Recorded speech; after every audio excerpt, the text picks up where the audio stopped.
Obek Kanokre. Susu Sang Pine, Pia Wantonam, be a man in quite baby. Mommy, you basically see about Kotoso. Pepoga, send me sicker from Lemonade Finance. While Brian did the shade and let me £10. Lemonade Finance. Say they're sending money back home from UK, Canada, and now US. I accepted a instant charges.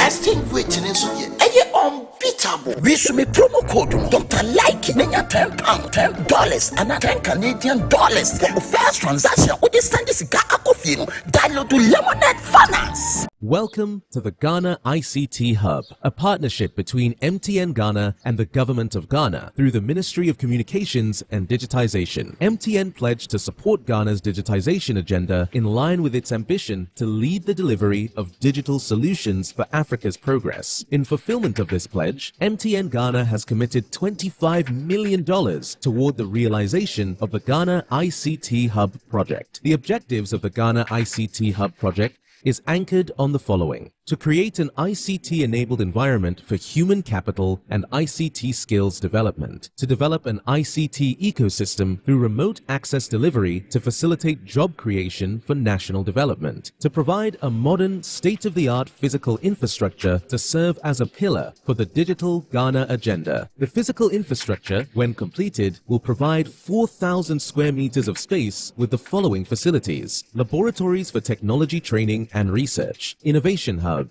co-working spaces for tech innovation startups, Tier 3 data center, conferencing facilities, offices and meeting rooms, commercial lettable spaces, gaming area, restaurant, ancillary facilities. The technology laboratories will be fitted with the next generation ICT equipment and applications to provide the youth of Ghana with practical training in Industry 4.0 technologies such as artificial intelligence, AI, machine learning, cloud computing, 3D printing, robotics, Internet of Things, IoT, advanced manufacturing techniques, cybersecurity, genetic engineering. The project also seeks to establish a complete ecosystem at the hub through remote access delivery to facilitate job creation for national development. The ecosystem shall comprise of MDAs, technology companies, startups, incubators, research agencies, leading universities globally, foundations worldwide, to create a community. 1. The ecosystem community shall bridge the divide between academia and industry and provide solutions to challenges in the key sectors of health, agriculture, and educational sectors of the economy. 2. It shall also run an innovation program providing mentoring and networking for the youth in tech startups. 3. The ecosystem community shall establish an innovation fund to support startups, research agencies, and other entities in the ecosystem. MTN Ghana and the Ministry of Communications and Digitization are championing the Ghana digital agenda for Ghana's development. Welcome to the digital age.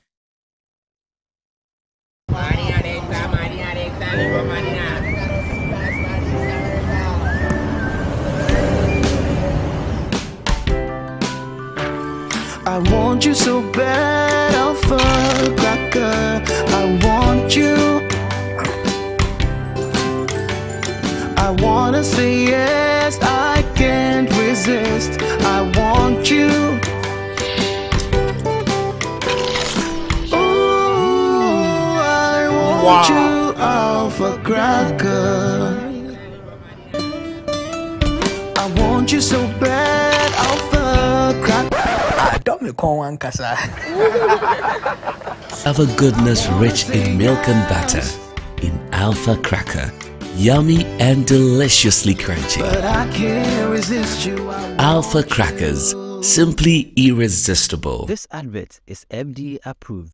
Go Ghana! Are you struggling to pay your huge rent advance? Do you wish to pay your rent on monthly basis? Then good news is here. The government of Ghana has introduced the National Rental Assistance Scheme to help Ghanaians, especially the youth, pay for their rent on a monthly basis. To qualify, an applicant must show proof of the following minimum requirements. Be a Ghanaian, possess a valid Ghana card. You must be an adult of 18 years and above, have a verifiable employment or earned income. To apply, visit www.nras.gov.gh. The scheme is currently operational in the following regions: Greater Accra Region, Ashanti Region, Eastern Region, Western Region, Bono East Region, and the Northern Region. For further inquiries, contact 0551 341 515 or 0550 408 879. National Rental Assistance Scheme, making renting accessible for all. Everyone needs the perfect snack to munch on during a fun moment. Wow. Enjoy the tasty McBerry Twist cupcakes, deliciously baked and packaged for a sweet treat. Premium quality cakes baked with love for all, enriched in butter and milk. Yummy.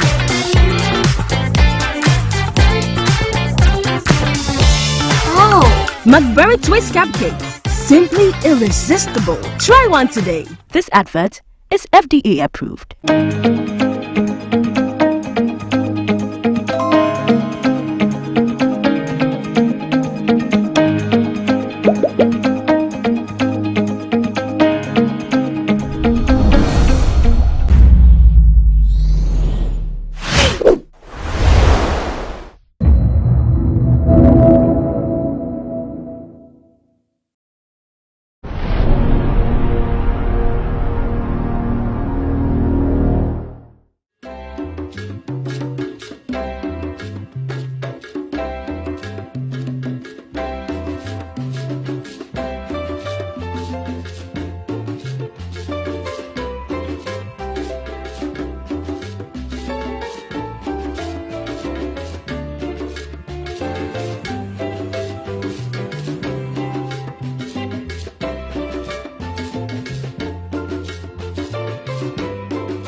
Having been part of the Greco story for the past 5 years, I can place on record that President Akufo-Addo's continuous personal interest in the sustainability and advancement of the energy sector and support for Greco in particular at very crucial stages in our journey is a major factor for the modest strides we have undertaken to date. We are grateful, Your Excellency, for your interest and support. As you strive, His Excellency the President, to ensure that we industrialize, to ensure job security for the teeming youth of the country, we can only thank God that we are witnessing another occasion. This particular bulk supply point, His Excellency, serves the central business district of Accra, the economic engine and the economic powerhouse of virtually Ghana. This bulk supply point allows stable, reliable power to be ensured in the central business district of your country. This commissioning happens to come after the Pokuase bulk supply point, the Kaswa bulk supply point, and today the Accra Central bulk supply points. These projects have brought immeasurable relief to the catchment areas by addressing low voltage and power outage challenges caused by increasing industrial and domestic demand. At the Ministry of Energy, we are focused on a few things to ensure we keep the lights on and to ensure we keep Ghana moving. The project we're commissioning today is a 161 kilovolt bulk supply point, which delivers on government's commitment to keep the lights on. It also guarantees stable, reliable, and regular supply of electricity for the busy and bustling Accra Central Business District and surrounding areas. This bulk supply point is a gas-insulated substation, which is Gridco's first substation with such technology. This is an innovation in technology applied in areas where spaces are significantly limited. Thus, large capacity switchgear and transformers, which are compact, can be installed. The benefits of this Accra Central bulk supply point Amongst others are: 1, to reduce transmission and distribution losses; 2, ensure high reliability of electricity supply; and 3, ensure a high level of personnel safety. Now, with the operationalization of the Accra Central Bulk Supply Project, power voltages have become stable, protecting valuable equipment.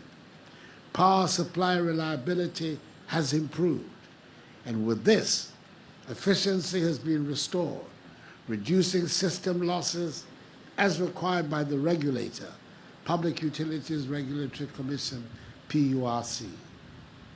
On behalf of the government and people of Ghana, I extend deep appreciation to the Japanese government and the Japanese consultants, a joint venture of Yachiyo Engineering Company Limited and West Japan Engineering Consultants Incorporated. The main contractor, a Japanese joint venture of Mitsubishi Corporation, Hitachi Plant Construction Limited, and Eurotech Corporation, for the efforts and continuous support and contribution to Ghana's development and growth. This project is an excellent illustration of the strong cooperation that links the Republic of Ghana and the Kingdom of Japan, which we cherish very much. I want to reassure all of you that my government will continue to work towards keeping the lights on, in spite of the global dynamics of energy pricing, because the alternative is not an option. We are not going back to Dumsor. We'll leave that to President Mahama. I'm convinced and confident that our nation is on the right path. Despite our challenges and with God on our side, I have the firm belief that we shall succeed in this enterprise.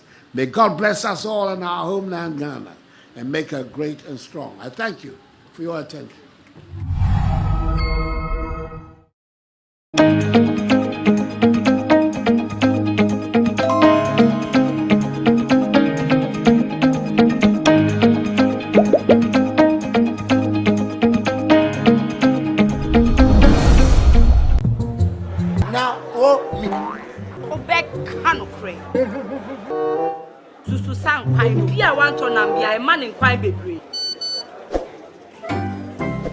Mommy, you basically see about Kotoso. People got sending me sick from Lemonade Finance. While Brian did the shit and let me £2. Lemonade Finance. Say they're sending money back home from UK, Canada, and now US. I accepted a instant charges.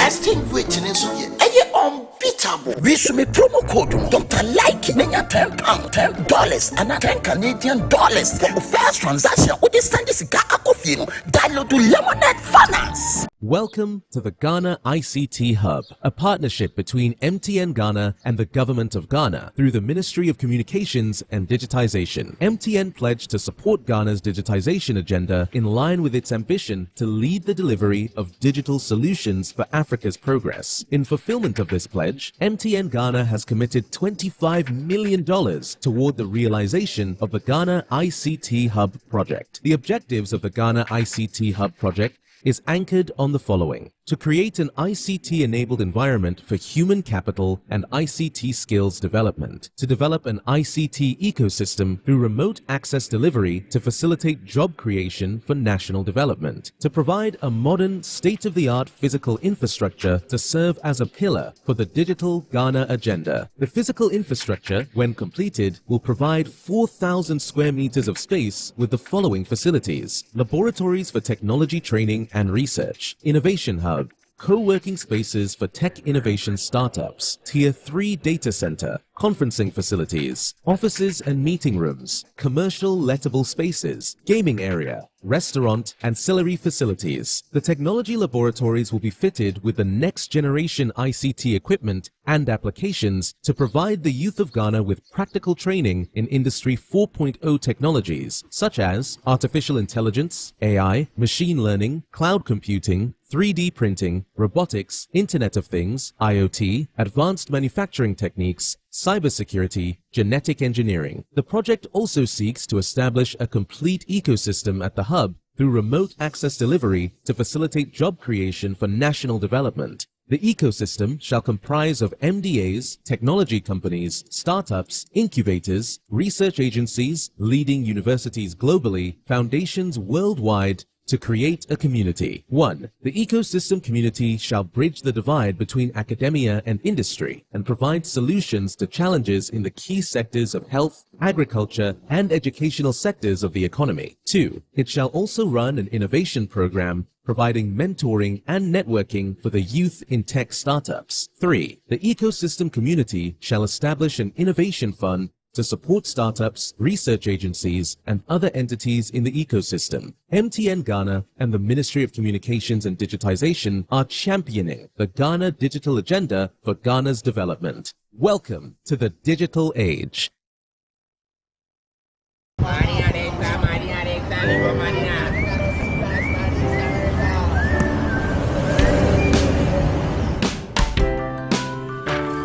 I want you so bad, Alpha Cracker. I want you. I wanna say yes, I can't resist. I want you. Ooh, I want you, Alpha Cracker. I want you so bad, Alpha Cracker. Alpha goodness rich in milk and butter in Alpha Cracker. Yummy and deliciously crunchy. But I can't resist you. Alpha Crackers, simply irresistible. This advert is FDA approved. Go Ghana! Are you struggling to pay your huge rent advance? Do you wish to pay your rent on monthly basis? Then good news is here. The government of Ghana has introduced the National Rental Assistance Scheme to help Ghanaians, especially the youth, pay for their rent on a monthly basis. To qualify, an applicant must show proof of the following minimum requirements. Be a Ghanaian, possess a valid Ghana card. You must be an adult of 18 years and above, have a verifiable employment or earned income. To apply, visit www.nras.gov.gh. The scheme is currently operational in the following regions: Greater Accra Region, Ashanti Region, Eastern Region, Western Region, Bono East Region, and the Northern Region. For further inquiries, contact 0551 341 515 or 0550 408 879. National Rental Assistance Scheme, making renting accessible for all. Everyone needs the perfect snack to munch on during a fun moment. Wow. Enjoy the tasty McBerry Twist cupcakes, deliciously baked and packaged for a sweet treat. Premium quality cakes baked with love for all, enriched in butter and milk. Yummy.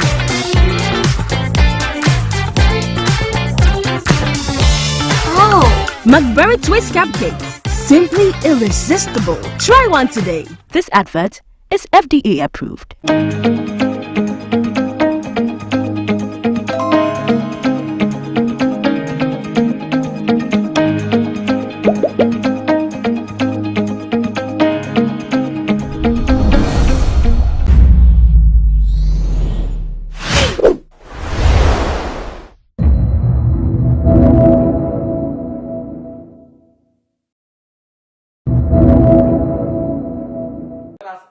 Together and accept the power of paper bags in place of polythene bags, so that together we can have a green environment. In a world grappling with the devastating effects of polythene bags, the planet is in desperate need of sustainable solutions. In this thought-provoking documentary, I unravel the untold story of Mending Papers, a company in the Takwasai municipality that is using maize husk, plantain trees, and rice straws to produce paper bags. Join me as I embark on a captivating journey, exploring the profound impact of paper bags in the fight against climate change. An international movement towards sustainability and responsible consumption has been sparked in recent years by the agents concerned about how human activity affects the environment. The usage of polythene bags, which are known for their detrimental impacts on ecosystems and human health, and are a major contributor to climate change in Ghana and around the world, is one area that has attracted a lot of attention. But what is climate change? We interacted with Professor Dr. Eric Jima, a researcher at the University of Mines and Technology. He explained that the use of plastic bags and its huge production is a major contributing factor. The plastic bags are not biodegradable. They eventually end up in the oceans where they destroy marine life. Since we know the detrimental effect of plastics, they being environmental evil, now the advocate team is going for the use of paper bags, which is one, organic as compared to the plastics. Plastics are not biodegradable, and for that matter, they have a long residence time in our environment. So if you go in for if you go in for the paper bags, it's a best way of reducing the production of plastics. Indirectly, we have reduced carbon dioxide in the atmosphere, and also in a way, we have reduced the climate change. To help with the removal of polythene bags from the system, Mending Papers, a paper company, creates paper bags in significant quantities. The business uses plantain trees, rice straw, and maize husks. Joanna Arthur is the CEO of Mending Papers. When I started learning how to make papers from adverts, that's the plantain stem, I realized I would show it to friends, and it's a good idea. So we decided to make business out of it. So I started at first learning how to make papers. I learned self-taught how to make papers from the adverts, and how to use the plantain stems to make papers. So at first I was using only plantain stems. It was later on that I started adding other adverts for making papers. The plantain trees are cut up into bits and dried in order to manufacture the paper. An inventor makes a motorized blender to grind the dried, shredded plantain trees into pulp after it has been simmered for roughly 4 to 5 hours. As you can see, this is a pulp they got out of the plantain tree. After boiling the plantain, they mill it or blend it, and after blending, they transfer it into this particular pond where they mix it with water. And then after that, they use this net tray to scoop the pulp out of it so that they can dry it to form the paper. So let's see the process. So they have dipped the net inside, and then the pulp is coming out. They have to drain the water for a while. They have to drain it for a while. And then it is put here. Now when it is put here, it is ready to be dried. And so he takes it along this area, puts it down for a while, allow the water, the pulp to settle for a few moments, and then we'll hang it on this particular tray that they have provided. So now he's moved it, and then yes, he's placing it on that particular tray that they have provided, so that the sun can really hit it to be dried. Now, in case the rain comes and they are not, the pulp is not well dried, they transfer it into this solar dryer. They close it, and then it dries it for them very well. This is a solar dryer; it doesn't use electricity and nothing. It only has a solar panel that dries the whole thing inside. The company, which began very small, has recently gotten funding from SNV Netherlands, which has greatly helped it to expand. Mending Papers was one of the 5 companies to receive a matching grant from the 2021 Green Innovation Challenge by the Green Project of SNV Netherlands in order to increase production from 50 bags to 300 bags, create jobs, and do more after receiving a 25,000 euro or 175,000 Ghana cedi matching grant from the European Union as a part of the project. So under the European Union funded Green Project, we have the Green Incubation Program, and these are run by partner hubs in the various communities that we support. And so Joanna, as part of the incubation program, has received 6 months of incubation and business development support. We realized that even though she was very interested in the process of producing the papers, her business skills, she needed a lot of support for that. And so you have incubation partner came in to support her, helping her with streamlining her financials, helping her to with her record keeping, her marketing, even business registration and things like that, so that she could put the business side of the work also into shape. And then we've supported her, given her exposure through the trade shows and B2B meetings and other platforms like that.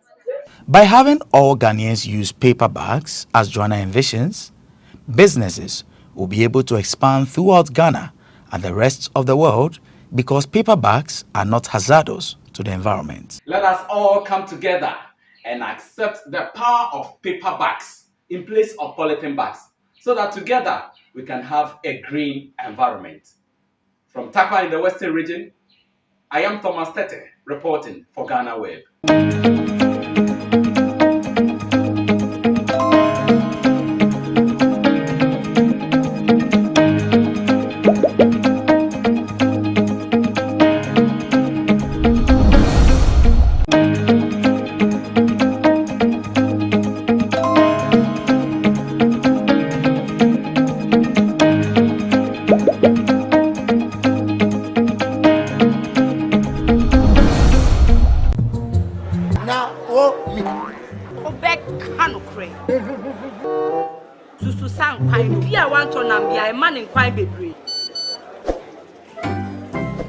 Mommy, you basically see my kotoso. Pepoga, send me sika from Lemonade Finance. Wa Brian, take the shit and let me £10. Lemonade Finance. Say they're sending money back home from UK, Canada, and now US. I accepted instant charges.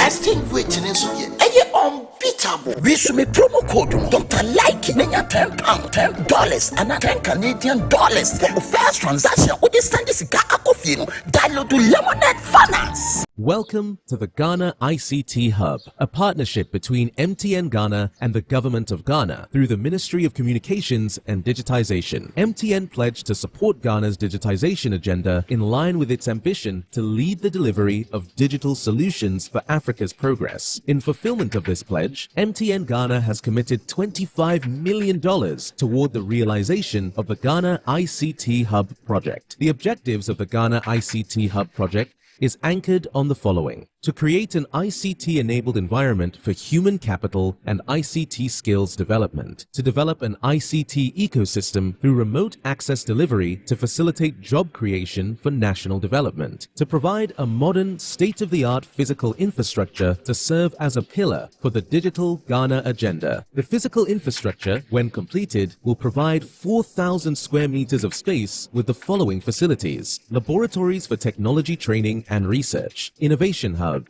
co-working spaces for tech innovation startups, Tier 3 data center, conferencing facilities, offices and meeting rooms, commercial lettable spaces, gaming area, restaurant, ancillary facilities. The technology laboratories will be fitted with the next generation ICT equipment and applications to provide the youth of Ghana with practical training in Industry 4.0 technologies such as artificial intelligence, AI, machine learning, cloud computing, 3D printing, robotics, Internet of Things, IoT, advanced manufacturing techniques, cybersecurity, genetic engineering. The project also seeks to establish a complete ecosystem at the hub through remote access delivery to facilitate job creation for national development. The ecosystem shall comprise of MDAs, technology companies, startups, incubators, research agencies, leading universities globally, foundations worldwide, to create a community. 1. The ecosystem community shall bridge the divide between academia and industry and provide solutions to challenges in the key sectors of health, agriculture, and educational sectors of the economy. 2. It shall also run an innovation program providing mentoring and networking for the youth in tech startups. 3. The ecosystem community shall establish an innovation fund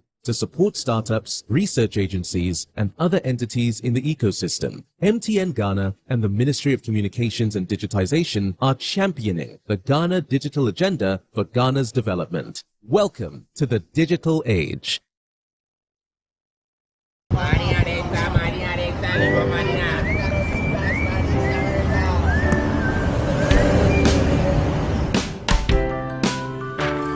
I want you so bad, Alpha Cracker. I want you. I wanna say yes, I can't resist. I want you. Ooh, I want you, Alpha Cracker. I want you so bad, Alpha Cracker. Have a goodness rich in milk and butter in Alpha Cracker. Yummy and deliciously crunchy. But I can't resist you. Alpha Crackers, simply irresistible. This advert is FDA approved. Go Ghana! Are you struggling to pay your huge rent advance? Do you wish to pay your rent on monthly basis? Then good news is here. The government of Ghana has introduced the National Rental Assistance Scheme to help Ghanaians, especially the youth, pay for their rent on a monthly basis. To qualify, an applicant must show proof of the following minimum requirements. Be a Ghanaian, possess a valid Ghana card. You must be an adult of 18 years and above, have a verifiable employment or earned income.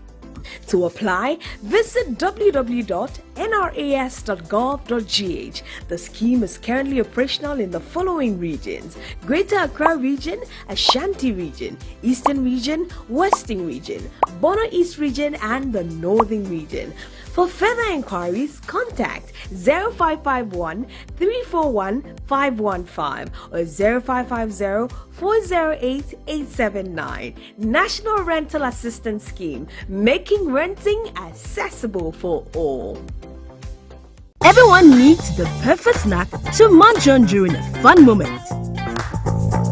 Wow. Enjoy the tasty McBerry Twist cupcakes, deliciously baked and packaged for a sweet treat.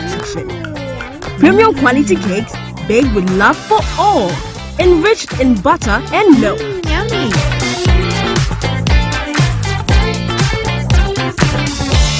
Oh. McBerry Twist cupcakes, simply irresistible. Try one today. This advert is FDA approved.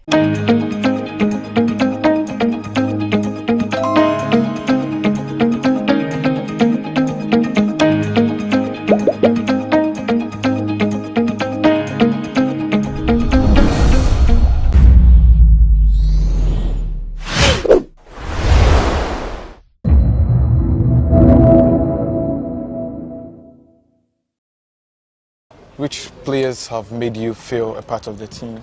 The most, I would say, Andra Yu. He cares about me, he helps me when I had problems, he talked to me, so he helped me the most.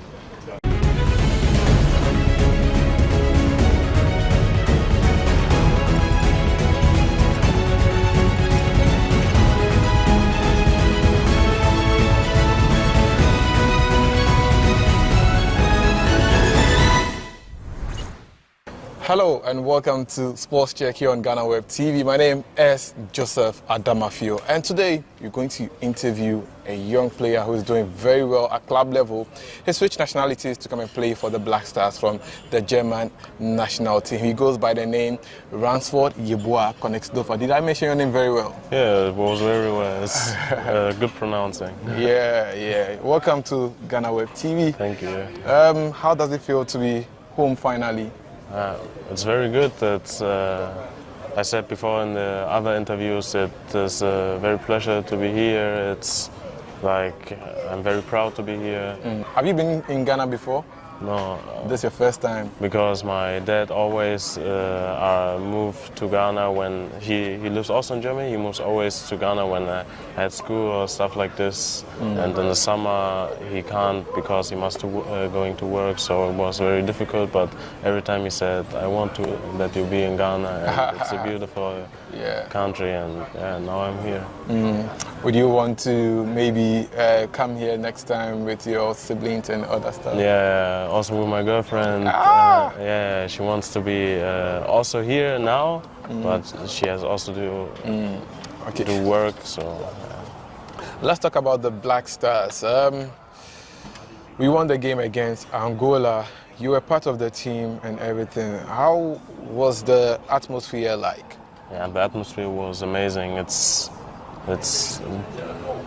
not comparing to Germany. It's here very louder, and the people are more excited and they're crazy. Yeah, it's. You didn't play, but were you elated to be part of the team? I'm very happy to be part of the team. Now let's look at how you came into the national team. Who approached you first? Well, the first call was in like February 2022 or something like this. And who was calling me? I don't know more. I don't know.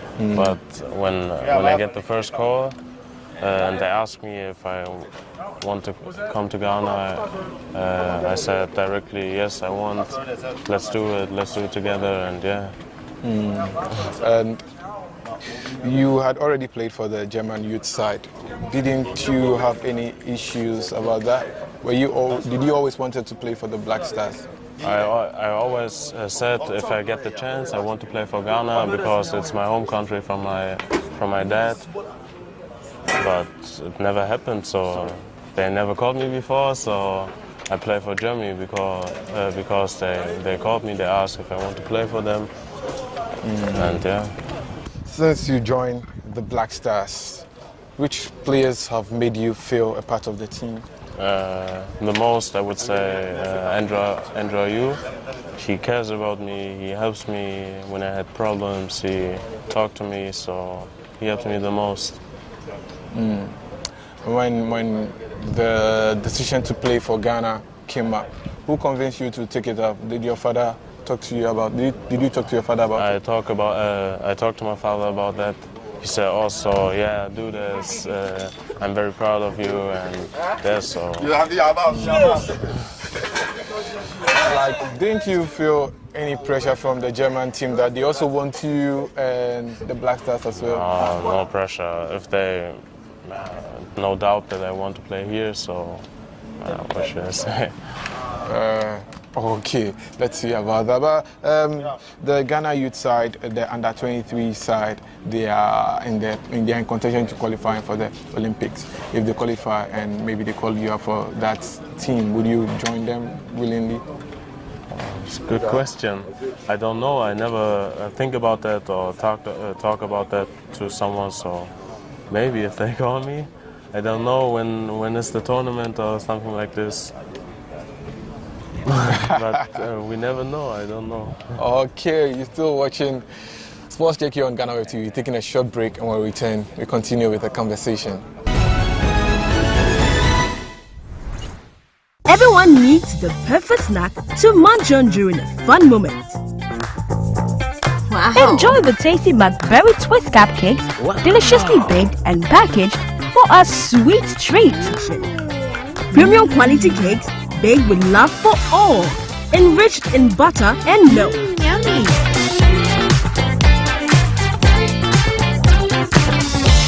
Oh! McBerry Twist cupcakes, simply irresistible. Try one today. This advert is FDA approved. Welcome back from the break. I'm here with Ransford Ibu Connects Dofa. Ransford, let's talk about growing up in Berlin. How was it like growing up in Berlin? I don't know, it's a big city, it's very modern, I would say, but there are many cultures. It's not only German people there, it's really many cultures in Berlin, so it was about my whole... Were you always playing football? I always playing football since I'm in the team since I was like 4 years old or something like this. And earlier then I also play on the pitch with friends, football and stuff. Yeah, so when I can walk, I play football. When did you get your first opportunity to play for any club? With 4 years old, yeah. Which club was that? SC Minerva, they call it. I never knew. I don't know them. I know. And from there, you moved to another club. Which club was that? Then from SC Minerva, I moved to SC Charlottenburg. Then I moved to Hertha BC. Hertha BC. Tell us life at Hertha BC. At what age? I went there in the age of 12, I think. Then I moved to under 14. Then I was there until under 19, first year. Then not happened there anymore. So I went to Dynamo Dresden, then I get the professional football, and now I'm at Hamburg SV. Yeah, let's talk about life at Dynamo Dresden. You scored a lot of goals. That's where I got to know about you. Yeah. What was the trick? What did the magic for you at Dynamo? I don't know. They believed in me. I had many injuries with my knees, so they believed in me, and I want to pay back this, and then maybe I can, because of this, I shine there, or I don't know. Yeah. Which position did you really gel? Did you really enjoy playing at Dynamo? Sometimes I saw you on the flanks, playing on the wings. Sometimes you were in attack as a striker and all that. It doesn't matter for me where I play, so when I can play, I want to do my best, and it doesn't matter which position. When the call came for you to join your new club, yeah, what informed your decision? What made you join them, your new club? Yeah, my agent calls me that Hamburg SV want to get me, and I also want for myself to develop, and for me it was then a good decision to move to Hamburg SV, and I hope that we get aufsteigen. You get? Up in the first league. Oh, yeah. So you want to qualify to the Bundesliga? Yeah. It's not an easy journey, right? It's not an easy journey, but we're on a good way. Recently you scored about 2 goals before the international break. Tell us about that. Yeah, it was against Nuremberg and Darmstadt. Yeah, Darmstadt. Yeah, I scored 2 goals maybe because of I know I caught up for Ghana, and that improves me for myself. And because of this, maybe, yeah. But so anytime you get called up from Ghana, you are happy about it? Yeah, of course. Yeah. Now, let's talk about family or growing up. What did you hear about Ghana? What I hear about Ghana? Yeah. What did you know about Ghana? My father is growing up in Sunyani, in Bikrum. And he tells me he lives there for like 30 years. It's very religion, culture.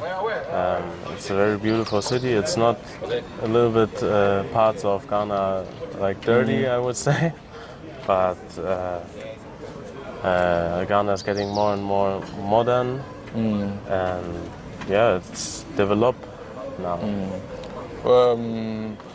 Did you ever watch any Ghanaian players whilst growing up? Did you watch Ghana at any tournament, maybe World Cup, AFCON? I watch every tournament, so I try to watch every time AFCON Cup. The last AFCON Cup was not our best, I know, and World Cup 100% for sure. Every time I watch, the best was like 2010 when we get knocked out by Uruguay, but yeah.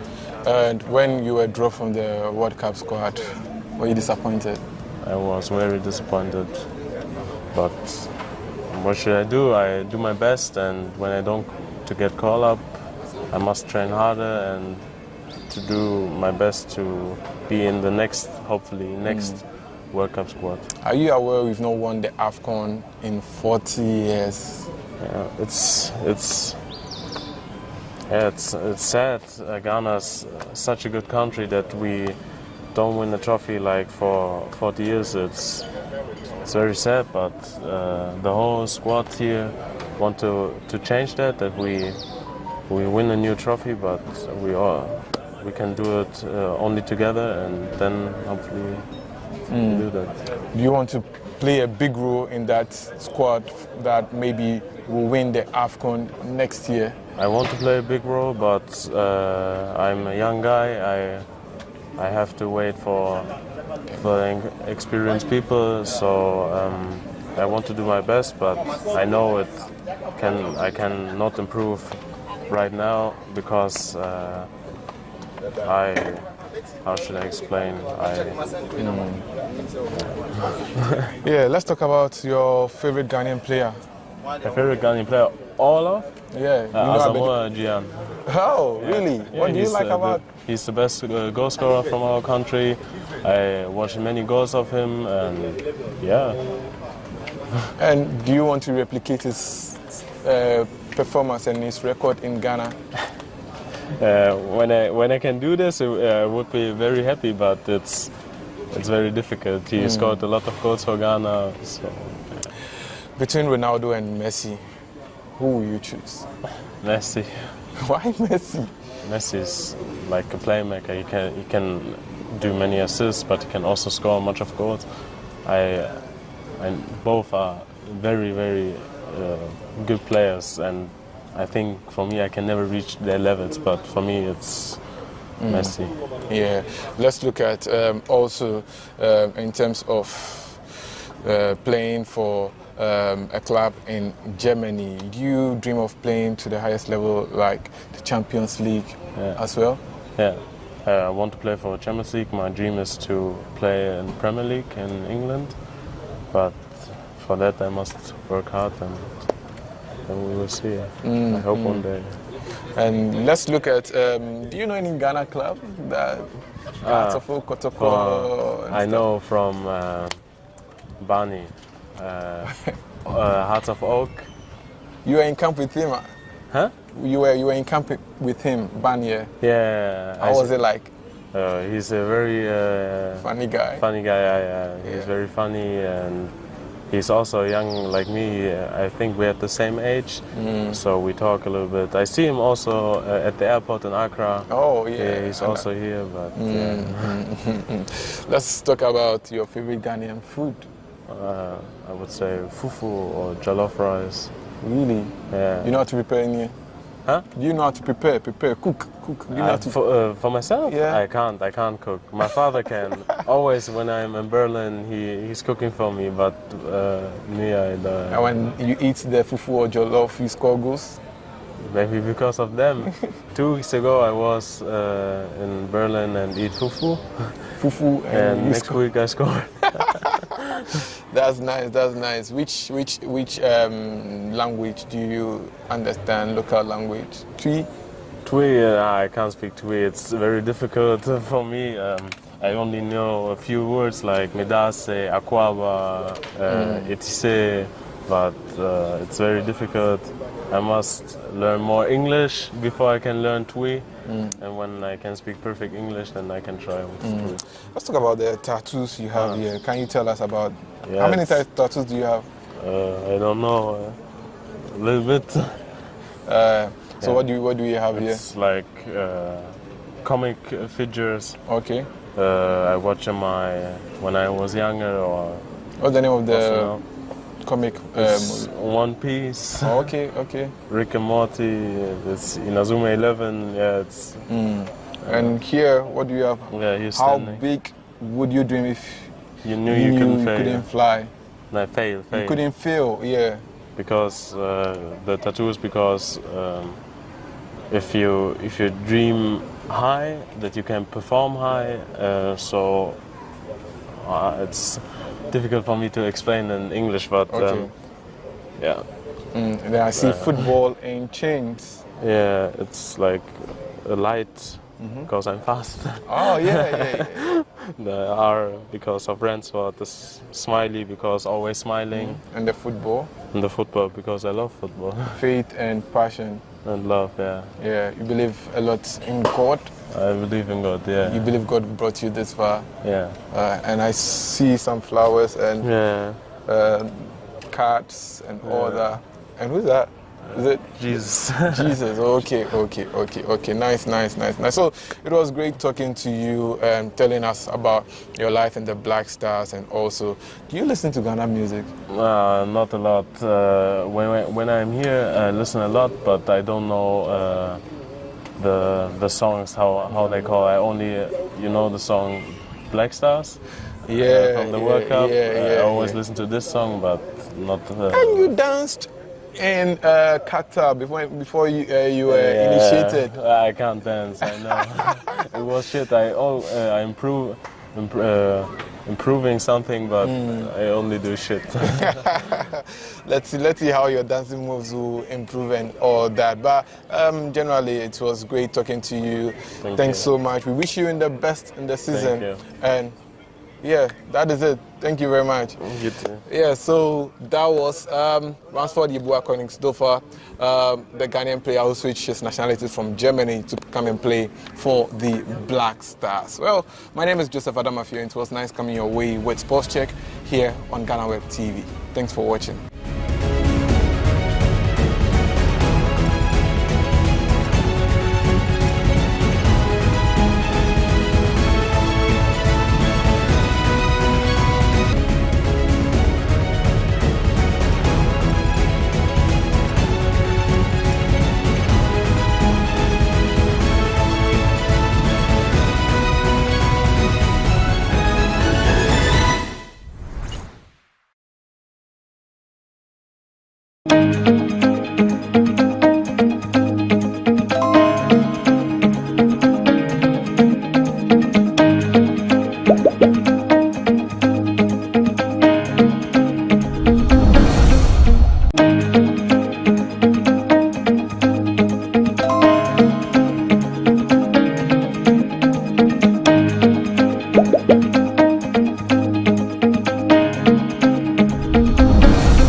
Mommy, you basically see about Kotoso. People got sending me sika from Lemonade Finance. Brian did the shit and let me £10. Lemonade Finance. Say they're sending money back home from UK, Canada, and now US. I accepted instant charges.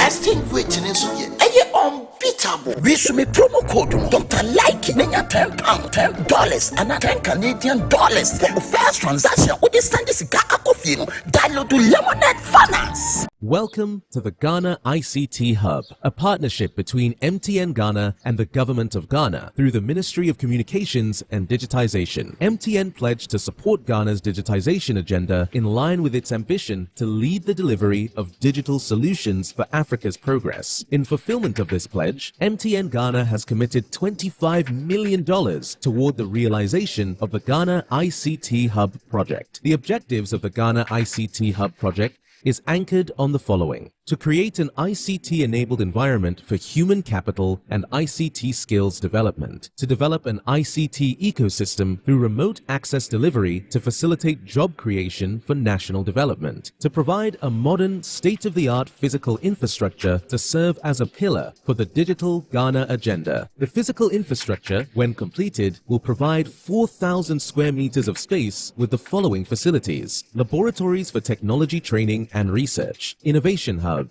co-working spaces for tech innovation startups, Tier 3 data center, conferencing facilities, offices and meeting rooms, commercial lettable spaces, gaming area, restaurant, ancillary facilities. The technology laboratories will be fitted with the next generation ICT equipment and applications to provide the youth of Ghana with practical training in Industry 4.0 technologies such as artificial intelligence, AI, machine learning, cloud computing, 3D printing, robotics, Internet of Things, IoT, advanced manufacturing techniques, cybersecurity, genetic engineering. The project also seeks to establish a complete ecosystem at the hub through remote access delivery to facilitate job creation for national development. The ecosystem shall comprise of MDAs, technology companies, startups, incubators, research agencies, leading universities globally, foundations worldwide, to create a community. 1. The ecosystem community shall bridge the divide between academia and industry and provide solutions to challenges in the key sectors of health, agriculture, and educational sectors of the economy. 2. It shall also run an innovation program providing mentoring and networking for the youth in tech startups. 3. The ecosystem community shall establish an innovation fund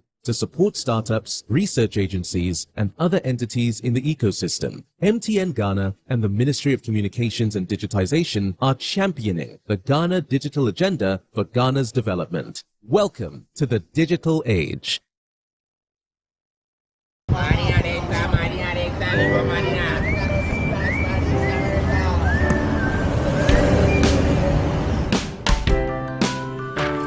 I want you so bad, Alpha Cracker. I want you. I wanna say yes, I can't resist. I want you.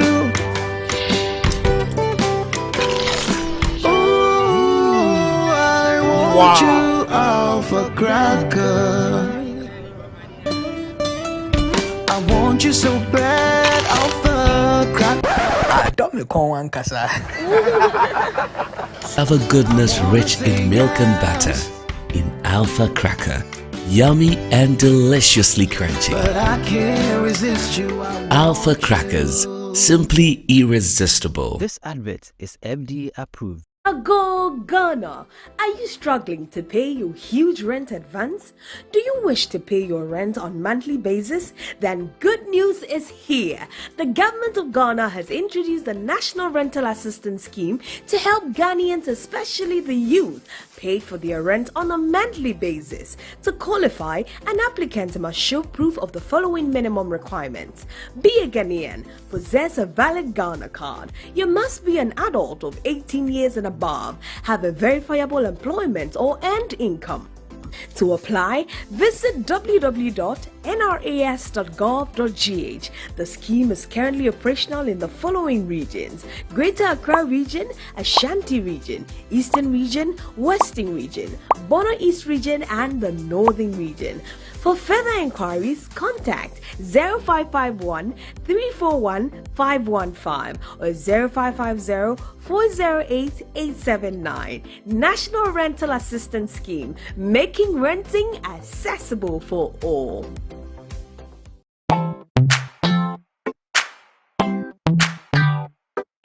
Sweetheart, be mindful of your health. Idea products na dey makeup. I welcome you to Sigma Health and Beauty.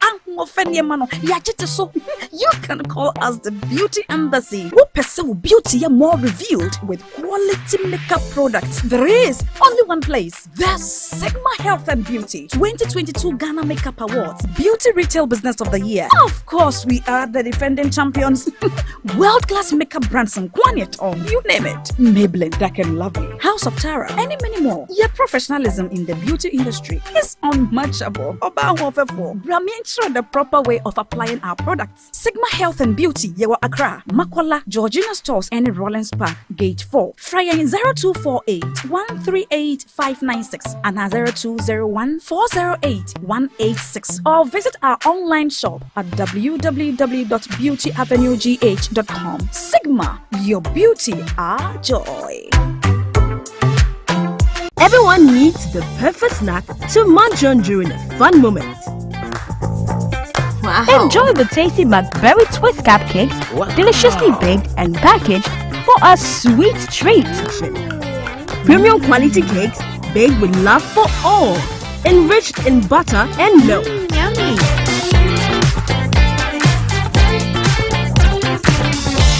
Oh, McBerry Twist cupcakes, simply irresistible. Try one today. This advert is FDA approved.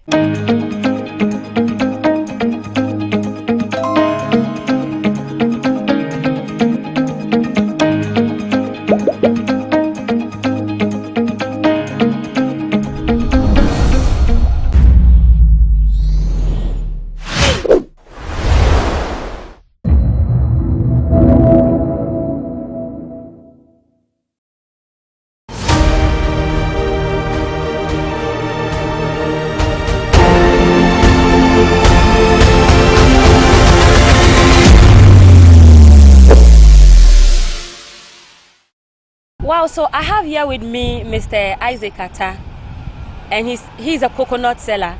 He tells me he's been selling this for the past 16 years. I mean, this story is so exciting, and I would want to know more. So let's just get into the conversation. Mr. Atta, now, what's it? Could be what's it? 16 years. It is a you boy, a policy. A mammy saying, I am also saying, say, do man, I may have Menia womb. Tell Yana Bokrana, Menia womb. What's that in Pampino? You are saying by Ubia on the mark.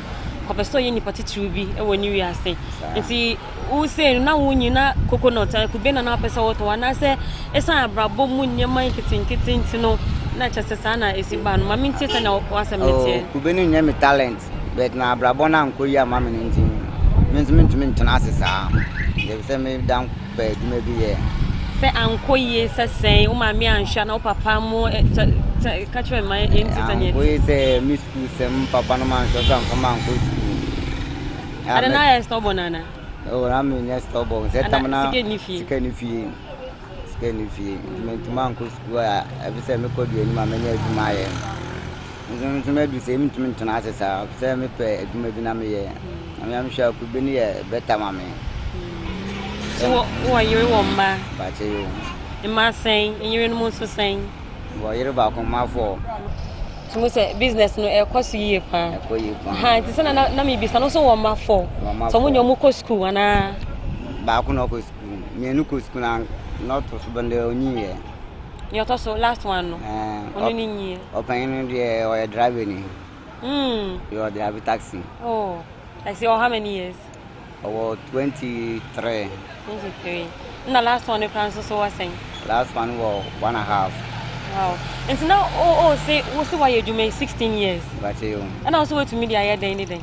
I sit down and answer them down there. I shall make your name, ma. And I have a story building, Anna. I said, I will sing room. I see. And this, yeah, so now we sit on the mananko for booing him here. Omaka say, oh, pay Juma, yeah, to say, what's that? Sunday is my turn. And Kavuka Pam. Setting. So, we are near Juma. Miss Media, meaning say, a Juma, I'm clutching a bang Juma. And to see, I said, Oba, and so cast off a saw over ye Juma Wavia, over Peninsula, and I will pushing this said, I will saw ye. Oh, there be. About over Juma Fufro. I made your move. I didn't tell woman in your way, Juma, so then one as sick a womb. And so, Juma and Scow, say, I didn't. And that's what to me, I also wait to me, Ayana. We members of a bread. Members of a bread. I see. And so I said, on my own shame, so on my say, you might be to say, day. Oh, I didn't mean to mention that I have Frank, I have a cousin, you must say, and to say, your own back, because I die. Me person may soldier, me person may police, me person may Jumana, we in area, then I make a check. What do you mean, you say? Naso no, we won't say, and no on what I saw ya. What do you mean, can't you say, we are changing now, when I go away, Anna? As on what you do, so good to my idea, minimum proof. And over man, no coin. But to me, and to the other one. And this is your bush, I told you when him say, maybe 4 years and 5 years time, maybe, but no, oh, shame him say, about one of his young question. I'm saying, Uncle Bomb, 7 women to find you copy. I see. So don't you mind, you may have bought pound. Oh, Abuami. Into all employers, I go on my own to be at the corner. There be number one collar, maybe what did you question, ma? And she almost as on your sales. Some banner on my bed account, I'm now with your car. Oh, my other was saying. For your 4. It's only sound on mobile to say, oh, the good pine one, I say on the track. What the good pine moon. Tenony sound on the bar sales saying on whatever. What tongue about could be a tongue and PCC or the trend that never. No way, I'm an announce or anything. Every a tongue in your amateur one car. That's your bar, me and I'm feed you on. One of feed you. Oh, and see, I am more funny, son, no more the coin funny and him fan. What then I'm crooning. It's one person who would not say a day no. To me, yes, saying. Oh, to me, about 500 a day. Ain't not me to say someone for the Cassine, Mamu, I am mutajinarium, no, the most class bank for Chasayampana. Oh, me de adwuma we de mechanical. O ye adwuma bank a won fa won to no. Sa cheche mi mu cheche mu yi. Oh, me tuma ka se me de kube be 1000 pieces be ba. Me ton be ye phone no a chere sa be 3 days ya ton awie. Me tuma nya profit be 2000 won. The 2000 no, me 4000 am 1000 am ankola no. It's kube no wanka sana. Utu kwan no akofa na so bi na. Me anka sana makofa. So aya akofa wen. Me ko in sound when class. Na wanka sa wo ka sa. Ba je me ni me ka. Uni wo ka. Ba je yo. Tano ne sanu ye de orient ya na. Rent. I see. Nti so far so o we futo bi abe to obi a oni adwuma ya na se bibi se omra kube adwuma ni mu ana. Oh, kube adwuma na me so bebe mu dia metuma kire se ye do bebe mu dia be bua wo. Ye wo hwasu ya ye cracking abanga adwuma. Okay, nti oma hu omo so omo mbu mu adwuma se no omo sa na futo be na de be mo mo. Omo na me mobo. Omo ye mobo. Ade tro omo ye mobo. So wonim dia sete. Sa. Wonim dia sete ya ko ko be preso wo be ye. Oh, I said just sika home. Nice. And that's so sunny and Kasaya. So this was Isaac Atta, yes, and he is a coconut seller. So you heard his story. His story may be sad, it may be emotional, but this is the hustler story. That was the coconut seller. This is Everyday People on GhanaWeb TV with me, Victoria Cheibafo.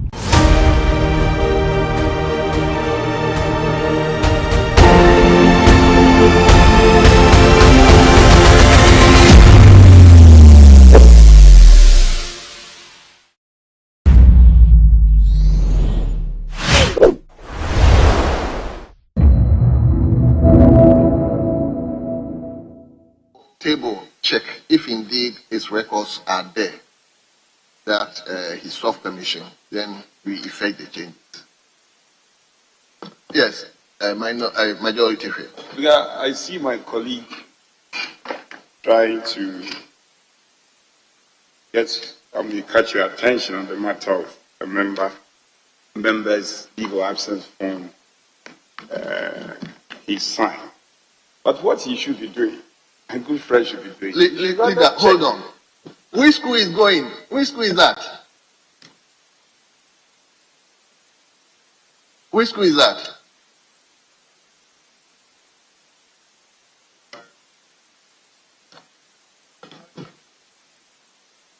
Oh, okay. Okay. But my colleague should do the appropriate thing. He should check the records and be sure that indeed it's been approved. Signing the form is not enough. And he knows this.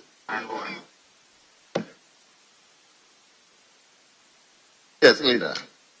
Mr. Speaker, I was also going to put in a case for some people, but my chief whip has stopped me from pursuing this path. Mr. Speaker, but I will still try. The Honorable Amakwata is traveled out, and Mr. Speaker, he also submitted a leave of absence form, and I consented and transmitted it to the Speaker's office. The Honorable Nitiwo, then Dr. Matthew Puku, the audit, and I don't know where it is though. But by the attitude of my chief whip, I don't know how to pursue it.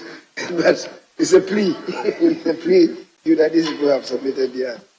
Mr. Speaker, the Honorable Andrew Andy Apiekubi was here yesterday. And he's been marked absent. So let the table of his correct say. Mr. Speaker, thank you. Yes, leader. Mr. Speaker, the Honorable Habib as well. Habib, yes, my chief whip, my deputy whip. But leader, the difficulty has always been that Honorable Piakubi yesterday was here. He wanted to even make a statement. But if he didn't sign, the records will not show. even though he was here. So that's why we've been appealing to members that once you come, do well to sign the register. That's what has been shown here. He didn't sign. So even though he was here, the fault cannot be with the table. So we have always been appealing to members. Once you enter the chamber, please do well to sign the register. Because that's the only way we can. For if leader comes here, obviously the register people will get to know that leader. But other people, they cannot authenticate whether they were here or not. So the only thing they can do that is through the register. So we've been making this appeal that whenever you come, do well to sign the register. At least for now, that is our only checks.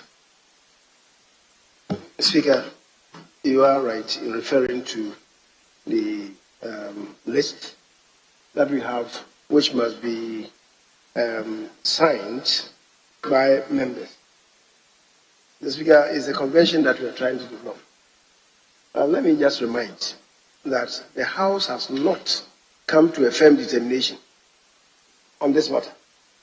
The Speaker, it is so because there's a standing ruling on this matter in this House, which ruling has not been overturned.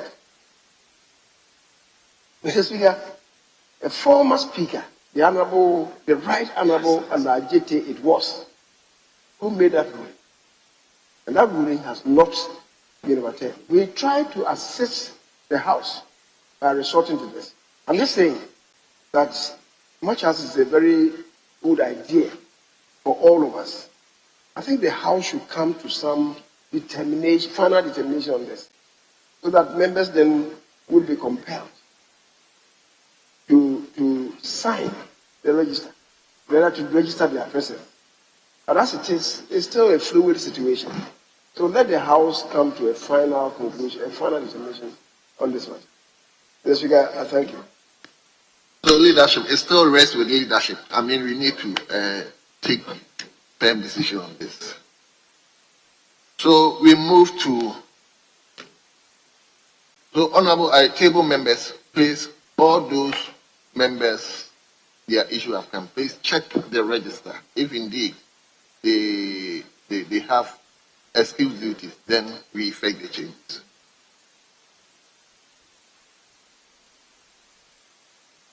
Very well. So, honorable members, with respect to Honorable Apia Kubi, I personally saw him yesterday. So, with that one, I direct the table to effect the change. Very well. So, we turn to page 9. Yes, honorable member for Northton. I'm grateful, Mr. Speaker. Mr. Speaker, at page 9, the first item under statements.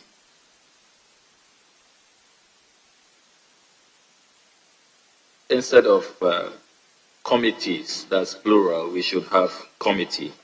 That's the honorable member for Clote Kole and deputy ranking member of the Committee on Defense and Interior, Dr. Zanetta Ajima-Rawlings, made a statement on parliamentary oversight over the security sector and its associated challenges, and urged the House to adequately resource the committees. It should be committee to ensure effective and efficient outcomes, because we have only one committee that oversights the security sector. That's the Committee on Defense and Interior. So it should be, I recall that the statement focused on the Defense and Interior Committee. So it should be the committee and not committees. Honorable member, my problem is we have to check from the script. If the script indicated committees, then I think we have to maintain it like this. Honorable member, are you listening to me? Yes, I'm saying we have to revisit the script. If the script is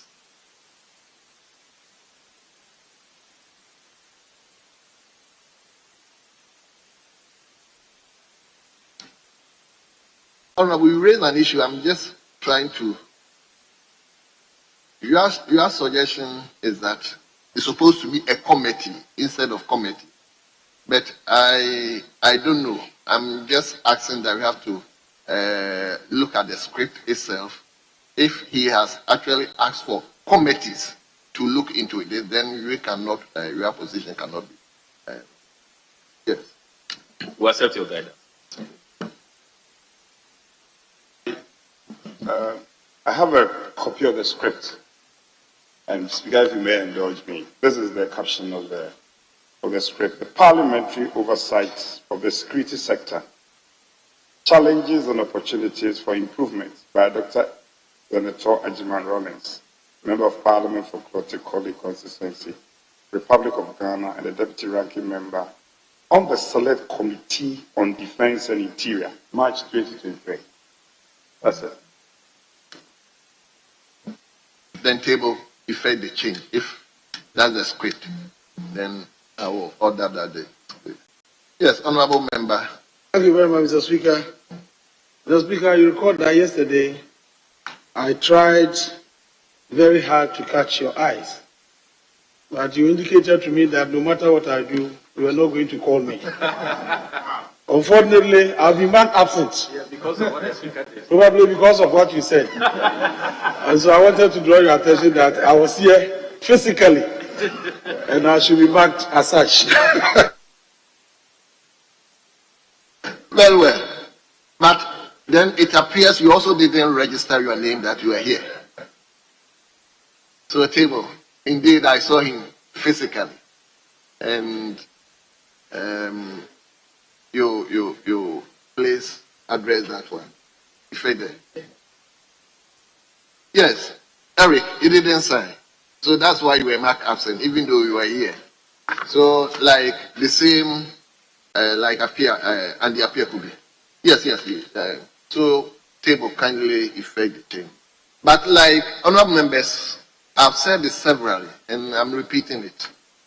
For now, we have not been able to come out any mechanism as we speak now. So once you come here, please do well to sign the register so that we can at least authenticate our presence. So return to page 10.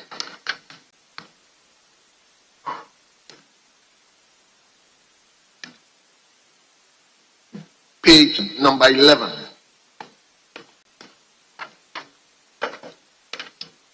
Page 12.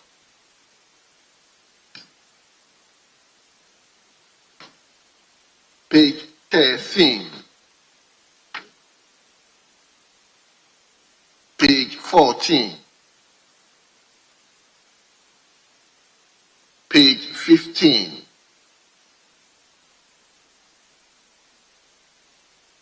Page 16.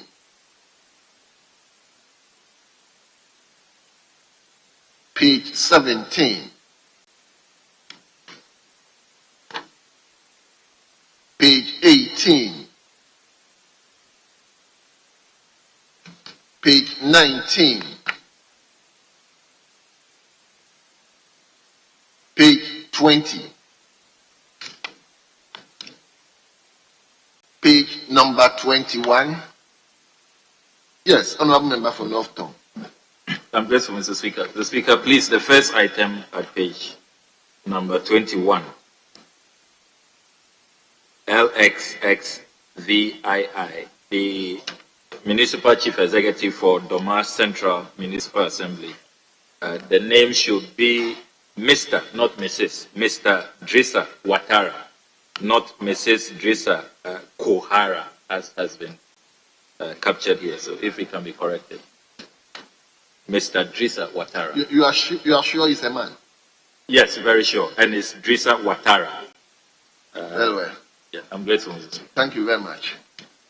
Table, kindly take note and effect the change. We now turn to page 22.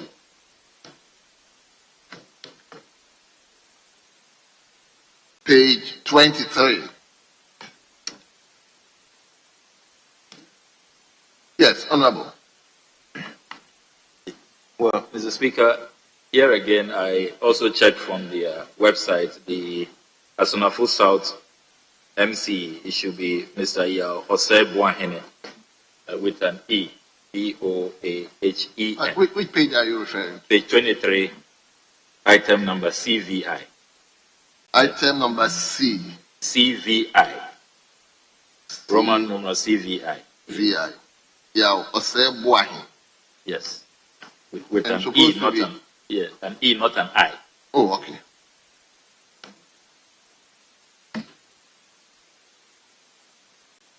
So table, check from the attendance register the way he wrote it. And this. So we move to 24. Page 25. Page, yes. Mr. Speaker, on the same issue that Honorable Okuyetu raised, CVI, page 23, Municipal Chief Executive, Esunafo North Municipal, not Esunafo South. Esunafo South is a district assembly. Esunafo North is municipal. Oh, okay. Table, take note of that. Supposed to be North. We turn to page 25.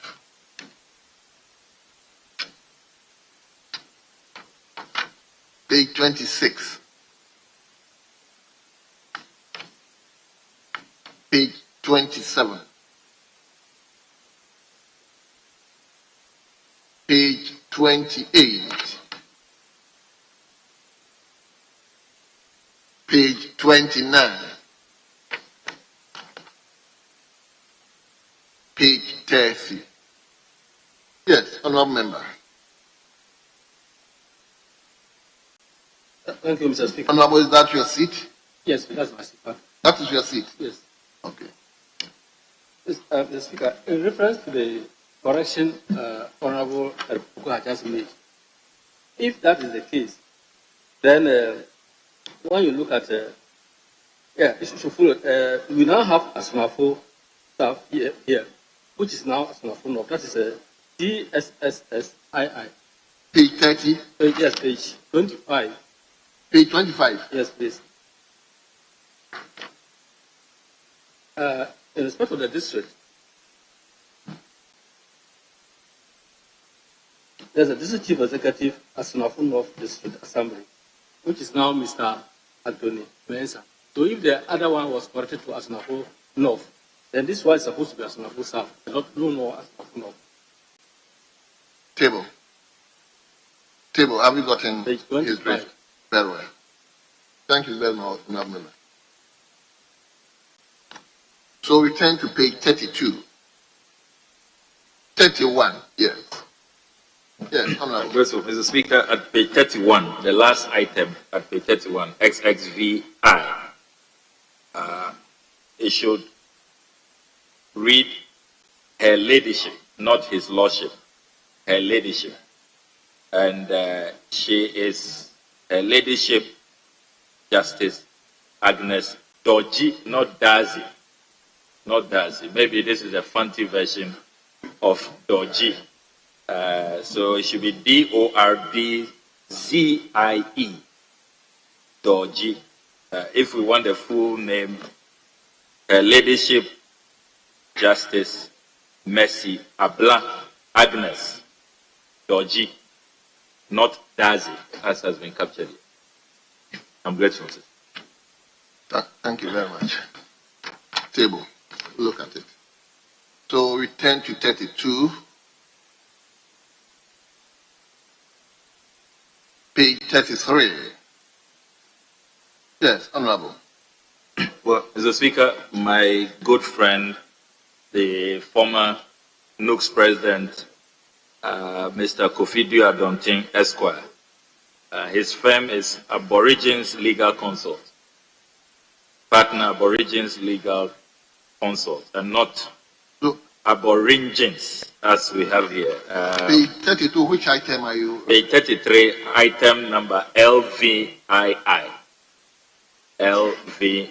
Mr. Kofi Duadonting, partner, Aborigines Legal Counsel. There's a problem with Aborigines. It should be corrected accordingly. Thank you, Mr. Speaker. Very well. Table, kindly take note of that. You move to page 34. Yes, I'll come to you once again. Honorable. Well, Mr. Speaker, item LXX, Mrs. Diana Free Adu. Head Business Regulatory Reform Unit. Regulatory reform has been put together. It should be separated. Regulatory Reform Unit. Ministry of Trade and Industry. Yes. Thank you. Table. I believe you have seen that. Table, have you taken note of that? Very well. So we turn to page 35. Page 36. Yes, Honorable Member for Commander, Elmina. Thank you very much, Mr. Speaker. On number 2, on that page, it says the following honorable members were present. I was present in Walter Serene for Public Accounts Committee, and the name is Samuel Atamil. Thank you, sir. So, honorable member, I believe they reported what was registered. Yes, sir. So I don't know whether you registered at home. Yes, I did. And the chairman of the committee is here. And yes, the ranking member too was here. So, table, check from the records. If indeed he was there, he registered, then you pay. Yes, sir. Thank you very much, Mr. Speaker.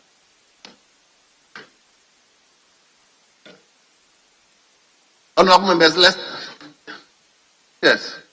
Honorable Deputy Majority Leader. Yeah, Mr. Speaker, you earlier addressed the Honorable Samuel Atamil as MP for either Elmina or Commander. Eguaf. Yeah. Are you able to tell us the full name of your constituency?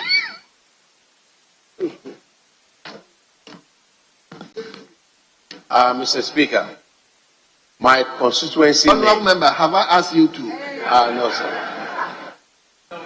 I just wanted to reply my nephew. So we move to page 37.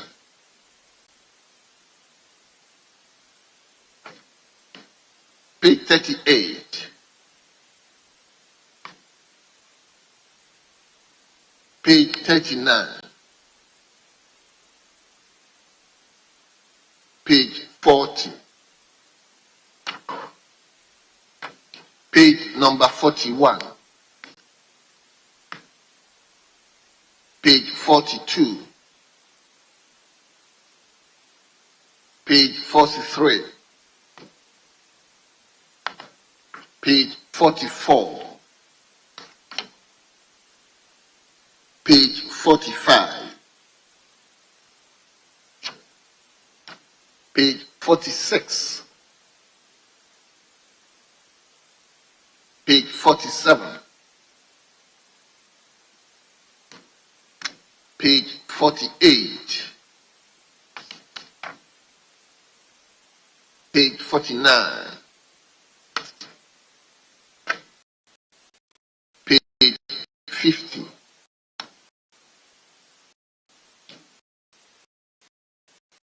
Page number 51. Page 52.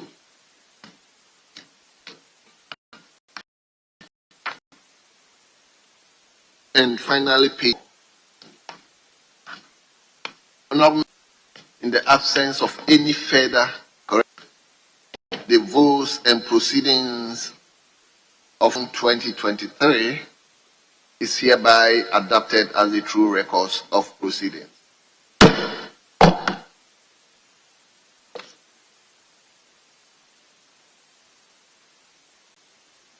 Honourable members, I have in my hands the 7 December 2022 official report.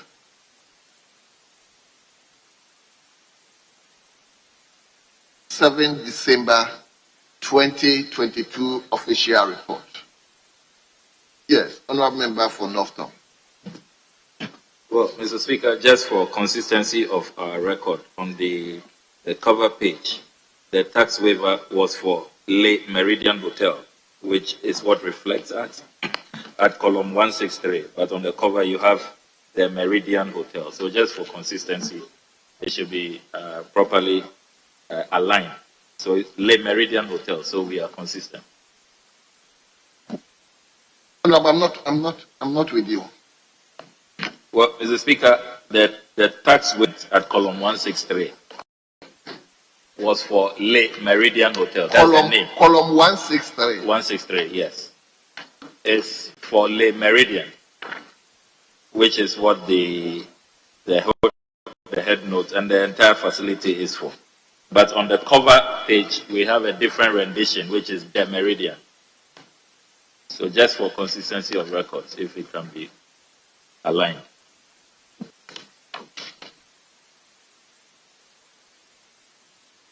Oh, okay. Okay. So, table, check the records and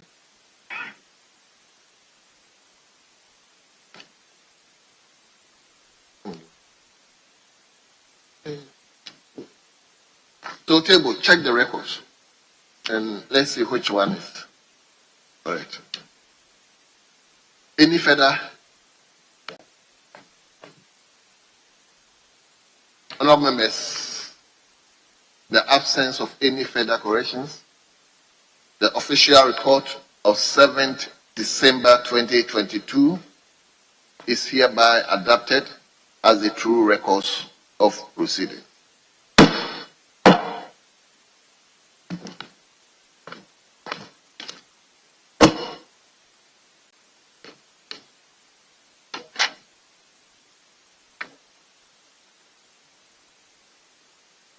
We turn to statement item 5 in today's order paper. We've had only one statement from Honorable Abrajifa Gomeshi, a member for Ketu South. Are you laughing because of the way I pronounce your name? Rightly so, Mr. Speaker. Very well. Very well. You can help us pronounce it well. Yes. Gomashi. Mr. Speaker, that is the name. Gomashi. Thank you. Honorable, is there any issue?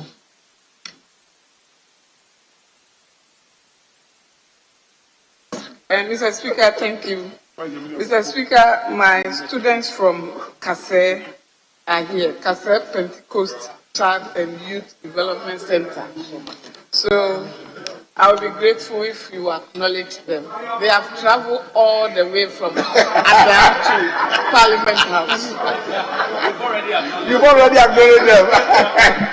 Honorable Whip, I will do that. Yeah. I'll do that. Mr. Speaker, I want special acknowledgement. Very special. Yes.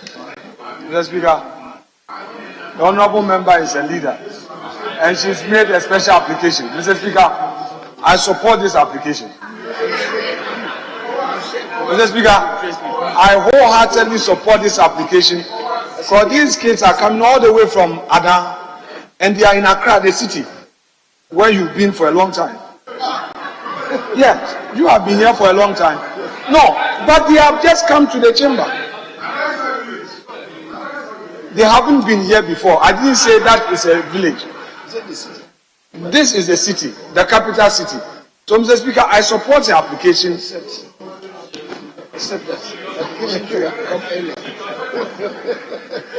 However belated the application, Mr. Speaker, let's acknowledge them. Mr. Speaker, grant it for him. Mr. Speaker, grant it for him. Very well. So, Honorable Leader. What he has forgotten is Advert is a beautiful city. very, very beautiful by nature. So, yeah, it's very, very beautiful. Accra is like Dubai. If you want a place to rest, just come to us. And you have a serene environment. For example, Aqua Safari and Peace Holiday, other hotels. In fact, when you talk about Advert, don't compare it to Accra, which is true. Advert is very, very beautiful. It's okay. Very well. So, before you read the statement, let me now acknowledge the school. We have 3 schools here. So the first one is St. Cyprian Anglican Basic School, Obeye Amasaman. Then we have Kase Pentecost Child and Youth Development Center, Kase in Ada. Then finally we have Tayudin Educational Center, Kaswa Lawyer. So our children and nieces and nieces, you are welcome to Parliament of Ghana. We hope you are coming to witness what is going on here. So we acknowledge you. We believe you are taking note of whatever is taking place here. And we believe one day you also aspire to come and work here. So you are all welcome. Honorable Doyo, have I done your job for you? Thank you, Mr. Speaker. I'm so grateful. So, honorable member for South Tong, let's South to South. Let's hear you. Mr. Speaker, you have messed my personal name up and also that of the Get to South. Very well. I'm grateful for the opportunity, Mr. Speaker. I rise to make a statement on World Elder Abuse Awareness Day. Mr. Speaker, I'm thankful for the opportunity to make a statement as we commemorate this extremely important World Elder Abuse Awareness Day. Mr. Speaker, June 15th of every year is designated as World Elder Abuse Day. It was established by the United Nations in response to a proposal by the International Network for the Prevention of Elder Abuse, which was initially organized in June 2006. Today marks the day the entire globe expresses its outrage at the cruelty and suffering perpetrated on some of our elders. Abuse can occur in homes, institutional settings, and may take forms such as physical, sexual, emotional, or psychological, neglect, abandonment, financial, or material exploitation. Mr. Speaker, the theme for this year's World Elder Abuse Day is closing the cycle, addressing gender-based violence in older age policy, law and evidence-based responses. Over the next 3 decades, the United Nations estimates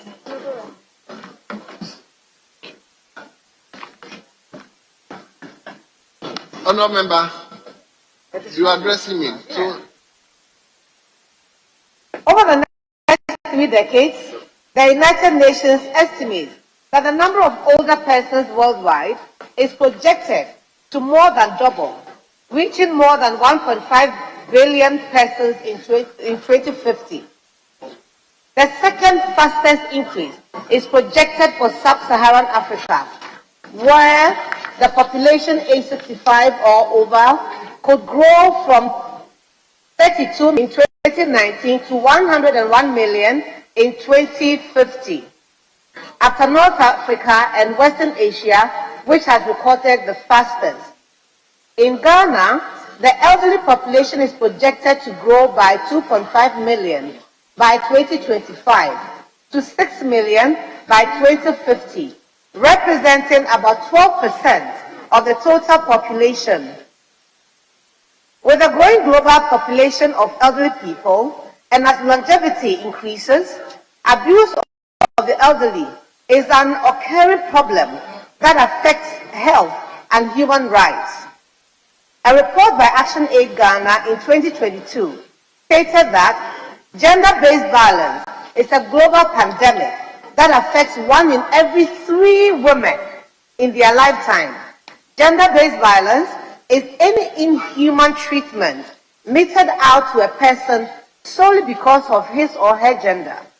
In 2016, Brenna Wilkerson, an intern for the Council on Foreign Relations, researched that Ghanaian women face barriers in reporting violence.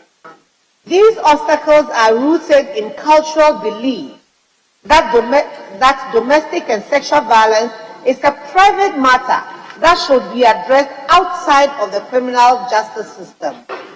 A public health report also showed that 33% to 37% of women in Ghana have experienced intimate partner violence in the course of their relationship. Furthermore, statistics available at Accra Regional Office of the Domestic Violence and Victim Support Unit shows that as at August 2020, 31.9% of Ghanaian women have faced at least one form of domestic violence, that is physical, economic, psychological, social, or sexual. Although both men and women suffer this fate, elderly women are the most vulnerable. It is sad that even though that is the case, more women are reluctant to report such violent crimes for fear of reprisal. Mr. Speaker, in 2020, a 90-year-old woman at Kafuba Salaga in the Savannah region was lynched due to the accusation that she was a witch. Recently, in May 2023, 2 individuals were lynched at the Mion district of the northern region on suspicion of practicing witchcraft. Sicknesses, the ability to have children, drought, flood, fire, etc. are all blamed on elderly women who are tagged with witchcraft. My recommendations, Mr. Speaker. Aging is an unavoidable phenomenon. We are all in that line, if not there already. We must get our ducks in a row to enhance the protection of the growing number of elderly in our communities. As an African proverb goes, a village without elders is like a well without water. Mr. Speaker, I applaud the Livelihood Empowerment Against Poverty initiative. It is a social protection intervention started in 2008, targeted at the poor in the society. This was done offering cash and food as well as promoting access to social services and opportunities among the poor in the society. The inability of the aged over 60 years to be actively employed to earn an income can deplete their finances after a while. It is therefore important that the LEAP program is designed to prioritize the older men and women, because after age 60, you can imagine what happens. Mr. Speaker, it is a fact that old age comes with many health implications. For this reason, the Ministry of Health and Ghana Health Service should consider widening the health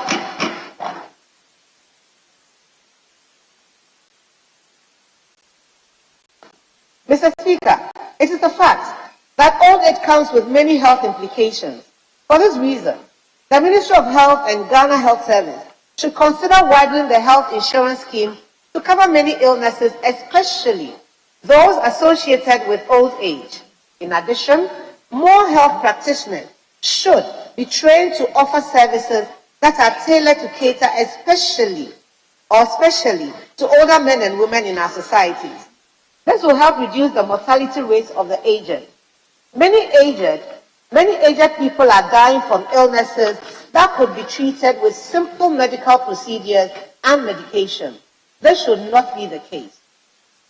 Mr. Speaker, permit me to acknowledge the good works of my colleagues, the Honourable Member for Parliament for Wa East constituency, Honourable Dr. Godfred Seidu Jasau, and Honorable Francis Xavier Sosu, Honorable Member of Parliament for Medina, for their bold step towards ensuring the passage of the Anti-Witchcraft Bill to restore sanity and dignity to victims.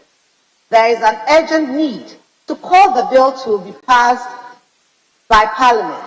The ideology of isolating elderly people considered to be witches and wizards in witch camps, such as the one in Gambaga, Kukuo camp, the Nubuli witch camp in the northern region, is inhumane and must be demolished. Mr. Speaker, I humbly make a call for the critical look at the well-being of older members of Parliament, workers in all professions and those in the unemployed bracket. This brings to mind the senior citizens who resorted to picketing at the premises of the Ministry of Finance to protest the government's domestic debt exchange program. It is important that their concerns are taken into consideration and their needs catered to. The optics are not good, and it is not our culture. I wish to appeal to the Gender Committee of this august House to take an interest in the treatment of the vulnerable in our society more seriously and demand the best for them. Finally, as Ghanaians, we all have a role to play in having a change in mindset and attitudes towards the elderly people in our churches, schools, markets, on buses, and society as a whole. I miss the good old days where children had utmost respect and honor for the aged. Today, the lack of empathy and care towards the aged is alarming. To my colleague MPs, as a family unit, we can contribute to the solution by instilling in our children the essence of compassion, empathy, and respect our old men and women. Remember, the good book says in Ephesians 6:1-3, children, obey your parents in the Lord, for this is right. Honor your father and your mother, which is the first commandment with a promise, so that it may be well with you and you may live long on earth. Mr. Speaker, I thank you for the opportunity to make this statement. Thank you very much. Yes. Honorable Member for Manson Kwanta. Yes, sir, Mr. Speaker. Thank you very much for the opportunity given me to contribute to this wonderful and important statement made by my dear sister at the other side, celebrating the World Elderly Abuse Awareness Day on this 15th day of June. Mr. Speaker, it is very unpalatable to hear that in Ghana, while people are growing and is seen as a blessing, we see it as something that is demonic and evil. To be blessed with aging is an important lesson for the youth, that when you grow, it means that you sowed good seed upon which you have been blessed to grow. Mr. Speaker, the lynching of the 90-year-old lady at Mio is a clear testimony of the way that we respect and the way that we don't respect our elderly. There's a case here that you have to look at and come out with bold decisions and policy to protect our elderly, particularly those coming from places where they see the women as being witched. When you look at our culture and other places, to grow up as an old lady means that you have a lot to give to your people, because in our culture, when we are establishing any issue and it comes to a difficult stage, we say, let's go and see the old lady. It tells you the wisdom that they are possessed, and therefore they contribute towards social goodness and social communal spirit. Mr. Speaker, when you talk of old age, let's look at other advanced countries. Old age home, what does it mean? They cater for old age home because when you are growing, the physiological position of any person changes, and therefore you behave in a way that is not normal.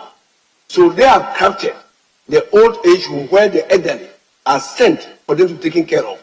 So symbolically, when you come to Ghana, the establishment of those homes was symbolic to the European and American system of having old age homes. So why don't you look at that way?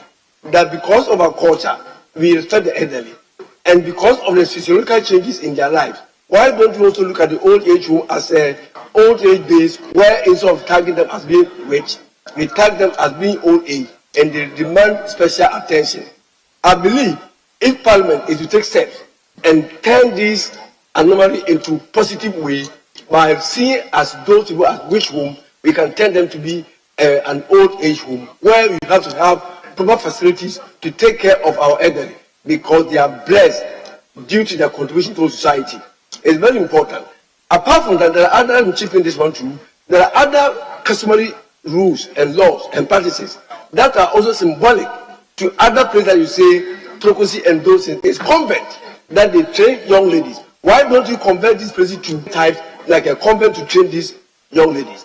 And then, if by extension I'm taking the old age home, then it means that there we can let them go through certain economic activities where they will be economically useful to society. For example, when you go to the north, they gather these women who may be working on harvest from the farm, where they will be taking the bad nuts from the good ones, and therefore it contributes to social and economic good. So, Mr. Speaker, I may want to say that today being the World Elder Abuse Awareness Day, let's take it and train our elderly women to be useful and economically gainful to help society. At the same time, government should come out boldly with policies that will take care of such women instead of abusing them and then subjecting them to ill treatment. This will not help the cause of our society. Mr. Speaker, thank you very much for the time given me to give contribute to this statement. Thank you. Thank you very much, Honourable Member. Yes, let me come to Honourable Member for Adan.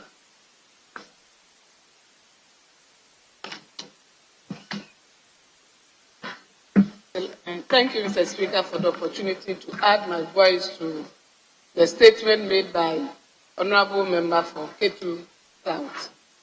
Mr. Speaker, when it comes to old age, I think as a nation we need to change our perception towards old age. It surprises me that parents can give birth to 6, 5, 4 children, but these 4 children cannot take care of just 2 parents who gave birth to them. It surprises me. And they end up running to churches and they will portray the picture as if the parents rather are their problems. And people will start sending their parents to places that is not best, and before you realize, they will start lynching some of them, as she stated in the statement. Mr. Speaker, it is time government sit up and take care of old age. Because if you go to European countries, they focus their attention on old age and they take proper care of them. So even if they will have problems in their homes, they send them to aged houses. Mr. Speaker, we have to start doing something like that for our old age. They are the vulnerable ones in society now. If you look at the north side, the south, east, west, some of the old ages are having issues and having problems, even where to sleep, what to eat is a problem. So, Mr. Speaker, I will add my voice by pleading to the government that they should start building homes for this old age that will have issues, that they need places to go, and then, or they have to be rescued to those places. Thank you, Mr. Speaker, for the opportunity.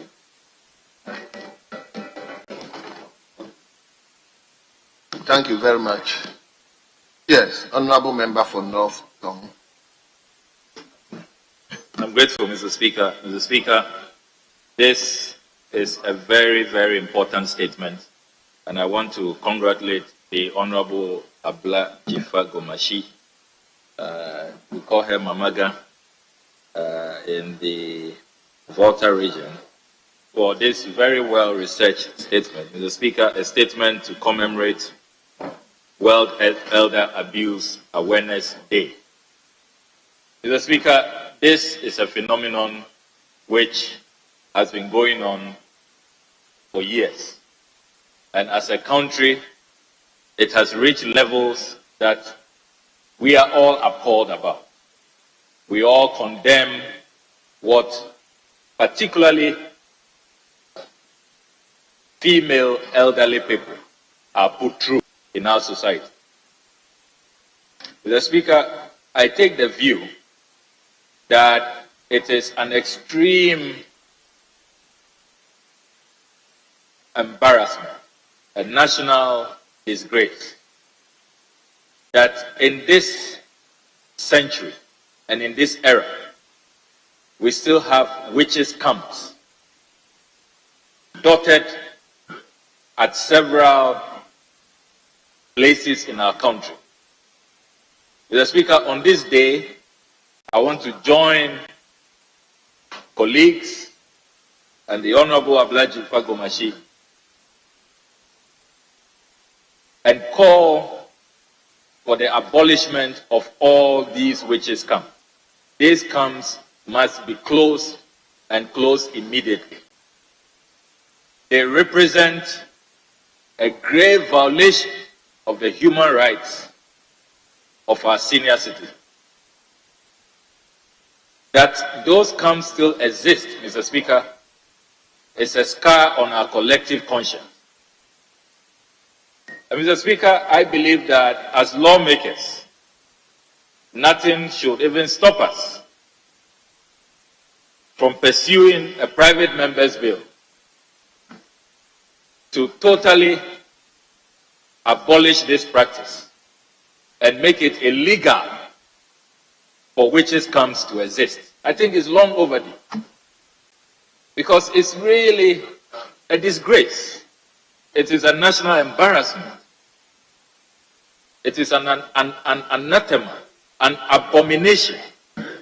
It's not something we should entertain, we should tolerate at all, Mr. Speaker. And Mr. Speaker, what is sad is that you can see that this is clear discrimination against elderly people who are in a vulnerable category. Mr. Speaker, in this country, if you are elderly and you are rich, if she's a rich woman who has some inheritance her children can have, she's never declared a witch. But once you are poor, once you don't have earnings, you don't have property, you are very vulnerable, then you are immediately classified a witch and you are thrown into witches' camps. Mr. Speaker, this cannot continue. And we cannot accept any cultural justification for that. And in doing so, Mr. Speaker, we must also call to order those who hide under religious practices. People go for prayers, and then all of these charlatans, false prophets, which the Bible tells us will abound in the last days. As Christians, we shouldn't forget that the Bible tells us that in the last days, many false prophets will abound. And these false prophets are in active practice. And they tell people that, oh, it's your grandmother. It's that old woman in your house. She is responsible for your woes. She is responsible for your unemployed status. She is responsible for the difficulties you are facing in life. Mr. Speaker, we cannot accept this. And the majority leader is asking me to cite examples. Well, I would ignore that bit. You know, but Mr. Speaker, the majority leader knows that's quite a common phenomenon. And sometimes they don't even hide it, they broadcast it. You see it on television, on radio, where they claim to be prophesying and pointing to some elderly person in the home who is responsible for the woes of their members. Mr. Speaker, this must stop. As a country, we are happy that life expectancy is going up. I was looking at the current statistics, and life expectancy in Ghana has increased to about 64 years, up from 61 years in 2019. And the projection is that it's going to continue to go up to even catch up with the global average, which is 72 years. Mr. Speaker, what is revealing about Ghana's demographics is that the females are growing older, whereas for men it's 63.7 years. For females, for our women, it's 69.2 years. So our women are living longer. And we should tell you that there's a lot we should be learning from our women. Our women are living well. They have very good, healthy lifestyle. They know how to handle stress. Look at what women go through. A lot of them, single parents. They would single-handedly take care. And we are all, most of us here can attest to that. The power of a single mother, of an industrious woman who will juggle, take care of children, take care of the home, and still work, trade, make money, and keep the family afloat.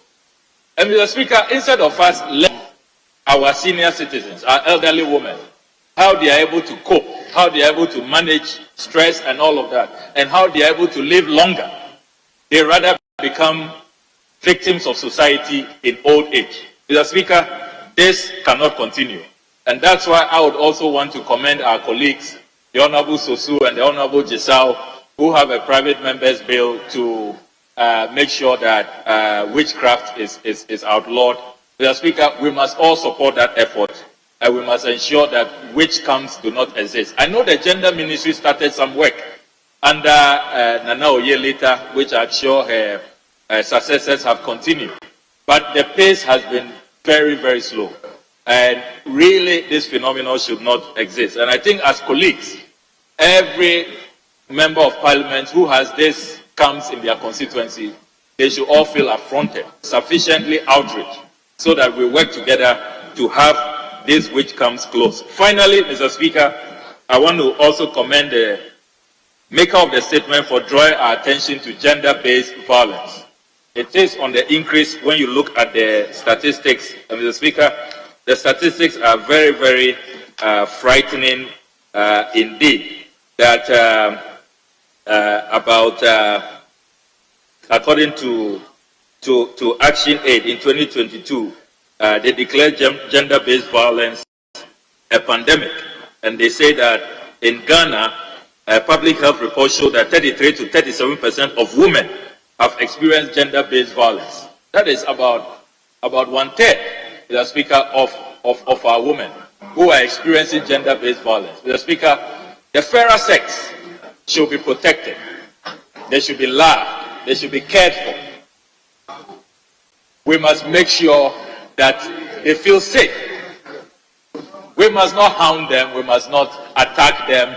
We must not be assaulting them. And so this is a terrible, terrible statistic. And that brings to mind, Mr. Speaker, what happened only this week. This week, there was a viral video which was very, very, very disheartening, Mr. Speaker. We all saw that viral video. A woman somewhere in the Upper East region of Fulani extraction. And, I mean, men pounced on her. And we are told the story is that they were punishing her for the sins of her husband. Mr. Speaker, can you believe that? That her husband is suspected to be a rapist, and so they decided to take it out on her. I mean, it's unimaginable, Mr. Speaker. And the women are always the easy targets. And this cannot continue. I want to commend the IGP, though, Mr. Speaker, for the swift action. He intervened himself, ordered arrests, and I'm told that 4 of the perpetrators have been arrested so far.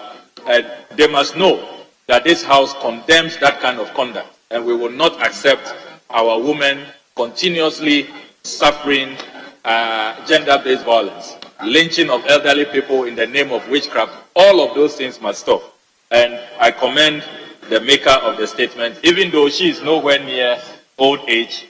She's still very young and pretty. We salute her for bringing this to our attention. And Mr. Speaker, I thank you for the opportunity. Thank you very much. Thank you very much, Honorable. Yes, let me come to Western Region Minister.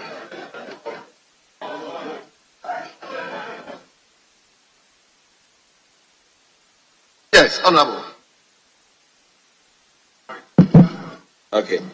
Thank you very much, Mr. Speaker, for the opportunity, and also to Honorable Ifa Komashi on this beautiful statement on the World Elderly Abuse Awareness Day 2023. Mr. Speaker, I believe that aging is a natural phenomenon, and at all times it is important that we do our best to safeguard it and make it useful. In Akan, we have a proverb that says that penny will fear, literally meaning that if you don't have the elderly in your home, there's calamity.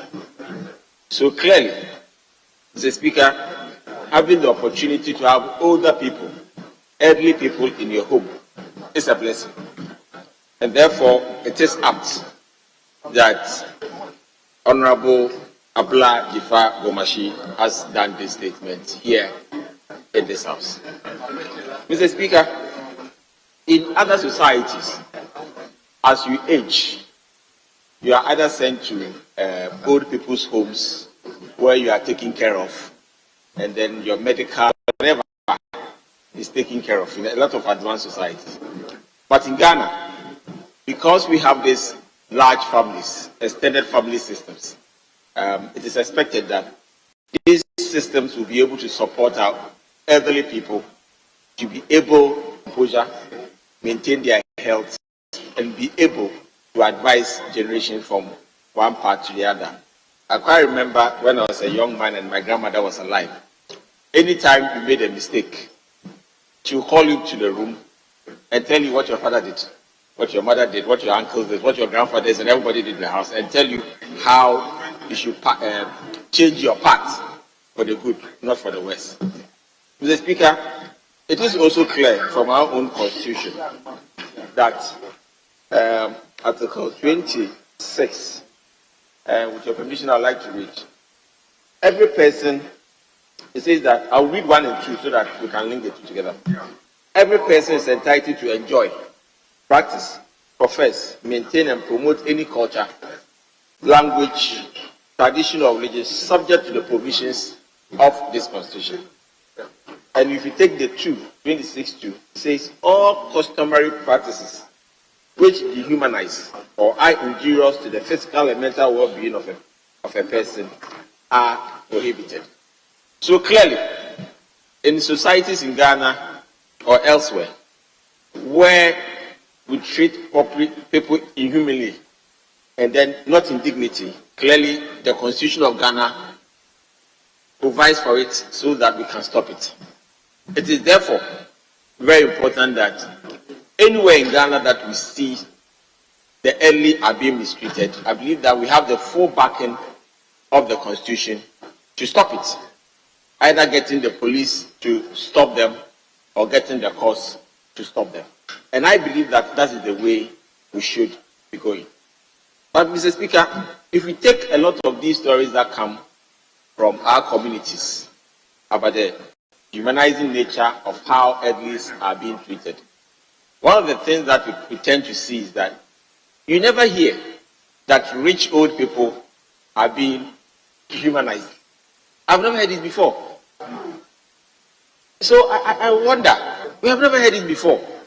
So the question I ask myself is that, is the cure for stopping this, in quote, rubbish should be that we should find a way to make sure that our people are rich all the way to the time they get old or die. Maybe that might be the solution. Yes, they have to be empowered financially.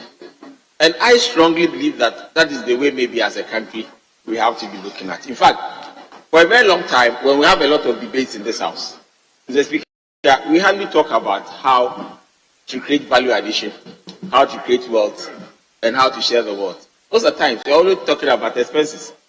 We need school here, we need toilet there, we need road here. We have to start thinking of how we can make sure that we are able to create wealth. Because we know, for instance, that all the people that end up in public employment, they can never be rich. They can, at best, be middle class. And therefore, we have to start inculcating this understanding that to create wealth in this country, we need to entice more people into the private sector, into entrepreneurship, into manufacturing, into value addition. Mr. Speaker, I believe that that is where we can create the extra wealth to be able to take care of our elderly parents so that they don't become targets for people's religious, fanatical labeling of our elderly people in the Ghanaian society. Mr. Speaker, it is therefore very important that Honorable Gomashi has brought this issue full cycle back to us in this house. And I strongly believe that we will have more of our elderly people not abused. It will go a long way in supporting us to grow the knowledge base, the traditional knowledge base, the local knowledge base of our families and of our citizens, and make Ghana a better place to live, because the elderly will be supporting. Thank you very much, Mr. Speaker. Eric. Thank you very much, Mr. Speaker, for the opportunity to contribute to the statement made by our colleague. Mr. Speaker, this is a very important statement for all of us, because very soon we are progressing towards that period, and obviously we require some special attention when we get to old age. Some of us are already there, but those of us in the middle age, we have not attained the old age yet. Mr. Speaker, from the moment of conception to the grave, life is made up of stages. And in every stage, one requires special attention. You start from when you are carried in the womb, and the challenges that our mothers go through, the difficulties before they deliver. Mr. Speaker, in childhood, that is where we require special attention.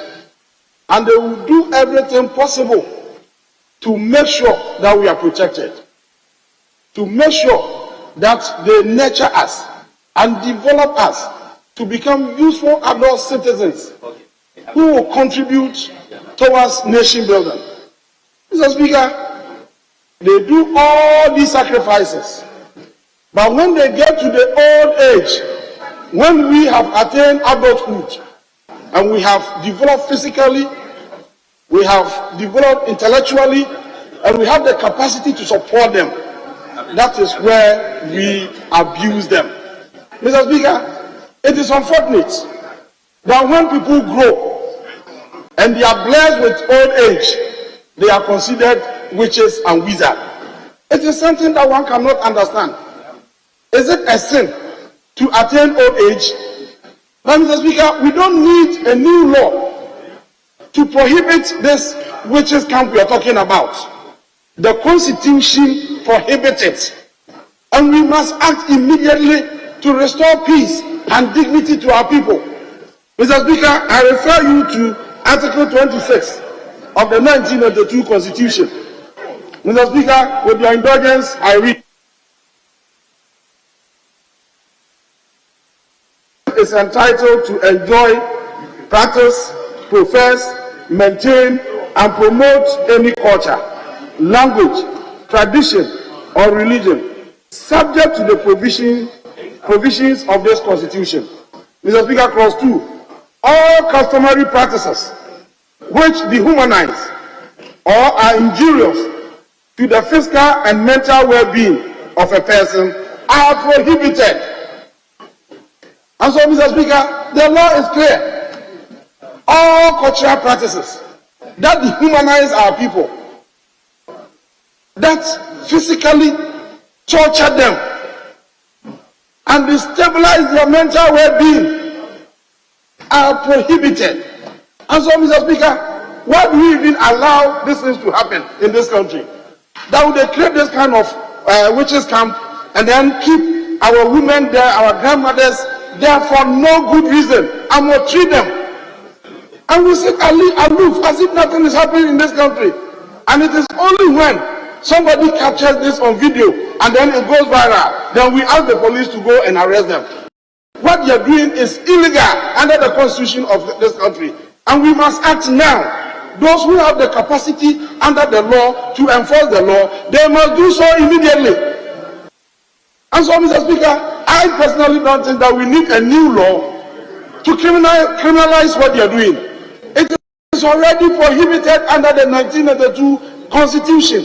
And this thing must not be tolerated. We have sat aloof for quite a long time. We must act immediately. And so, Mr. Speaker, we will sit here, pass the law, and then we want those who have the power to enforce the law to do so. Mr. Speaker, this is a very serious matter. People can trivialize it because they don't take interest in some of these important matters. But Eugene must understand that this is a serious matter. Why it's all of us to be on board. Lives are at stake. Lives are at stake, and everybody must be concerned about it. I'm surprised that Honorable Eugene intends to trivialize a matter of national interest like this. This shouldn't be the case. And so, Mr. Speaker, I will urge you, being the Speaker of this House, to order those who have the power, who have been empowered under the Constitution, to enforce the law, to, as a matter of urgency, bring down all these witches camps and allow our people to live in peace. They are our mothers. They brought us up. We owe them a duty to ensure their safety, to make them happy, and to ensure that they live a decent life. Can you see this in Europe? Where in Europe can you find this kind of camps? Where in America can you find this? Are we the only human beings on earth that believe in those things? Mr. Speaker, the right thing must be done. And so I urge you, once this statement, important statement, has been made at the time that you are presiding, Mr. Speaker, do something. Do something to arrest this unfortunate situation before it becomes very old. Otherwise, you go and then experience the same thing. Mr. Speaker, on this note, I thank you for the opportunity. Eric, thank you very much. Let me give Honorable Frida Prempe. I have urged her to speak. So, Honorable, let's hear you. Thank you very much, Mr. Speaker, for the opportunity to contribute to this very important statement made by my Honorable Member of Parliament, Jifa Gomashi, on World Elder Abuse Awareness Day. Mr. Speaker, I will start from where Honorable Erikopoku left off. We are all aging. We all grow to become old ladies one day.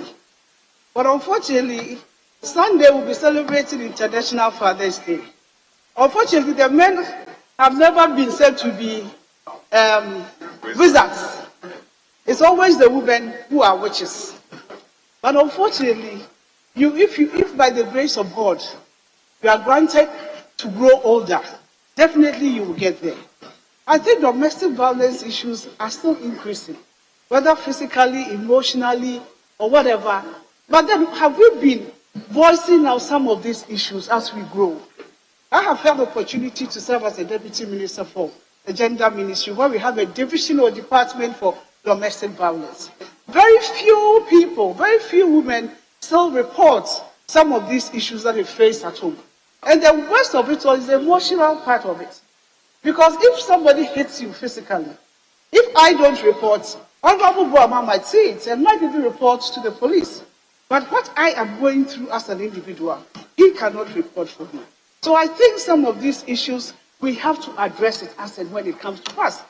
As for the laws, we have very beautiful, already existing laws, but how do we even implement and follow through to the laws? How do we ensure that the laws are well implemented? How do we ensure that people, those of us who made the laws, we don't even find ourselves foul to the laws? I believe that this is one of the best statements that my honorable sister has put across. Aging is something that we cannot avoid.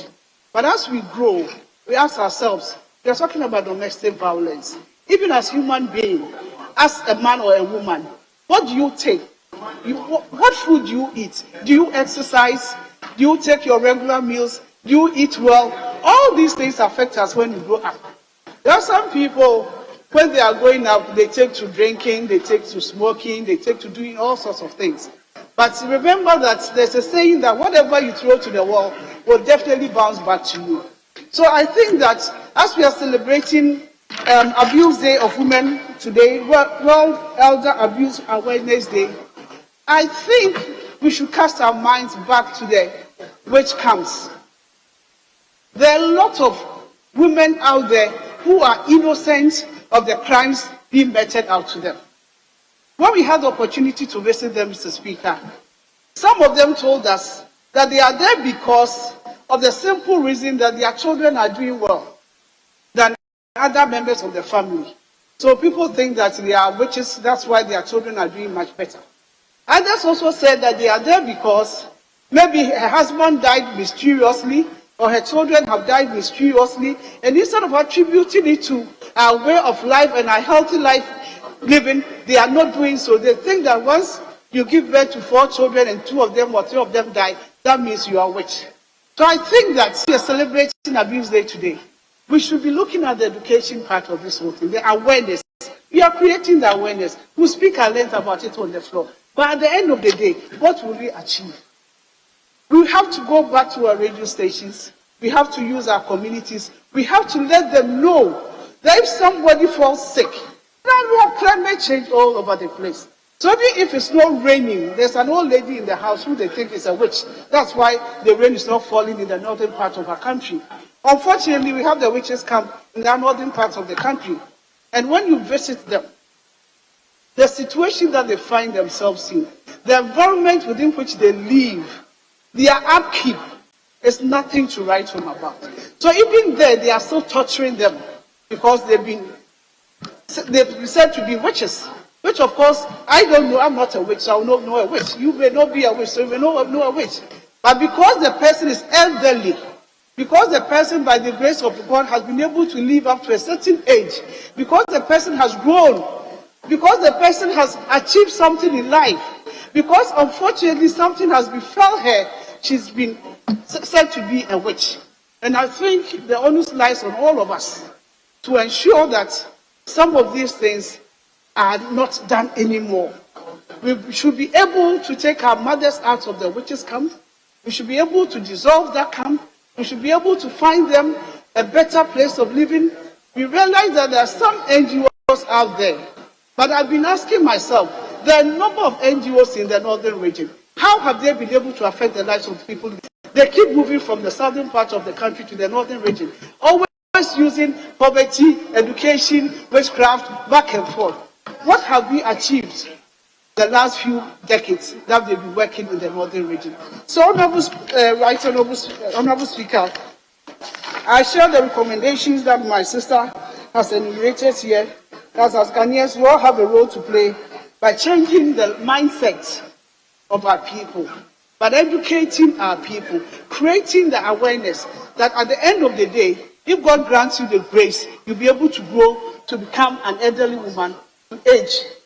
And so what you want your children, what you want your family, what you want your community to do for you when you grow old, think about it and do same for the elderly woman in later on. And I think as we continue to educate ourselves, as we continue to create awareness, as we continue to implement and move through our laws, we'll be able to find a better place for our aging women.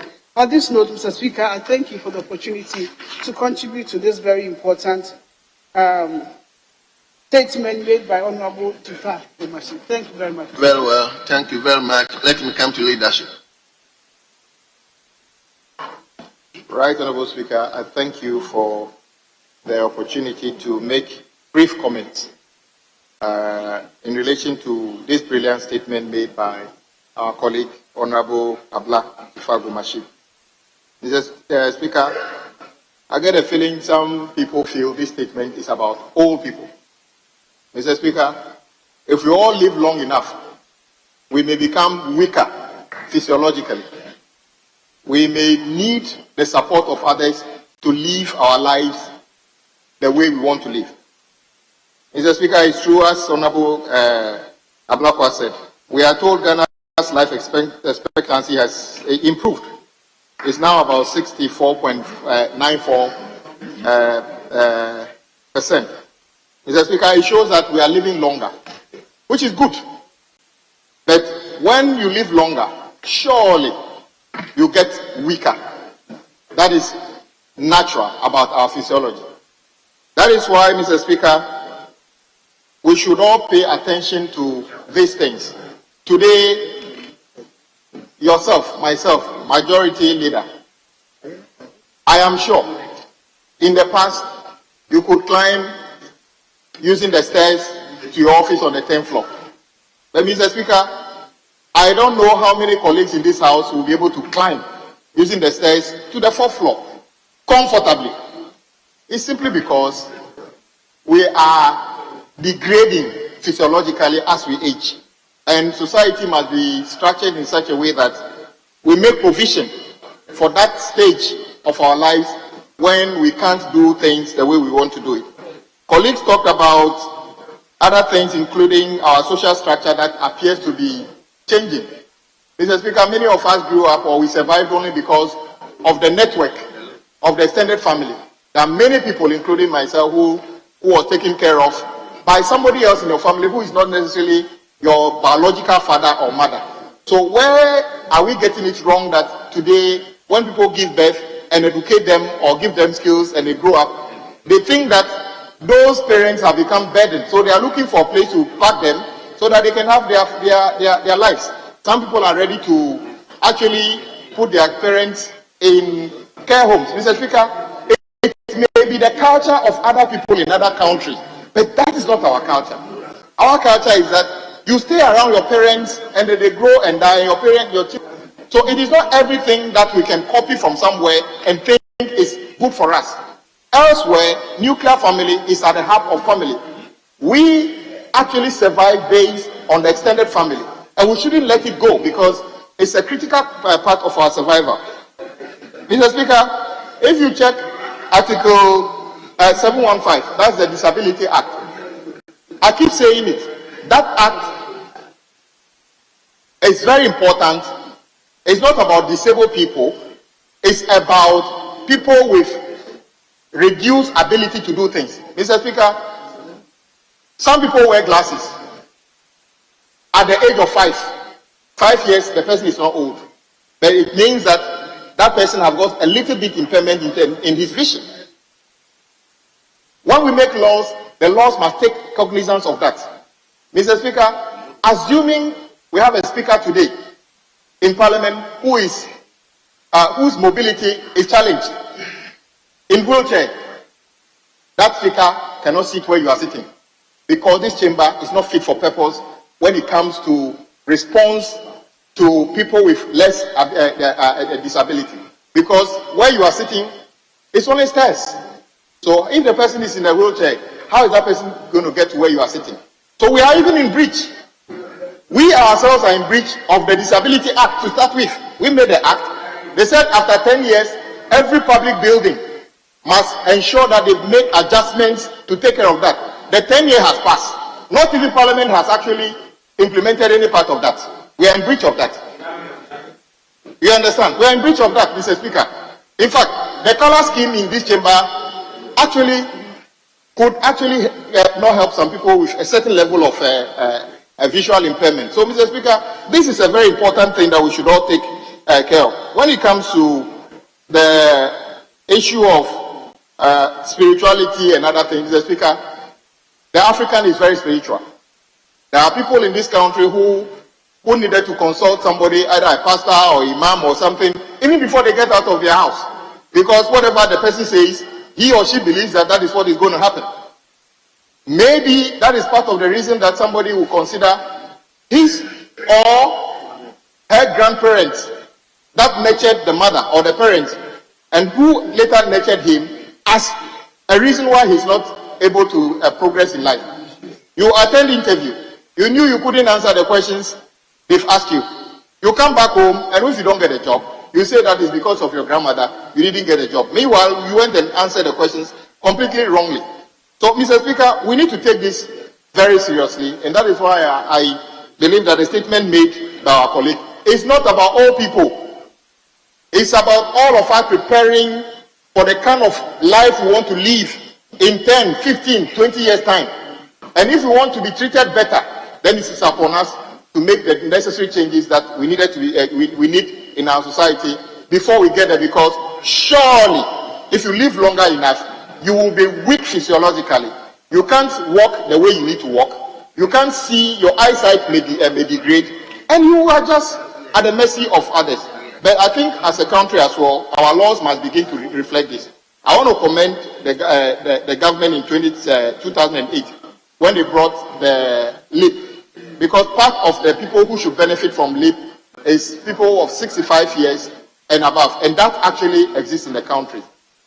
As of whether it covers enough people is another matter, but we should do more than that as a people, and we should commend ourselves for that legislation, and we should try and see if we can improve on that. So, Mr. Speaker, I fully endorse this statement and encourage all of us, starting from Parliament, look at the provisions in the Disability Act at 715 that we passed, and see if we ourselves can set ourselves as good example by making sure that we encourage institutions that would enforce these laws to address some of the issues raised by our colleagues. And when we get home, we see how we treat our elderly people better, because surely where they are today, if we live long enough, we'll get to where they are, and we need to improve on that. Mr. Speaker, I thank you for the opportunity and thank our colleague for a very brilliant statement made.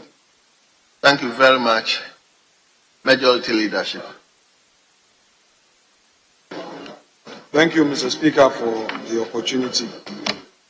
Mr. Speaker, in making brief comment on the statement made by our colleague on the subject matter, World Elder Abuse Awareness Day 2023, I must say that the content of the statement is well rooted in the Constitution, particularly Article 39.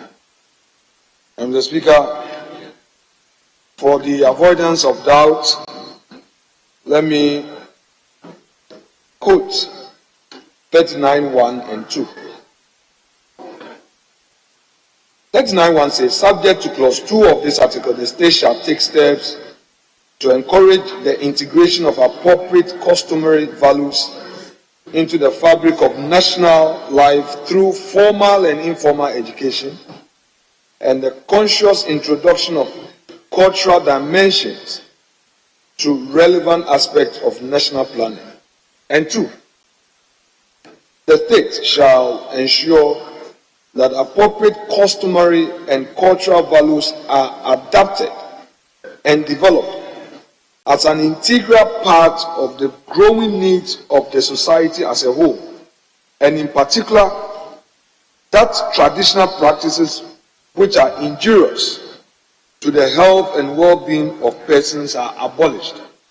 So, Mr. Speaker, once again, the basis of a contention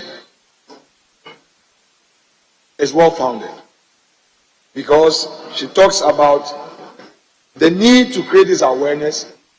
There is a constitutional obligation on us to ensure that we do away with all practices that create discrimination and by extension leads to an abuse of the elderly. So, Mr. Speaker, we need to take this invitation on board and see to the appropriate policy to ensure implementation. But, Mr. Speaker, colleagues have expressed concerns about the everyday peril, everyday abuse of the elderly. I do not intend to add to the superfluity of such views. However, that's one particular thing that perhaps COVID helped to minimize, but it has taken another dimension again. Funerals. We see old people, men, women, whose children or relatives abandon them, only for us to see lavish funerals conducted, celebrated, supposedly in their honor. If you take good care of your mom, if you take good care of your dad, if you take good care of the elderly, and upon responding to a call above, you want to honor such a soul, indeed, there should be no problem. But where the old lady is even in need of medications and you don't mind her, where the old man needs your attention and you are too busy, and you would organize funerals, build a new house, maybe you don't even visit the village, or you have an uncompleted house, you complete it and you say you are celebrating the dead. Mr. Speaker, that's a serious matter and we have to look at it. The aspect that hurts the most is what I call the Gonyo party, the one that they wait Sunday, they cook, eat, and will be dancing. I say, really? Suddenly they've forgotten about their sadness and they've forgotten about the pain they claim they are going through, and they are doing Gonyo party. Merry making. They make merry that the person is gone. And we spend money forgetting about when the person was alive. So, Mr. Speaker, I will conclude by saying that the quote by the maker of the statement must be a point of reflection for us. She quotes Ephesians 6:1-3. And, Mr. Speaker, we must ponder over these and get the benefit there too. I thank you, Mr. Speaker. Thank you very much. You've brought statement time to a close. And Honorable Gomeshi, we thank you for the statement. All the contributors, we thank you. Leader.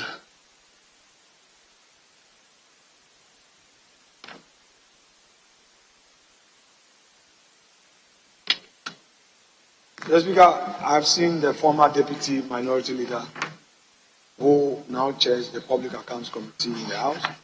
He has a couple of motions, and I would now pray that you grant him leave to proceed.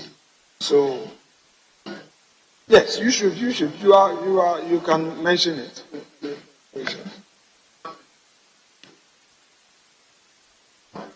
Yeah, Mr. Speaker, the former Deputy Minority Leader is not been put in charge of Public Accounts Committee recently.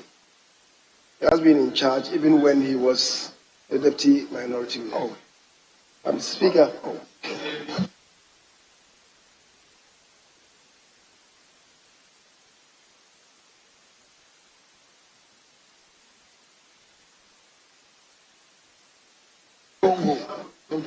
Yes, Speaker. A little bit of internal bleeding. But, the Speaker, we had some discussions, the chairman and I, And I was suggesting to him that some of these reports really need serious reflection.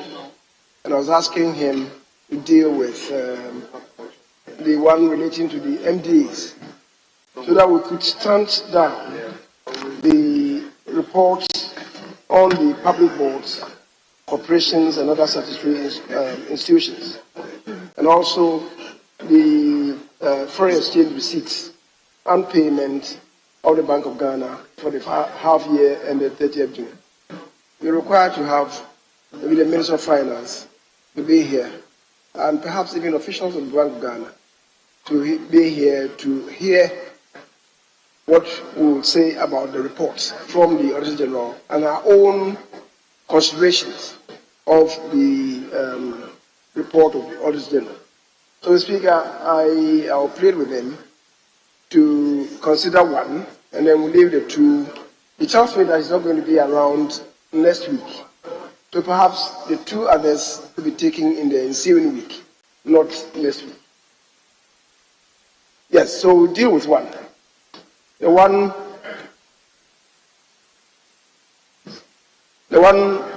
relating to motion listed as item number 10. Very well. That one is going to be considered. So, honourable members, we will commence public business, and I'll therefore invite you to turn to page 3. Page 3 in today's order paper. We are dealing with motion 10. Motion listed 10. Honourable member, do members have the report? Members have the report. Okay. So you have the floor now. Thank you, Mr. Speaker. Mr. Speaker, I rise to move that this Honourable House adopt the report of the Public Accounts Committee on the report of the Auditor General on the public accounts of Ghana for ministries, departments, and other agencies for the year ended 31st December 2020. Mr. Speaker, I present the committee's report, and that I ask the hands that capture the entire report as having been read, whilst I read portions. Mr. Speaker, this report was presented to the House in accordance with Order 1875 of the 1992 Constitution of the Republic of Ghana. The report was referred to the Public Accounts Committee for examination and report, pursuant to Order 1652 of the Standing Orders of Parliament of Ghana.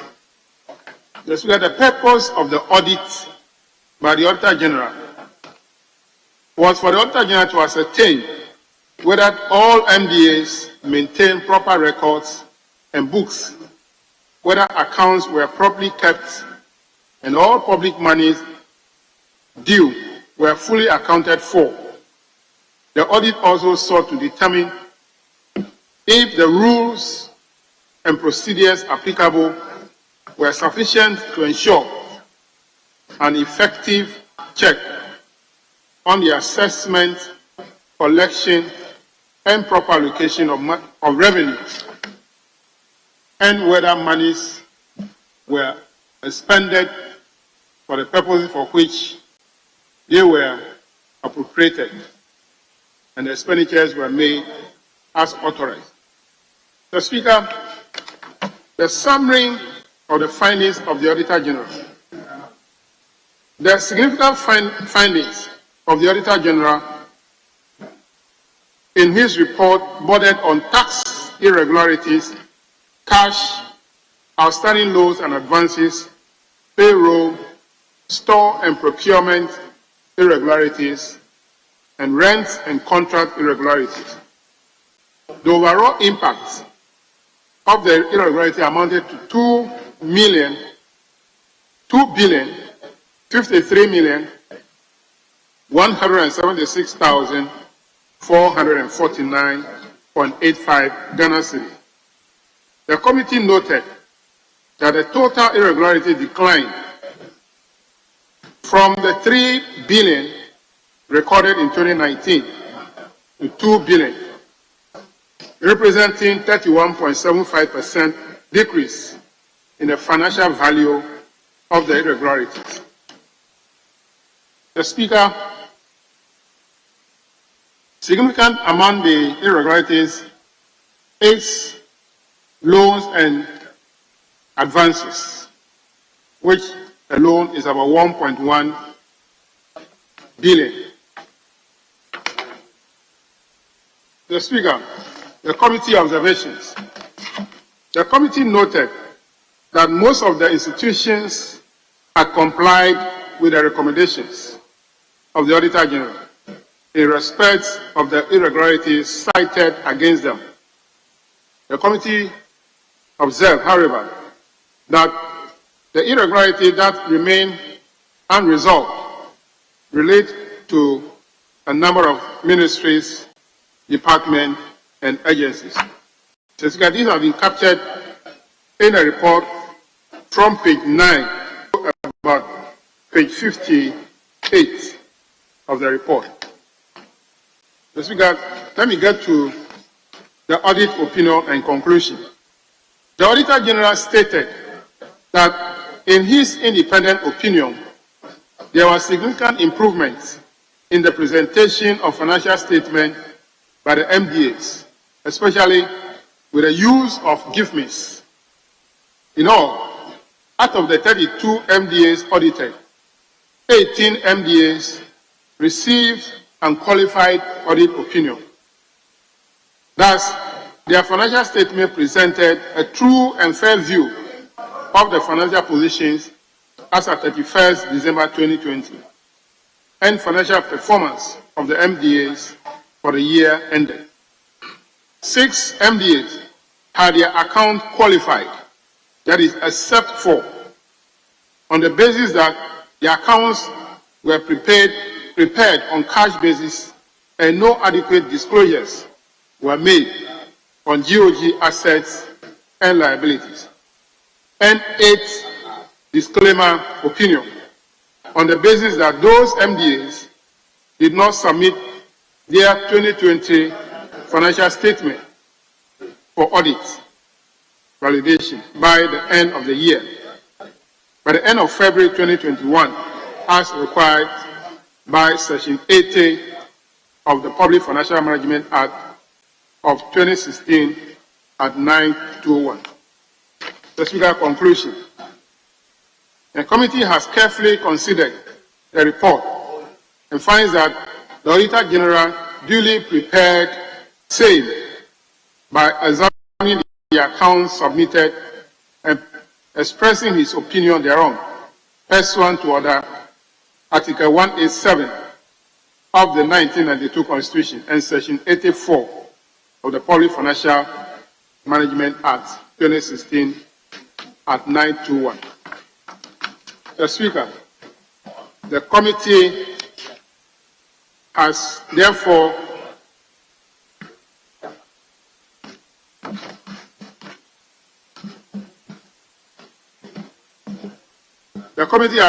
recommended that the House adopt the report of the Public Accounts Committee on the report of the Auditor General for ministries, departments, and other agencies for the financial year ended 31st December 2020.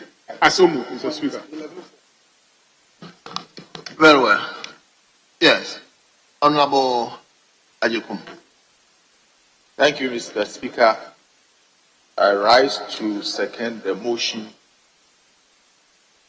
and doing so of the report of the Public Accounts Committee, on the report of the Auditor General, on the public accounts of Ghana, ministries, departments, and other agencies for the financial year ended 31st December 2020. Mr. Speaker, in seconding the motion, I want to make one or two statements. The Speaker, on the page 6 of the report, paragraph 6.1.3. The committee actually found out that the amount of indebtedness or loans advances, which was stated in the report as 1,108,660 cedis, 0.4195%, was actually a mistake, and that the actual amount of indebtedness and loans and advances was 116 million and 78,274 pesos for 12 cedis.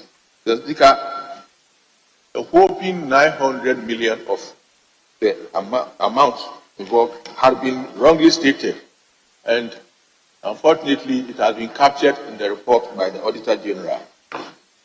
So I just want to urge the Auditor General that they should pay particular attention to such huge errors, especially because these days a lot of people take these figures that are stated in their report as amounting to loss of money or corruption and what have you.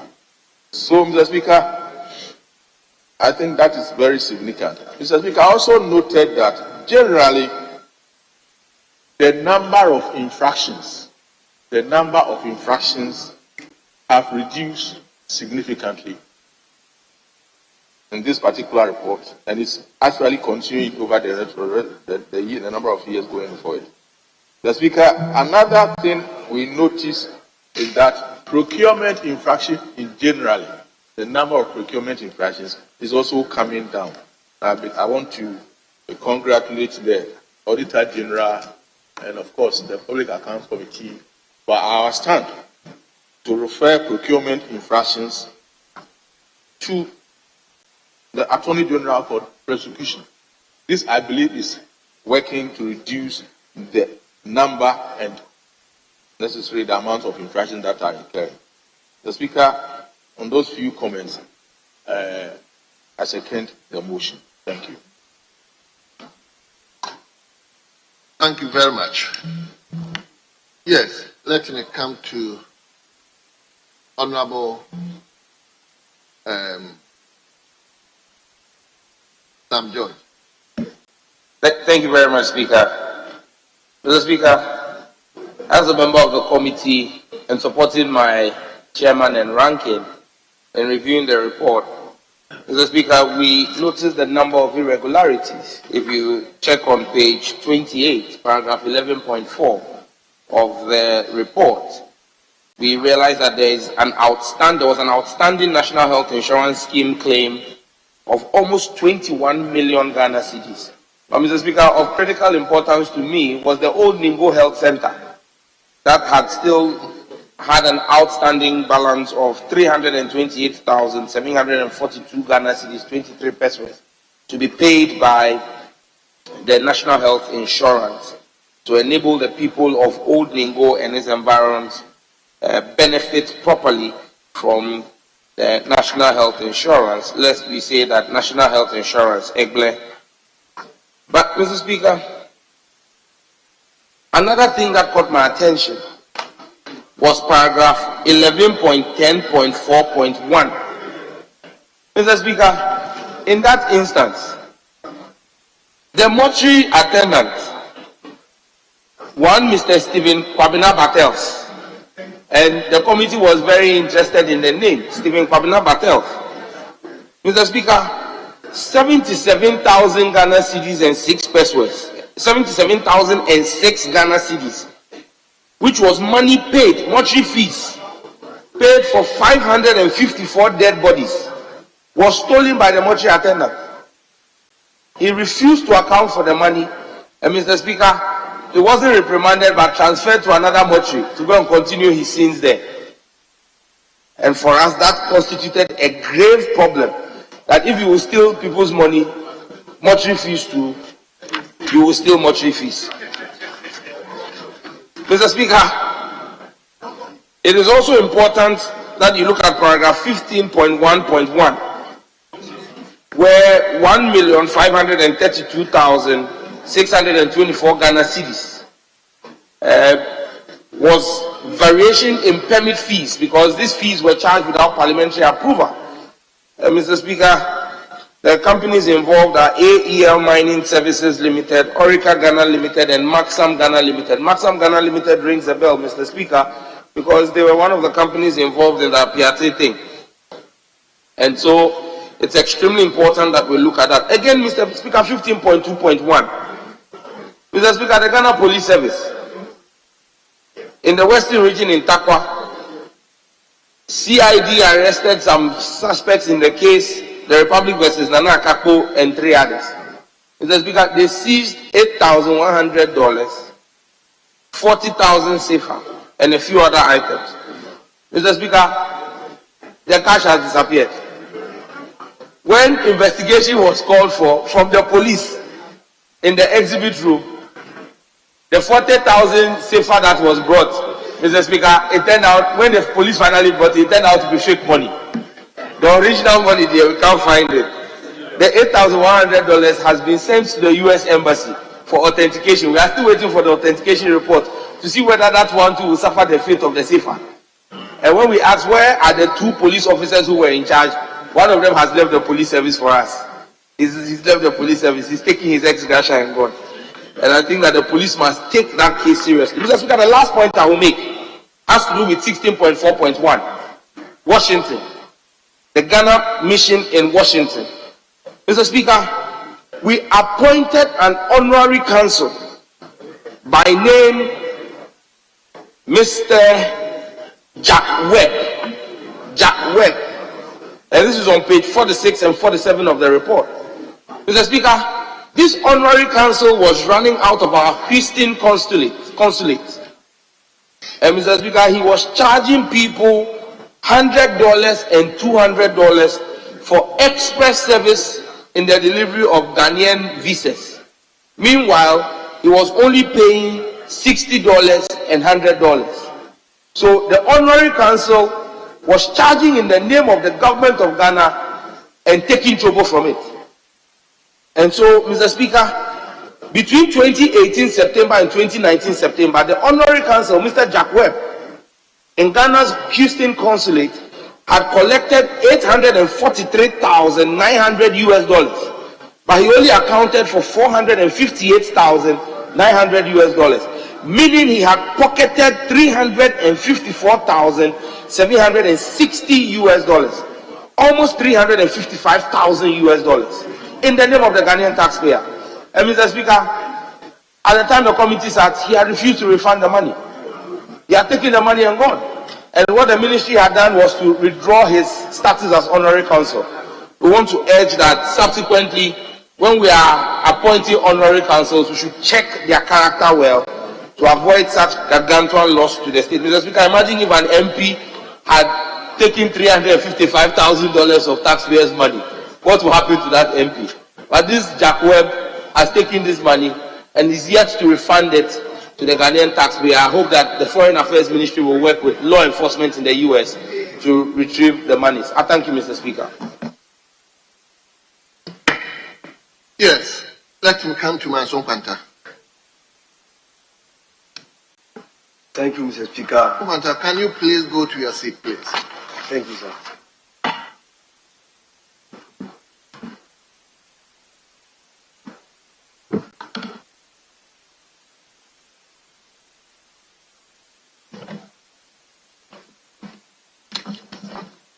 Thank you, Mr. Speaker, for giving me the opportunity to contribute to this all-important report. It is all-important because when we talk about Bank of Ghana, it has the honorable duty to ensure that prices are stable in the country, to ensure steady growth of the economy of Ghana. Based on that, anything concerning Bank of Ghana should be taken serious. In the first place, Mr. Speaker, the foreign exchange receipt that they got for the year 2020 shows some receipts exchanged for cedis that was captured in the report. Other receipts were not, those who were not exchanged for cedis were not captured in the auditor's report. However, Mr. Speaker, it shows that the reserves position of Bank of Ghana also increased, telling us that based on the amount exchanged for CDs, which shows something not also exchanged, it will be interesting to know that it has captured in the reserve position, which increased from 8.62273 million cedis in 2020 as compared with the 8,441 million dollars, which means that there was a marginal increase of 209.2 million, which is 2.47%. Mr. Speaker, the committee which presented a report showed that the increase in gold and corresponding bank balances and foreign notes and coins were the major issues that increased the reserves. However, when you look at the report, cocoa receipts were down, which shows that cocoa receipt in 2020 was 1,173.92 million compared to 2,166.93, which was due to the fact that production of cocoa went down. That affects our foreign exchange receipts.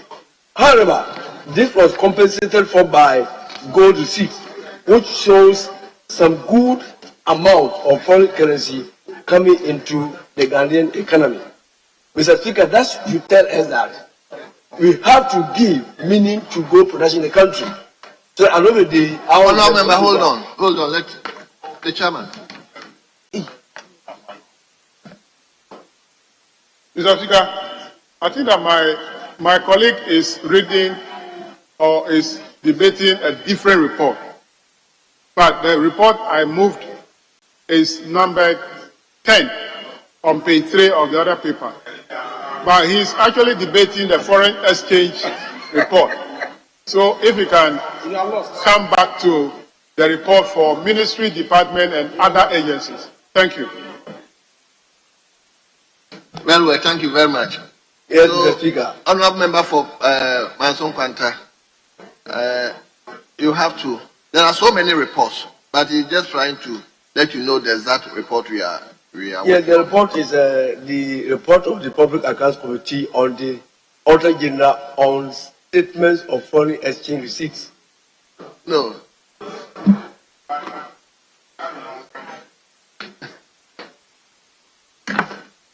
Chairman, thank you for drawing our attention to that. You come. I mean, let's give.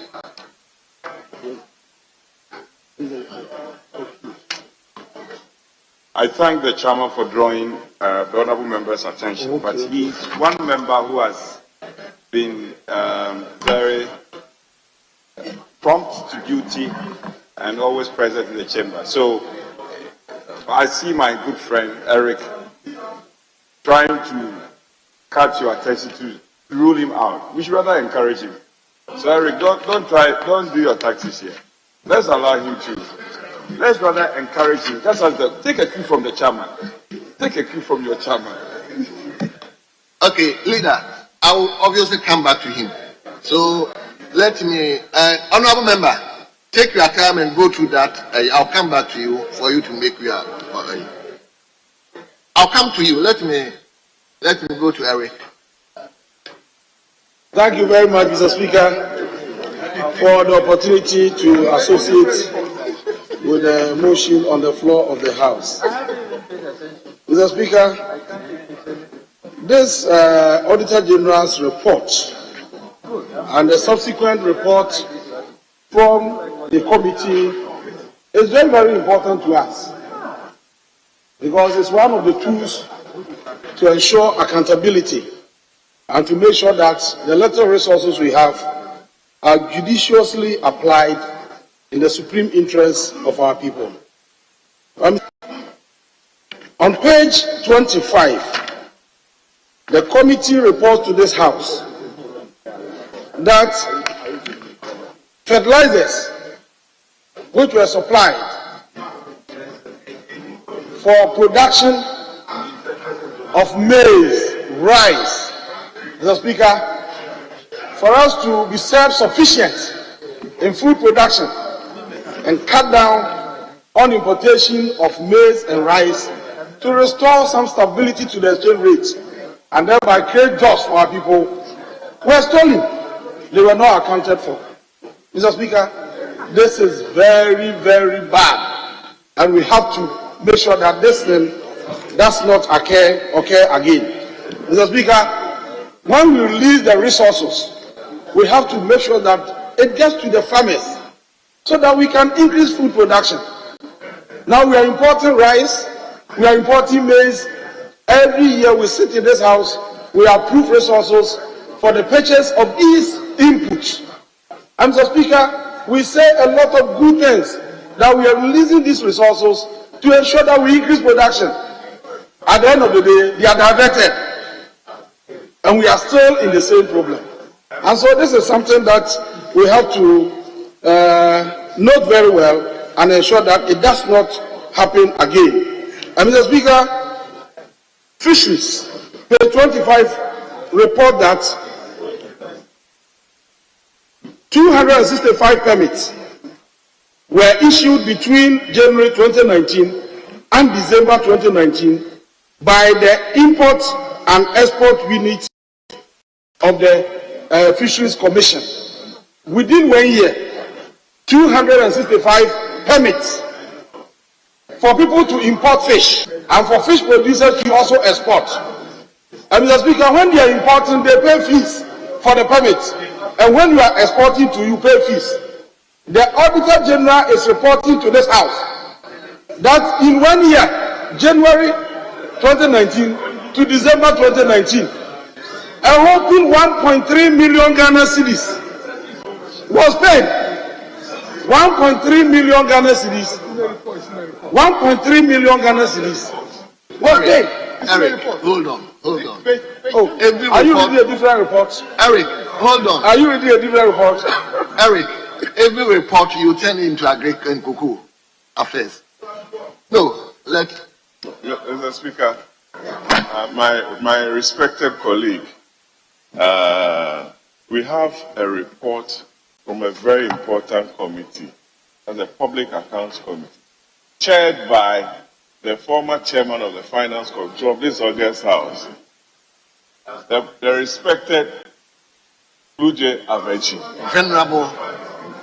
The experienced Kluje Aveji, who has produced a report ably signed by my good friend James, born in 1964.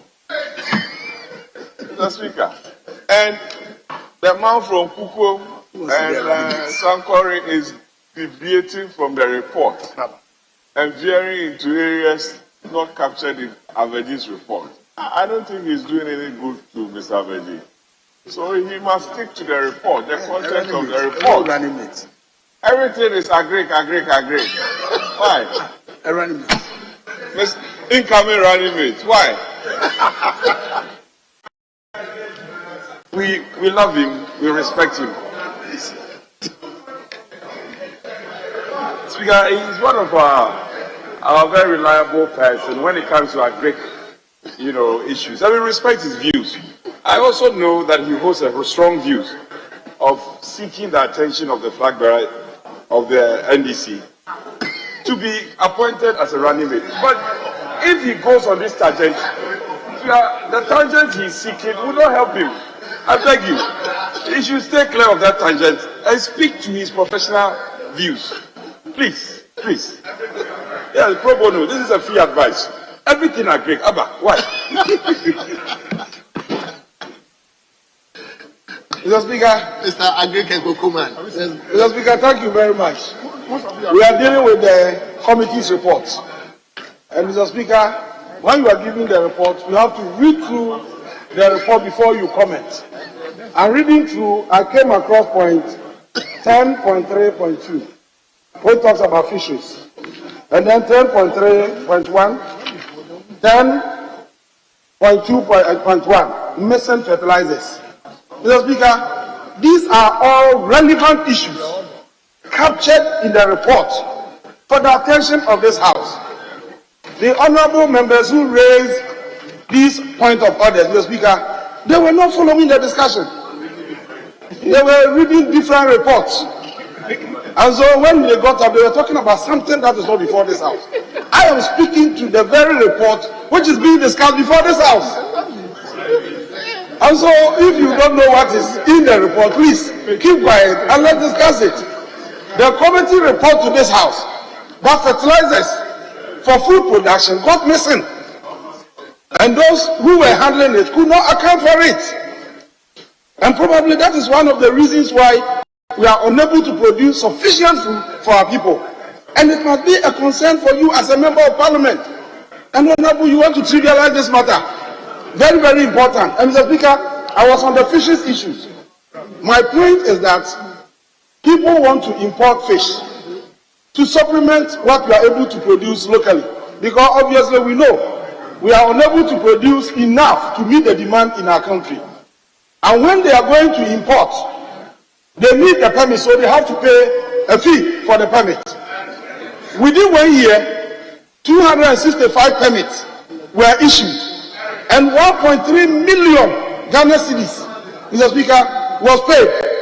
And the person who took that money, the person who took the 1.3 million cannot account for that money. And you are saying that you shouldn't shout. My brothers, Mr. Speaker, this was between January 2019 and December 2019, under the watch of Nana Danko Akufo-Addo. And so it's a serious matter. We have to talk about it. So, Mr. Speaker, you are rich. That's what you are rich. Mr. Speaker, this is a serious matter, and it's good that the Auditor General is asking that that officer must be found and the money taken from him. And Mr. Speaker, page 46. Page 46. Another serious issue was mentioned there, and I'm interested in that matter. 46, Mr. Speaker, is about the Washington mission, and it has to do with consular fees. Mr. Speaker, applicants who wanted to come to Ghana were made to pay visa fees. Mr. Speaker, they raised the visa fees to 100 and then 200 if you want express. $100 ordinary, 200 if you want express service. They paid, and when they were after, they reduced it. They said they were paying 60 and 100 instead of disclosing the 100 and 200. This is what the Auditor General is reporting to us, and this is not fraud. This is fraud. Mr. Speaker, it's a serious matter. Mr. Speaker, let me refer you to that page 46, paragraph 16.4.1. How can we behave this way and still say that we are developing our nation? You increase visa fees, people pay, and then when you are accounting, you do your own editing. You reduce it to 60, and then you say that you are developing our nation. Mr. Speaker, this is corruption. It's a serious matter. And we are saying that the appointment of that officer has been terminated. That's all. How? The appointment of the officer has been terminated. We need the money. Huh? So you should go with the money. Just because a lot of people benefited. Mr. Speaker, is that not the reason? Mr. Speaker, this is a serious matter. And my colleague Okankwe will not talk about this. He wouldn't talk about this. This is a serious matter. Ghanaians abroad who decided to come home, they said, oh, let's obtain visa because probably we hold foreign citizenship. Not only Ghanaians. And then other people who wanted to come here, they paid. The officer who was being paid with our taxes took the money. And he edited it, Mr. Speaker, 100 cedis, 200, and he discloses $100. He discloses 60, 100 instead of the $100 and 200. He said $60 and $100, and pocketed the rest. Now the Auditor General says that look, this is not good. Honorable, where are you going? Why are you running away? You are running away from your own deeds. And leader, that's why you can't speak to it. You see what your people are doing. They are raping this nation. It's a serious matter. Now it's gone international.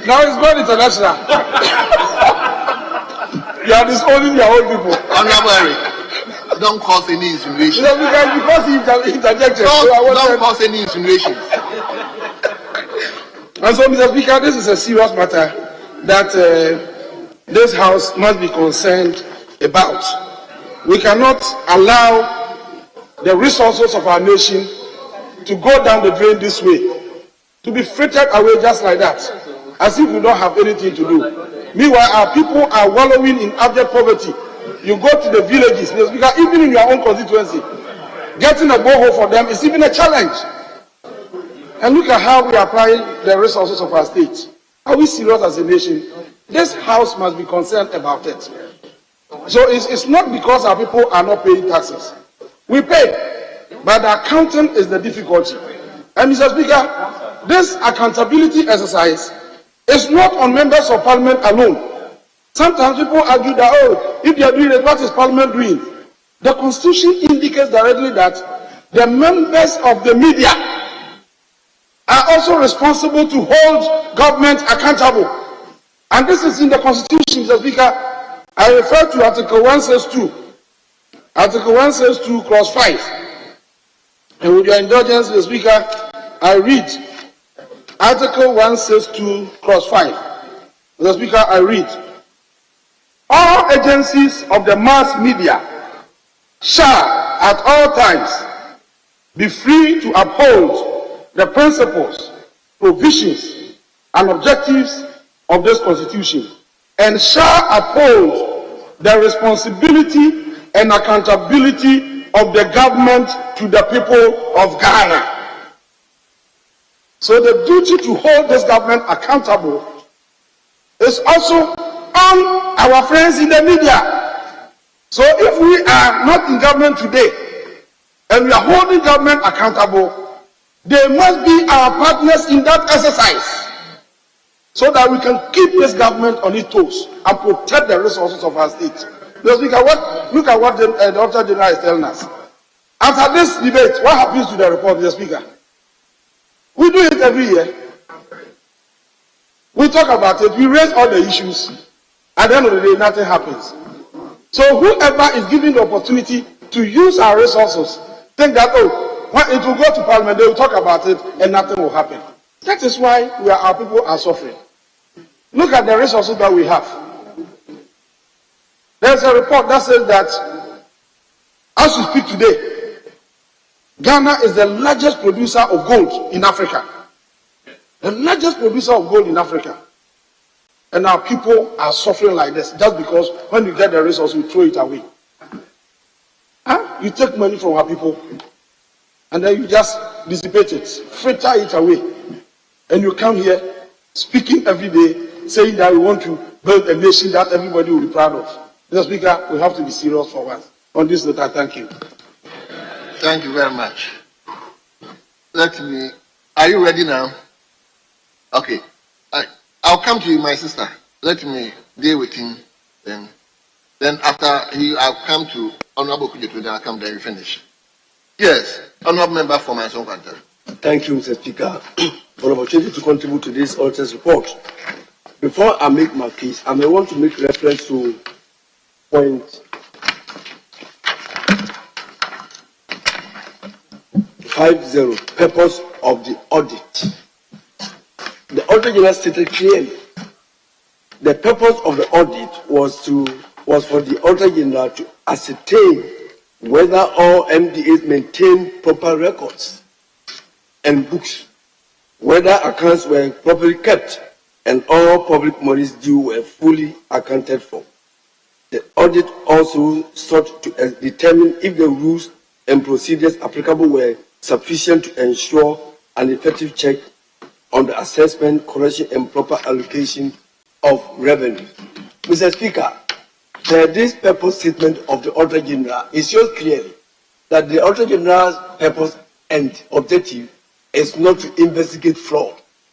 It is to ensure that the rules in place, the guidelines in place in preparing the accounts, and the evidence underpinning these collections and accounting are also sufficient enough to ensure that everything is done properly.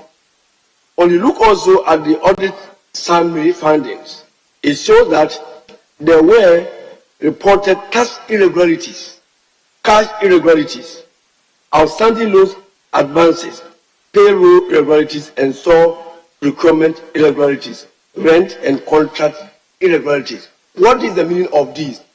The point that there are irregularities doesn't mean that some fraud have been committed. In some cases, the Auditor General report shows that some of these irregularities were even collected before their audit came to an end. On that point in time, Parliament should also come out clearly to address the public and educate them that the fact that some irregularities are mentioned doesn't mean all of them result in fraud, because Auditor General does not have that. So if Parliament believes there are some irregularities called for investigation, we have the power to do that, to find out details about some of these outstanding issues. For example, there were some tax irregularities. Mr. Speaker, to the tune of 694,386,436.5. Mr. Speaker, when we go through this, it tells you that there were some irregularities involving companies, business entities, and individuals who owed corporate individual income taxes. Here, the irregularities is not talking about the people stealing money from the state or intentionally not trying to pay, but they were not keeping proper records, which the GRA has every power to ensure that these monies are paid accordingly. Also, cash irregularities were also mentioned. Other irregularities involving all institutions were mentioned. And these irregularities I'm talking about, they are all concerning the rules and regulations governing the provisional accounts. It doesn't show that money has been stolen, which is fraud. On that note, some of these irregularities should be carefully assessed so that you don't end up concluding that everything irregularity is a matter of fraud. Mr. Speaker, if you want to kill this aim, then the important thing is that the government of Nekufuado has instituted the idea of going digital. Ghana is overdue to go digital. All these irregularities could have been nipped into the mud if we have digitalized our system and everything is cashless economy. It is high time Parliament should be bold enough, if you want to avoid these irregularities, to ensure digitalization of the economic system, to ensure that all cash flow received and payments are covered digitally, so that the cashless system that we are all praying for to come to place and to limit the extent of irregularities in the operation of our MMDAs and other ministries. Mr. Speaker, to conclude, I want to say all these things that we are learning here about irregularities are nothing new. It is something that goes with every entity where they will not go with the rules and the laws. This thing can be nipped into the bud if we are able to institute the digitalization to its meaningful level and ensure a cashless system where everything is automated and the system will work to perfection and ensure that Ghana does not suffer some of these irregularities all the time coming up in the accounts day in, day out. Thank you, Mr. Speaker, for the opportunity. Thank you very much, Honorable Member for Manso Panta. You've already prefaced that you'll be brief. Okay, then I'll give you the floor. I'm grateful, Mr. Speaker. Mr. Speaker, I'll keep my promise of being very brief.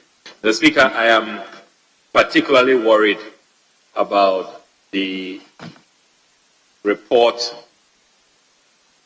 relating to, the aspect of the report relating to our diplomatic mission in Washington and the Honorary Consul's office in Houston, Texas. Mr. Speaker, this is a very serious matter.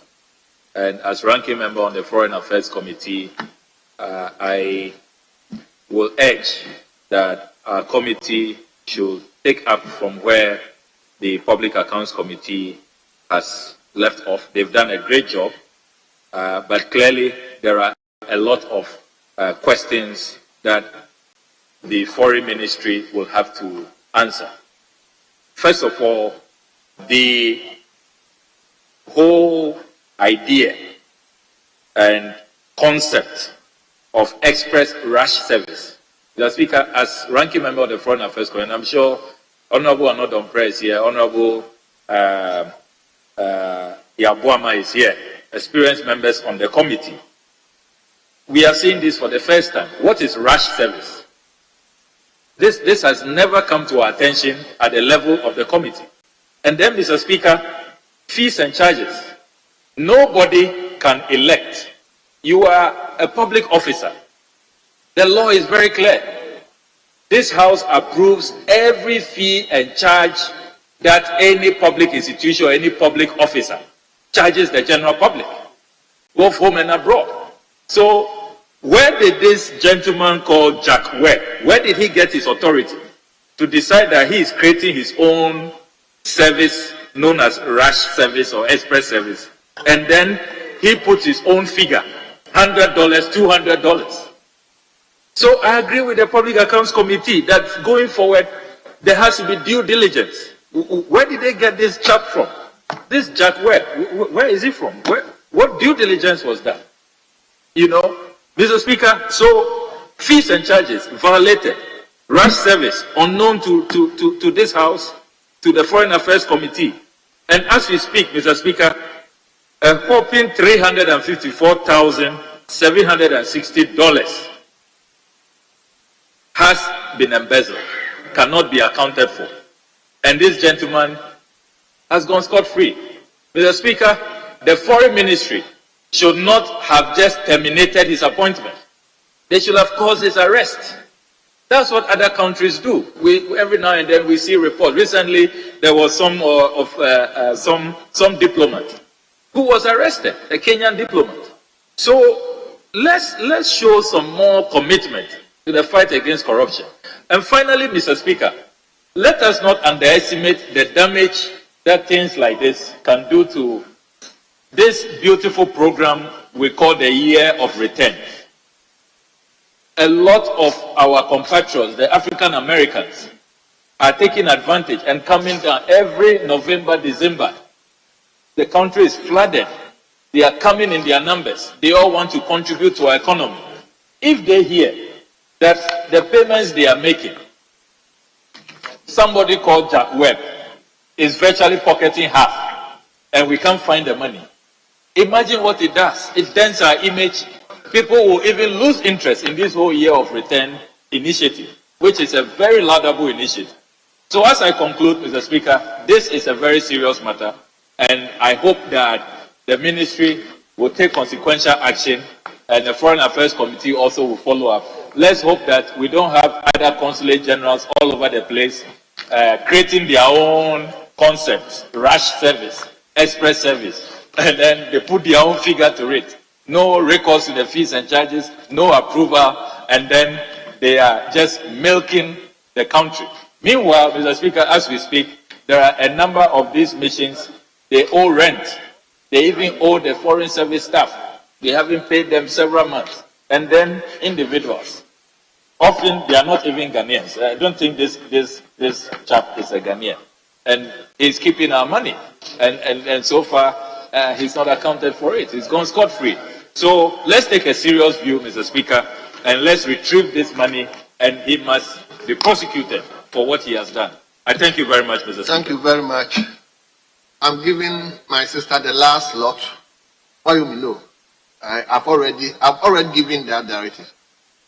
No, let me give my sister Abuakwa North. Let me give her the opportunity to also contribute. Then I come to. Thank you very much, Mr. Speaker, for the opportunity. Mr. Speaker, a lot of people hold the view that the end of the Auditor General's report, that is the end of it. But I have a very different opinion and also observation. Mr. Speaker, the letters from the Public Accounts Committee to heads of agencies has brought a lot of corrections and a lot of uprightness in the way businesses are done concerning monies that are sent to them and the way we disperse them. Mr. Speaker, most of the infractions involve unsupported payments, procurement irregularities, unearned salaries, and unpaid rent. Mr. Speaker, it is heartwarming to state that from paragraph 18.1, 18.1.2 on, to observe that after letters from the Public Accounts Committee get to the heads of agencies, they quickly do the needful and recover a lot of the monies and infractions. And this proves that the Public Accounts Committee, working together with the Auditor General staff, it's doing a lot of corrections on our systems, except that few individuals and agencies are not obeying the simple rules, that is the PFMR. But with the public accounts, a lot of monies have been collected. For instance, in paragraph 18.11, with unsupported payments, no, 18.11 and 18.12, monies that hitherto were part of the infractions were corrected and appropriate documentations were done. And when you compare 2019, 2018, 2019, and 2020 public accounts reports, you realize that the infractions have reduced tremendously.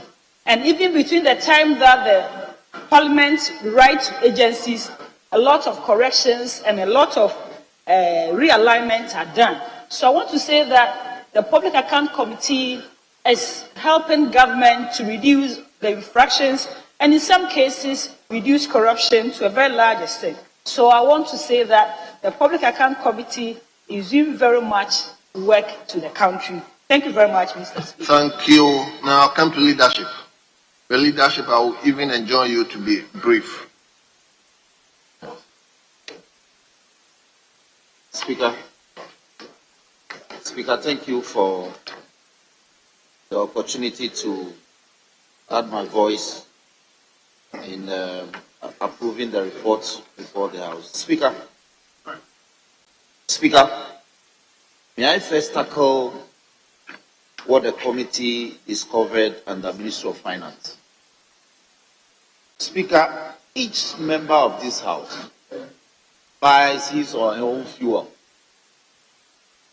Speaker, these fuel stations will dash you a milliliter of their fuel. The Speaker, we uncovered that OMCs will lift oil and they'll refuse to pay the appropriate taxes.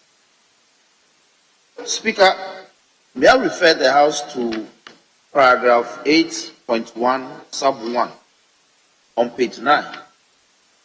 Mr. Speaker, the customs division ought to be up and doing. And you will discover that every year the reports are replete with things like this.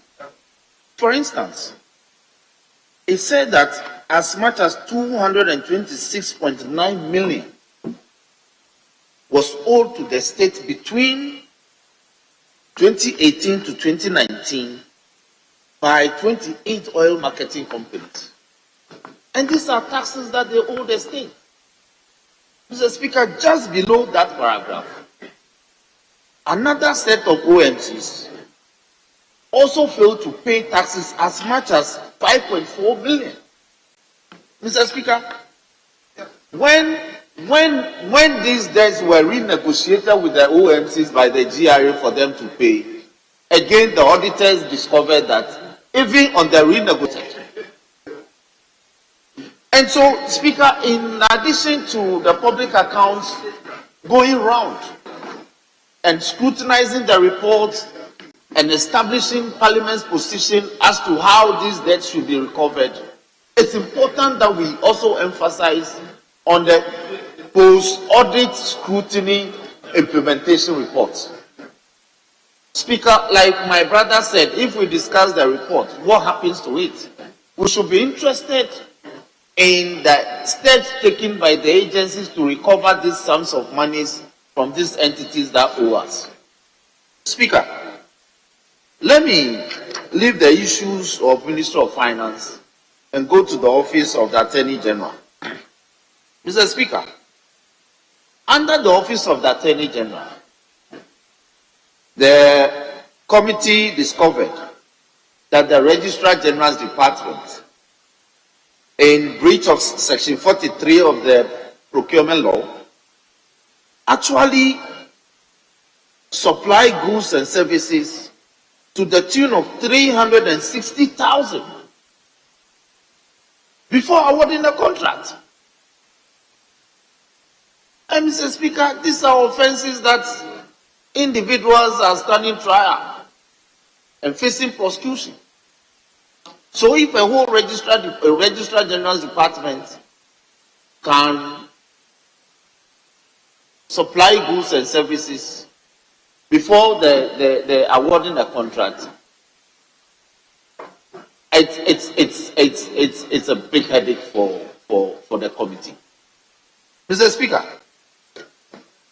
under the Judicial Service, you will be shocked to hear that where persons stand trial, they get convicted, they pay court fines.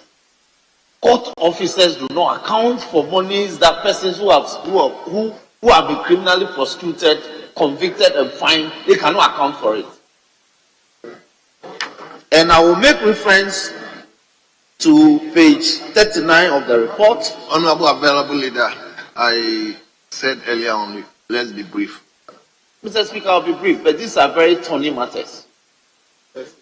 Mr. Speaker, if you take the magistrate court in Nkranza, they could not expenditure as much as 3,900 could not be supported. You take the district court in Winneba, revenue that they could not account for was in excess of 10,000. Mr. Speaker, if you take the magistrate court in Chifu Praso, as much as 116,000 was received but was not banked by a court officer. Mr. Speaker, so if even officers of our courts are determined by the Auditor General to have engaged in some of these serious infractions, then as a house, like I said earlier on, we should lay emphasis and give him more resources to the committee for us to do more. Yes, we need more resources. The Public Accounts Committee is actually helping to seal the loopholes within the public sector. And we are hemorrhaging, we are sealing it, so we need more resources to be able to do more, uncover this, and help these defaulters recover the sums that they owe the state. Mr. Speaker, with these words, I thank you for the opportunity for adding my voice. Thank you very much for making it brief. Yes, Honorable Majority. My words will be brief indeed. I will only commend the leadership of the committee, particularly the chair and the ranking member, who have shown leadership in terms of the prompt delivery of their reports to this House floor for debate. So let me conclude on the note that Parliament as an institution have also more or less reneged on our rule. If you look at the Constitution clearly, Article 187, there are imperatives onto this House. After the debate, the debate on the Public Account Committee, there is a certain function that we have to perform. And for a very long time, I was just having a discussion with the ranking member, trying to tease out his views on why this function has not been performed for a very long time. And if you talk to the leadership of the committee, all of them come to agreement that this function is critical and for a long time has eluded this House. So, leadership, the two leaders, both the majority and minority leader, would have to make a decision on these matters. What we can do as required by the Constitution after the debate, because we can always vent out our views and lament, but the aftermath of it, which I consider as very critical. For instance, the lamentation of the ranking member for Foreign Affairs comes to me as a big surprise to me. and we cannot just let this thing go. So, Chair and Ranking, Chair of the Public Accounts Committee, the Constitution gives us some mandate after the debate on the Public Account Committee. Let's all put our heads together and ensure that that function is dispensed of in the public interest of the Republic. That we must do. And as for the lamentations, we can always lament. But Article 187, going down to Clause 6, the provisions are clear. And leadership should be able to show us a roadmap on what we should be doing. So yeah, on that note, I want to commend the committee chair and the ranking for the prompt delivery of their report and also support the motion move. I thank you. Thank you very much. So, at the conclusion of the debate, the question is, as many as are in favor of the motion, say aye. Aye. All those against, say no. Honourable members, the ayes have it. The motion listed 10 in today's order paper is hereby adopted. Yes, leadership. Speaker, having regard to the time and previous agreement that leadership had, I'd like to move the House to adjourn to tomorrow, 10 o'clock in the forenoon. I so move. Right, Honourable Speaker, I second the motion. Honourable members, the motion to adjourn the House to tomorrow, 10 o'clock, has been moved and has been seconded. All those in favor of the motion, say aye. Aye. All those against, say no. Honourable members, the ayes have it. The motion is adopted. The House is accordingly adjourned to tomorrow, 10 o'clock in the forenoon. I thank you so much for your cooperation. The House stands adjourned.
Mommy, you first can see about Kotoso. Pepoga, send me sick from Lemonade Finance. While Brian did the shade and let me £10. Lemonade Finance. Say they sending money back home from UK, Canada, and now US. I accepted a instant charges. Extinguishing in Suya. Unbeatable. We should be promo code Dr. Like £10, $10, and $10 Canadian for the first transaction. With this send this coffee, download to Lemonade Finance. This week on E-Forum. Yeah, I'm a cocoa and ta. Sigala no ta. That was last year. Yeah, last year. Hey. So this is my first time meeting by one. And from the Amete Waharo, Charlie, they are super talented. They are really talented. And Michelle Krofubiseya, it tells her the future is bright for our music industry. And it's the old Bebon fly, the old tomboy, like me catch us right? They are rusted. Meaning say won't say a come and a hustle, a manipa dream beyond the limit. Young wedding winding co. There can full protection. She or Brana is school co. Tin social bar, learn your lesson. Pass. E-Forum airs this and every Friday on GhanaWeb TV.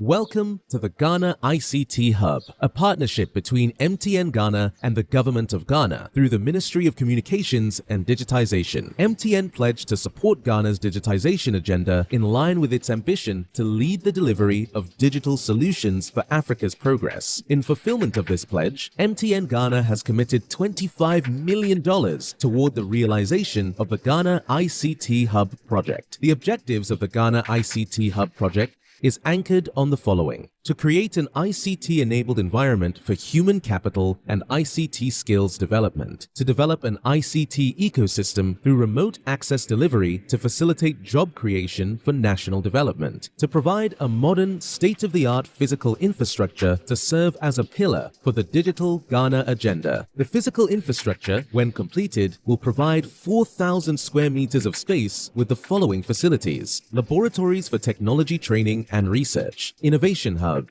co-working spaces for tech innovation startups, Tier 3 data center, conferencing facilities, offices and meeting rooms, commercial lettable spaces, gaming area, restaurant, ancillary facilities. The technology laboratories will be fitted with the next generation ICT equipment and applications to provide the youth of Ghana with practical training in Industry 4.0 technologies such as artificial intelligence, AI, machine learning, cloud computing, 3D printing, robotics, Internet of Things, IoT, advanced manufacturing techniques, cybersecurity, genetic engineering. The project also seeks to establish a complete ecosystem at the hub through remote access delivery to facilitate job creation for national development. The ecosystem shall comprise of MDAs, technology companies, startups, incubators, research agencies, leading universities globally, foundations worldwide, to create a community. 1. The ecosystem community shall bridge the divide between academia and industry and provide solutions to challenges in the key sectors of health, agriculture, and educational sectors of the economy. 2. It shall also run an innovation program providing mentoring and networking for the youth in tech startups. 3. The ecosystem community shall establish an innovation fund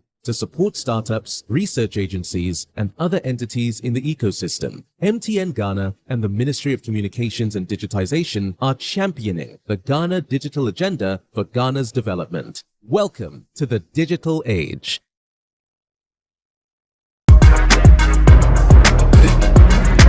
This week on E-Forum. Yeah, I'm a cocoa and ta. Sigala no ta. That was last year. Yeah, last year. Hey. So this is my first time meeting by one. And from the Amete Waharo, Charlie, they are super talented. They are really talented. And Michelle Crawford say, it tells her the future is bright for our music industry. I miss the old bebon fly, the old tomboy, like me catch us right? They are roasted. Meaning say one say a come and a hustle, a manipa dream beyond the limit. Young wedding no winding co.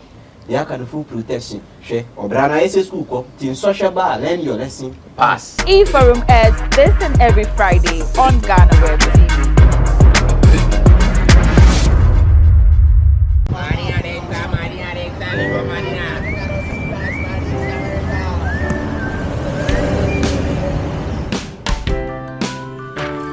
I want you so bad, alpha cracker. I want you. I wanna say yes, I can't resist. I want you. Ooh, I want you, alpha cracker. I want you so bad, alpha cracker. Don't me call one casa. Alpha goodness rich in milk and butter. In Alpha Cracker. Yummy and deliciously crunchy. But I can't resist you. Alpha Crackers. Simply irresistible. This advert is FDA approved.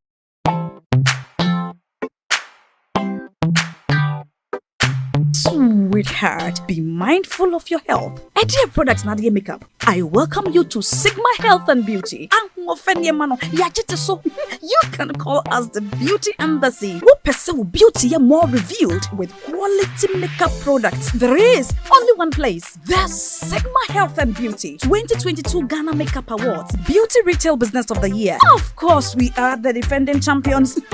World-class makeup brands and Quaniton, you name it. Maybelline, Dark and Lovely, House of Tara, and many more. Your professionalism in the beauty industry is unmatchable. Bramientra the proper way of applying our products. Sigma Health and Beauty, Yewa Accra, Makola, Georgina Stores, and Rollins Park, Gate 4. Fryer in 0248 138 596 and 0201 408 186. Or visit our online shop at www.beautyavenuegh.com. Sigma, your beauty, our joy.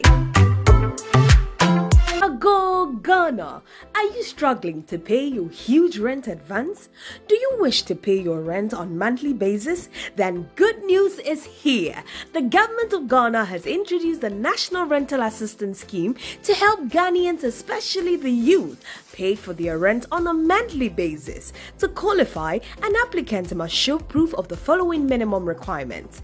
Be a Ghanaian, possess a valid Ghana card. You must be an adult of 18 years and above, have a verifiable employment or earned income.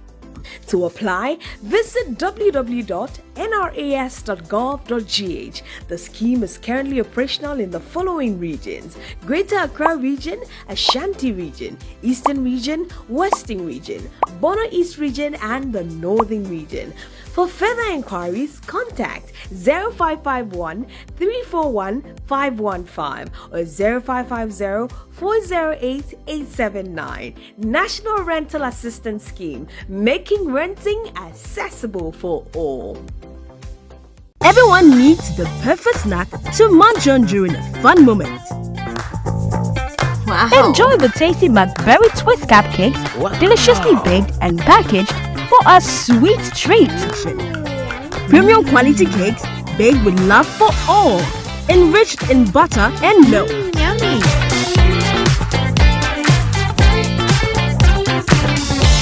Oh, McBerry Twist cupcakes, simply irresistible. Try one today. This advert is FDA approved.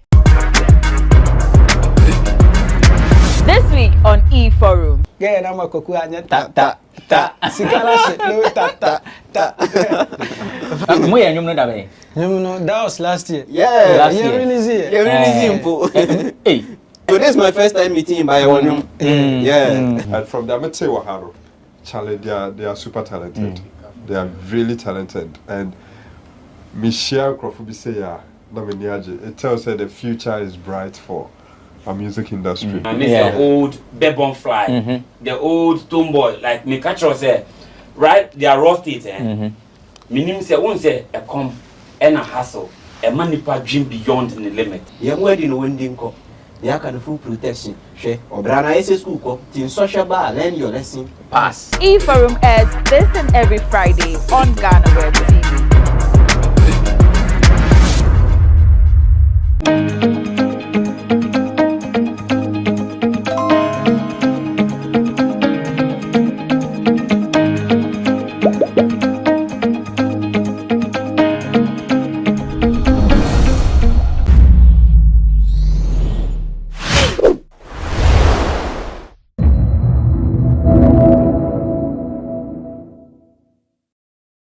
When we are having our weddings and traditional marriages, we do prepare the apapransa as well. So, and mind you, if it's not prepared well and we are not careful, you will be running. You had a stomach upset. Okay.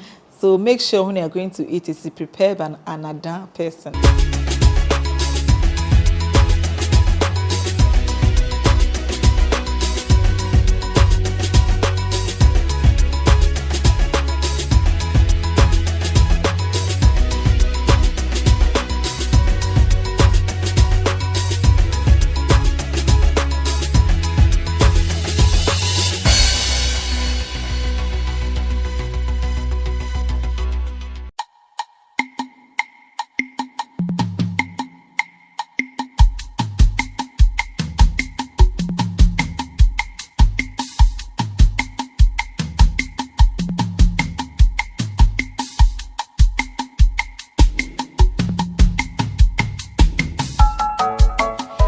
About food today.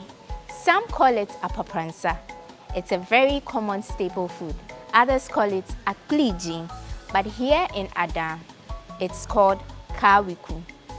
We are at the palace of the paramount Queen Mother of the Ada traditional area, and we are about to learn how to prepare this staple food, kawiku.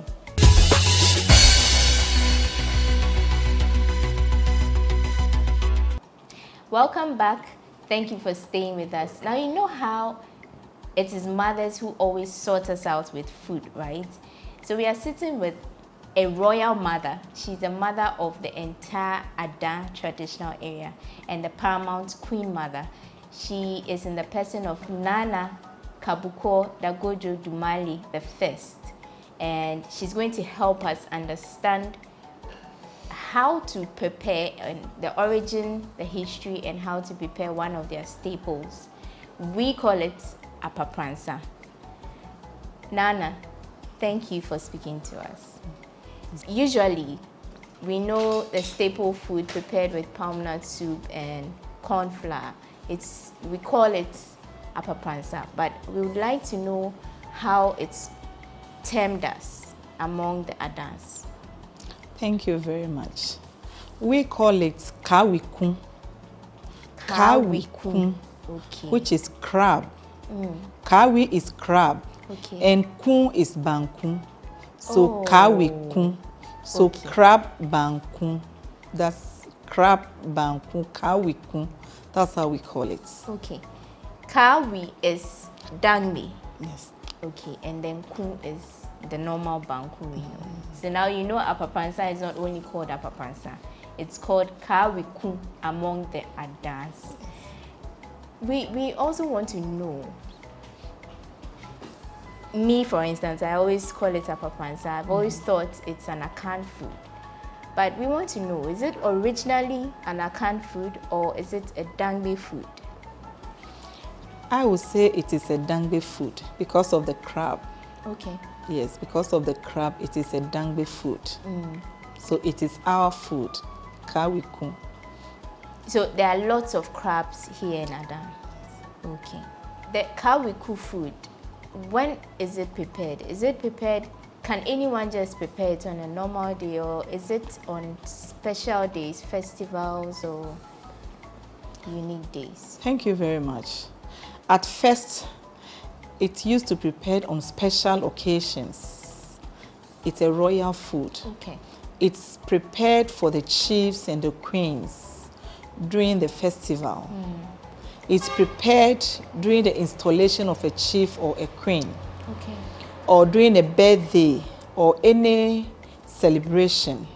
But now we are in a modern world, so we can prepare it anytime, any day you feel like eating the kawikun, you can prepare it. Okay. You mentioned it's used to be solely prepared on special days for royals. Is it still prepared for royals? Yes, please. Aside the normal. Yes, it's still prepared. It's one of the food we normally prepare during our festivals or during our sacred days when we are doing, maybe we are doing something in the storeroom, or there's a purification rite that we have to perform, or there's any rite that we have to, like during our puberty rite, during the festival, even at funerals. We still prepare them during our funerals. Even in marriages, when we are having our weddings and traditional marriages, we do prepare the apapransa as well. Okay. And it's a delicacy. Almost everybody loves it. It will surprise you when you go for a program and there is other food in the apapransa. The apapransa, the kawiku get finished faster before you realize it. People enjoy it more than... Yes, they really do enjoy it. Okay. And mind you, if it's not prepared well and we are not careful, you will be running. You had a stomach upset. Okay. So make sure when you are going to eat, it's prepared by an Adan person, Adan woman. That's all. We are the best in preparing the kawikun. I see. Okay. Kindly take us through the process. How is kawikun prepared here in Adan? Okay, thank you very much. In preparing kawikun, the ingredients, you need palm nuts. You need a roasted corn flour. You need tomatoes. You need onion. You need fish. We have a variety of fish, the dry fish. Then you need shrimps, dry shrimps. You need water as well, and the utensils. At first, you prepare the palm nut soup. You need a crab as well. After preparing the palm nut soup, you've washed the crabs very well. You spice them with the local spices.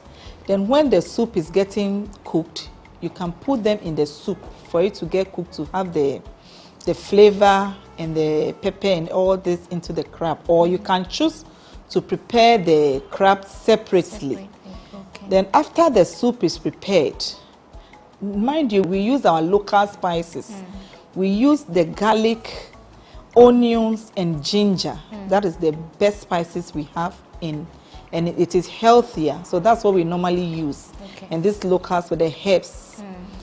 After preparing the soup is it should be well cooked. Other than that, the kawikun will not come out well. So the soup should be well cooked. People even prepare it overnight. You have to prepare it for it to be cooked. So even in the evening, after cooking the palm, preparing the palm, mixing it and taking the chaff from the water, mixing it and putting it on fire. When you put it on the fire, you add your tomatoes, your onion and your pepper into it. You have to leave it to boil for a very long time. Then you grind the pepper and the tomatoes and all those things into it. You give it the spices for it to be well cooked. Then you add your fish. The dry fish, you can add the powdered one and the smoked one. You put it into pieces, you divide it into pieces and put it in it as well. So when the soup is well prepared, that is where you start adding, you take out some of the soup. Then you start adding the roasted corn flour. Then you start cooking like the way we prepare the akple or banku. You don't need to add all the flour at once. Other than that, there'll be some, what's the name? There'll be some lumps in it. So you need to do it slowly and quickly as well. You need to stir it. Yeah, that's what we call it. You need to stir. You need to stir it fast so that it will all be even. And when you are doing that and it's hard, then you start adding the soup that you've taken out. You don't need to add water to it. Other than that, it will get spoiled. Then you add the water. Then you add the shrimps, the powdered shrimp as well. Then in some cases we add beans, cooked beans, the red beans. We add it to the ready cooked red beans. We add it to the apapransa for it. Then you cover it for some time for the heat to evaporate. Then you open it and stir it again. And when you look at the consistency that you want, if it's okay for you, then that's when you start cooking it very, very well until it is well done. Then we normally dish it into our earthenware pot. That's what we normally dish it into. Then you prepare the crab. The crab normally, after cooking it, you need to remove the eyes, and there's some, when you turn it upside down, there's some, let's say the stomach, there's some shell over there, you need to remove it. And the fingers, you need to break them. You don't need to dress it with the food like that. You need to break the fingers from it. And some people also prepare stew. You can prepare palm nut, red oil stew, and add it on the kawikum, and it is done. And it is so nice and so delicious. I'm already salivating just by hearing, you know, how to prepare the food without even having seen it. But we are lucky because we get to see the first-hand preparation outside. Some of the Queen Mother's women are preparing the food, and they would help us see the practicality of what she just said. But thank you so much for speaking to us. And so we'll take a break and then get outside, join the women who are cooking out there, and they'll take us through the rest of the process. Stay with us.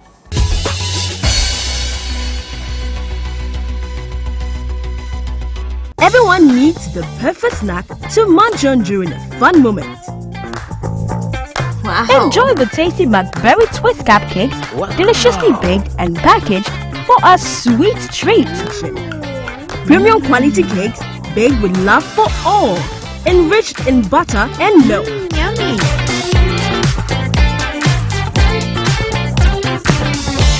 Oh, McBerry Twist cupcakes, simply irresistible. Try one today. This advert is FDA approved.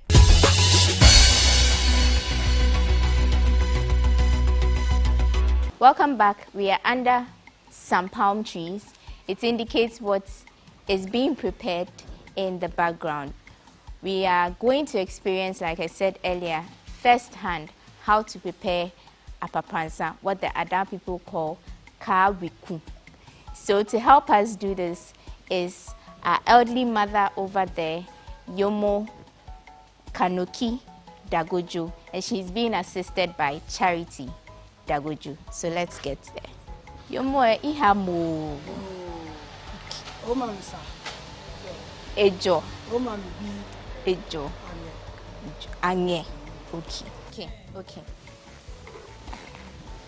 So as you can see, the soup is hot on fire.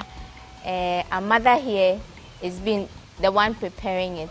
She's prepared the palm nut soup. It's almost ready. In fact, it's ready. So now she's about to add the roasted corn flour, and we want to observe how she goes about it. So let's just watch.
At this point, the food was almost ready, but first, I had to have a feel of how to prepare this food, and of course, my crew members had to join in.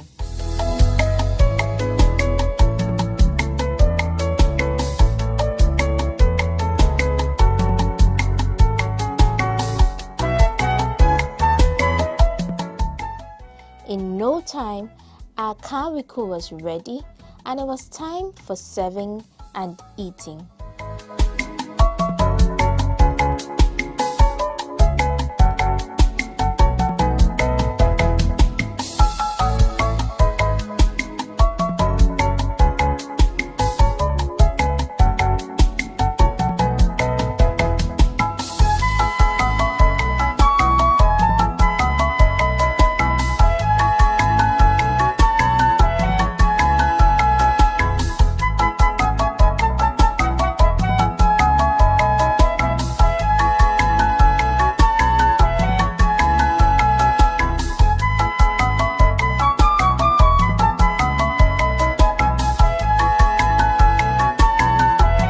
Just take a look at all the crabs sitting beautifully on the food. I just couldn't wait to dig in.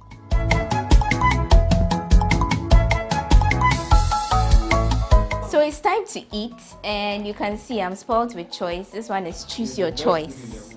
Of course, the best food in the whole world. You heard it from Numo. And it was prepared by our mother here. And so it's time for me to take a bite. Take a bite. Bite down. Unfortunately, I mean, this is from your earrings. A happy birthday to you. A happy birthday to you. A happy birthday, Mrs. A happy birthday, Lord.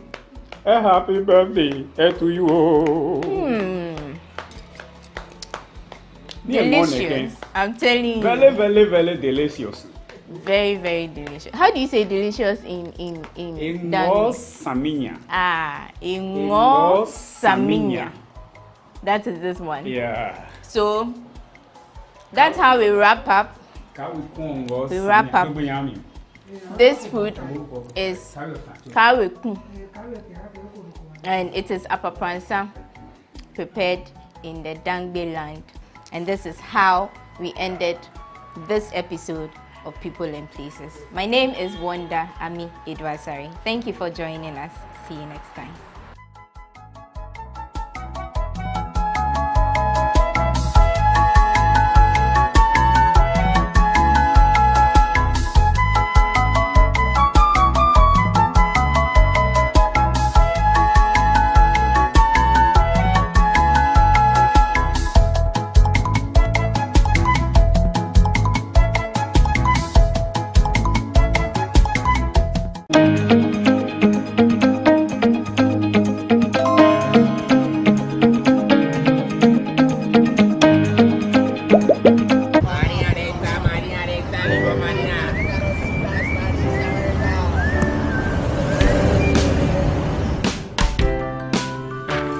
I want you so bad, Alpha Cracker. I want you.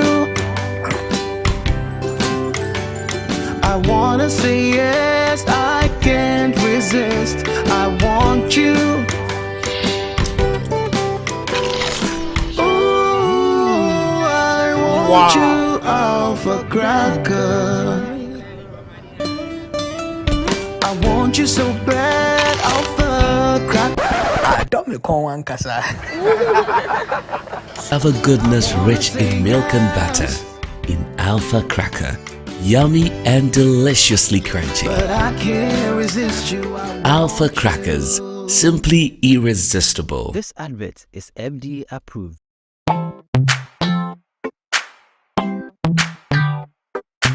Sweetheart, be mindful of your health. Idea products Nadia Makeup. I welcome you to Sigma Health and Beauty. You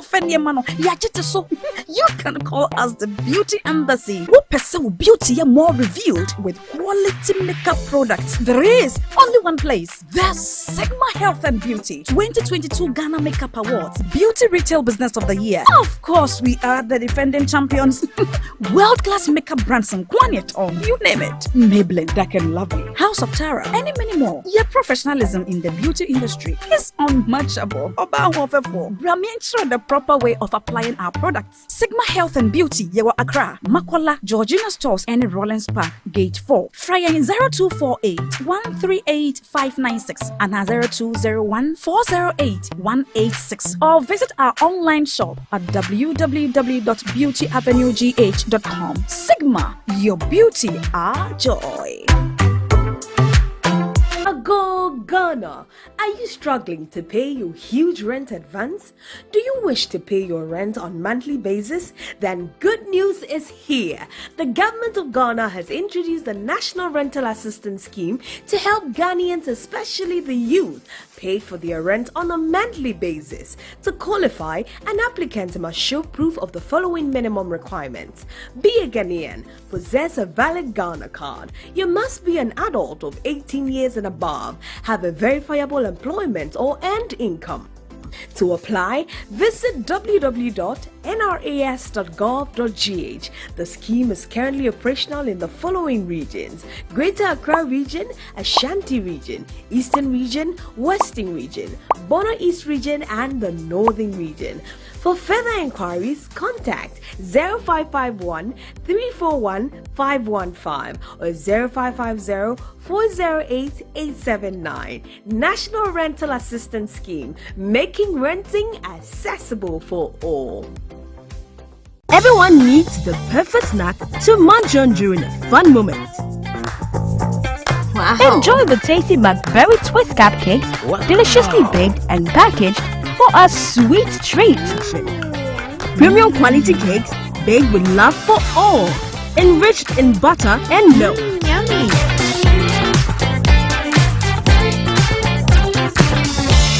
Oh, McBerry Twist cupcakes, simply irresistible. Try one today. This advert is FDA approved.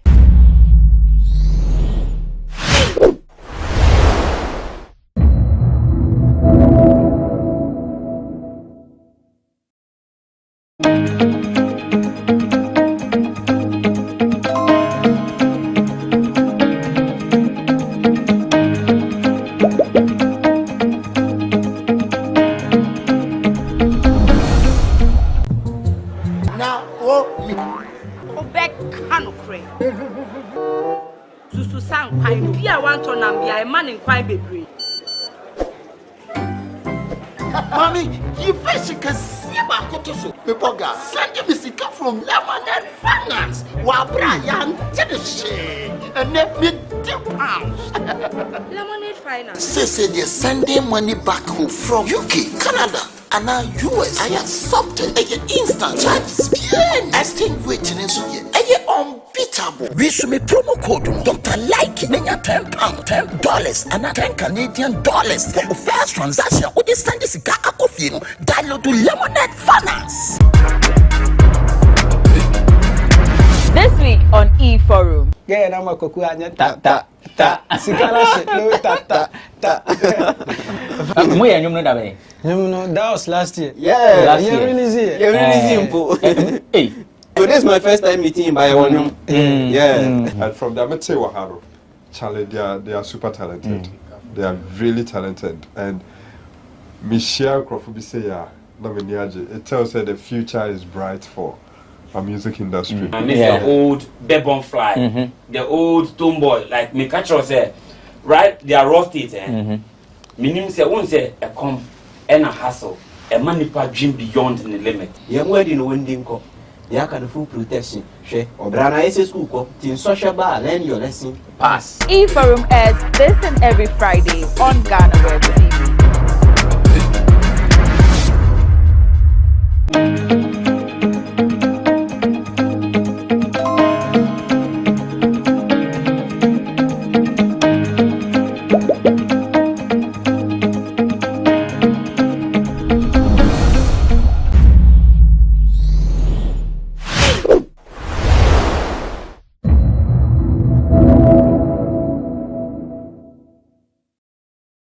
read comments? When you go on I read every single You are thing. brave. Like, I'm telling you, I read everything. I can even tell who said this, who said What are it. some of the comments? Or like by the- any ding.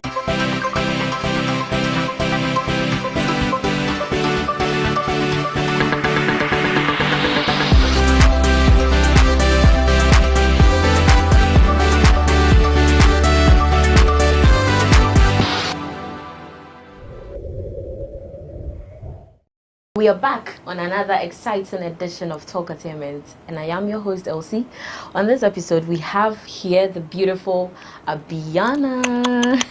Hi. Hi, you're welcome. Thank you, love. How you are look you? so ravishing. I'm good. Thank I you. said to you before the show started, I like your costume. Thank you. Your sneakers. Thank you. What inspired the Thank you. look though? Charlie, me, I don't know. Something just happened, and then I pick everything You together. just and I join together. Yeah.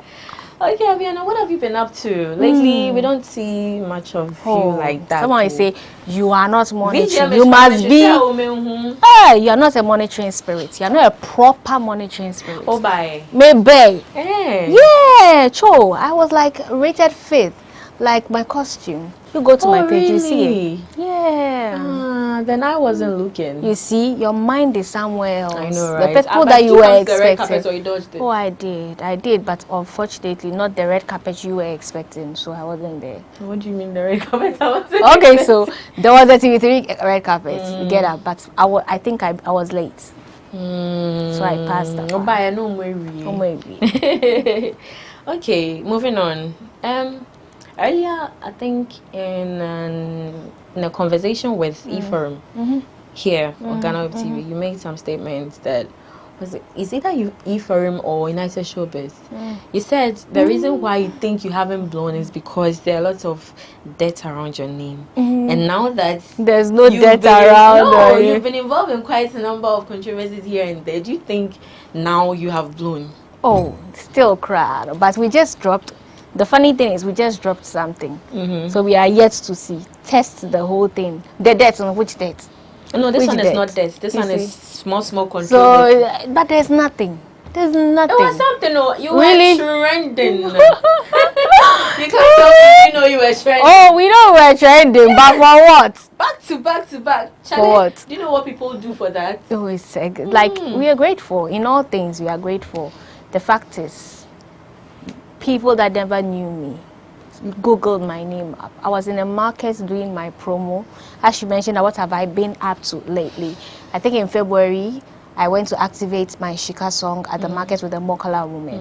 So as I was vibing with them, someone passed and was like, "Hey, Abiana, what are we here? I went to guide out." So in a way, he also met me in the market and I was doing something else, and he was like, "Oh, it's your auntie, oh, you're a nice girl." Oh, like, you get what I'm saying? So it's in a good way helped. But for some time, we were not seeing you in Mentor. Really? Yes. On the panel. On the panel? Yeah. Yo, so I'm a guest judge. So I'm not like a permanent judge like the other ones, like the Richie and then the Kwabna. So you know that sometimes they need people to do the selection. Then after the selection, then they take them to the final round. So like I wasn't frequently coming there as often as it was. So I'll be invited in to fill in for someone. So rather it wasn't Mark's comments, because I was thinking his second comments made you not come on the show. No. You heard his second comments, right? I didn't hear anything. What did he say? Yeah, that his time. No, in his time. You see, in his time, I was young by then. I was like 16. So in his time, like, how could I be a judge? He was honest. He was honest. Let's just think about it that way. So you didn't feel any type of way about it? The fact that I was talked about by few seconds of a video, and then they're using that to judge my character, that hurts. Because if you know me personally, you know that I'm a very nice person, but I just don't joke with my job. Like, give me a job, I'm so serious on that job. Like, I don't want anything that is not worth the criteria you've given me to just pass in. So probably the way I will go through that process, you will not like it, but at the end of the day, is it what you asked me to do. But aside the whole buzz around it, you know, forget celebrities are human beings too. Did that worry you in any way? Were you feeling down, sad at a point when those issues were coming? Everybody appearing at this, that, trolling. You know the funny thing, like that was the first time it has happened to me. I was just blown away by the fact that I paid no money to trend, and I was trending for like 1 week. So you were excited? Yes, I was like, I don't know, like effortlessly. When you go on I read every single thing. Like, I'm telling you, I read everything. I can even tell who said this, who said what are this. some of the comments? Or by name ding. Yes, and then I'll go and look at the person's picture. Wow. And then I'll come back. And I'll watch your picture and then no, reserve media. Like it's in always a contrast. Yeah, na madam nyame as say at least yes me ni me din, but say fe me da nyame as. Oh my goodness. But anyways, like so I'm still not really convinced. You're not convinced that wasn't heard. Yeah, right. Oh yeah, my family members were. My father, my mother, my sisters, my sister in abroad, she'll call me and she'll be like, Abiana, oh, are you sure you're okay? I said, me, I'm okay. Me, I'm okay. And you're like, okay, if you're okay, I'm fine. Yeah, it hurts. But from how I've been brought up and the things that I've gone through and even what I've read or how far I've read or how far my knowledge comes in with human personalities and people's character and their judgments and their utterances, I've got to know that when someone is making is making an opinion or stating a fact, it's from their belief, it's from how they were brought up, their values, what they hold. So probably they are pained by that, like they're scorned by things that happen to them, and it looks like if it was them, it would be harder for them to even bounce back. But seriously, the guy cries, still check up on him. He's like my friend. So you are close now? Yeah, like we're cool. When I don't hear from him, I'll go and check. Kofi Kel, how are you? I'm checking up on you. Are you okay? So we do. Wow. Yeah. So it's not as if, like, I'm nice, but I don't joke with my job. That's all. So what that brings us, what's the most interesting comments you've heard about you so far? That's it, that I'm ruthless and I mean the ruthless, there's something a lot of people say ever since the video went viral. Yeah. Another thing. Hey, Makacho, many people in danger, I'll never forget. And what? It's gone. I flashed it. Wow. It's gone. It's back here. I say people that do stuff to me, sometimes I don't even remember them. I don't. I can see you've done something to me, but I don't remember. Because when I'm hurt by something, my brain just makes it in such a way that it's pushed like to the back. Whether we're cortex nature, you don't know. It won't come back again until something triggers it and then it comes back. But it's gone. Moving away from that, let's go to music. And why haven't you really had quite a number of collaboration, owing to the fact that that's another way of shooting you or your craft to the spotlight? That's like one of the easiest way. Why haven't you really had a number of, aside Ochame Kwame, who else have you? And then now I have like Famille on, but even having Famille on, hey, was difficult. Look, collaborations are difficult. See, after you've even like made the song, and then if you have to promote it, to get the artists to be involved in the promotions, to be involved in the music video, it takes a lot. I was like, hey, and this is what people are saying you should do collaboration.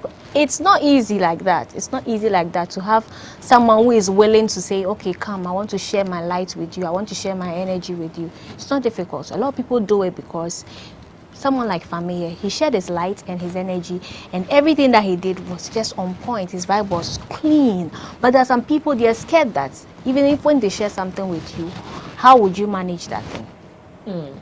For them, that is it. So it's so difficult to get collaboration. I just had one, and even to like shoot a video, it's difficult getting Famille because his schedules are so different from mine.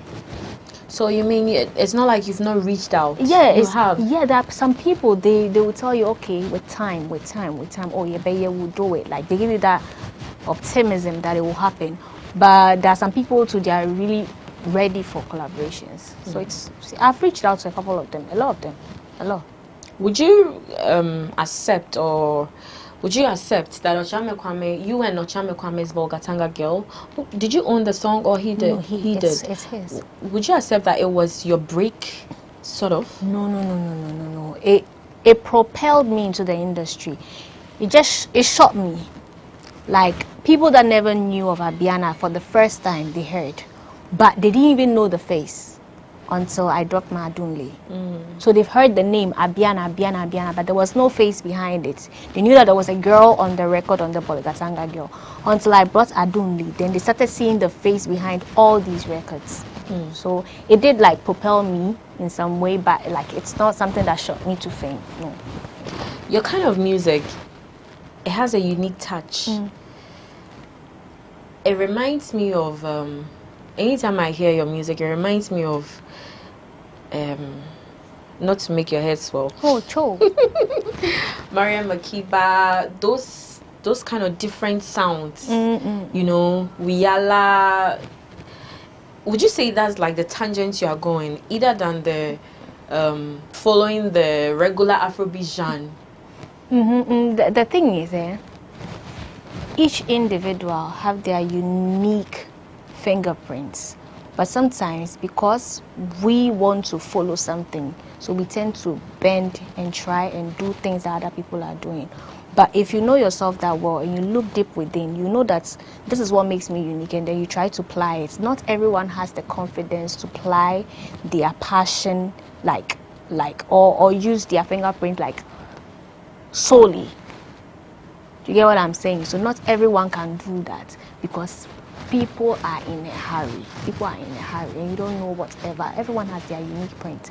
So for me, it comes natural. It's not like I'm intentionally want to do this. When I pick up a pen and I write, that's how it sounds like. It's not like I want, but I've realized that I have something very unique about what I do.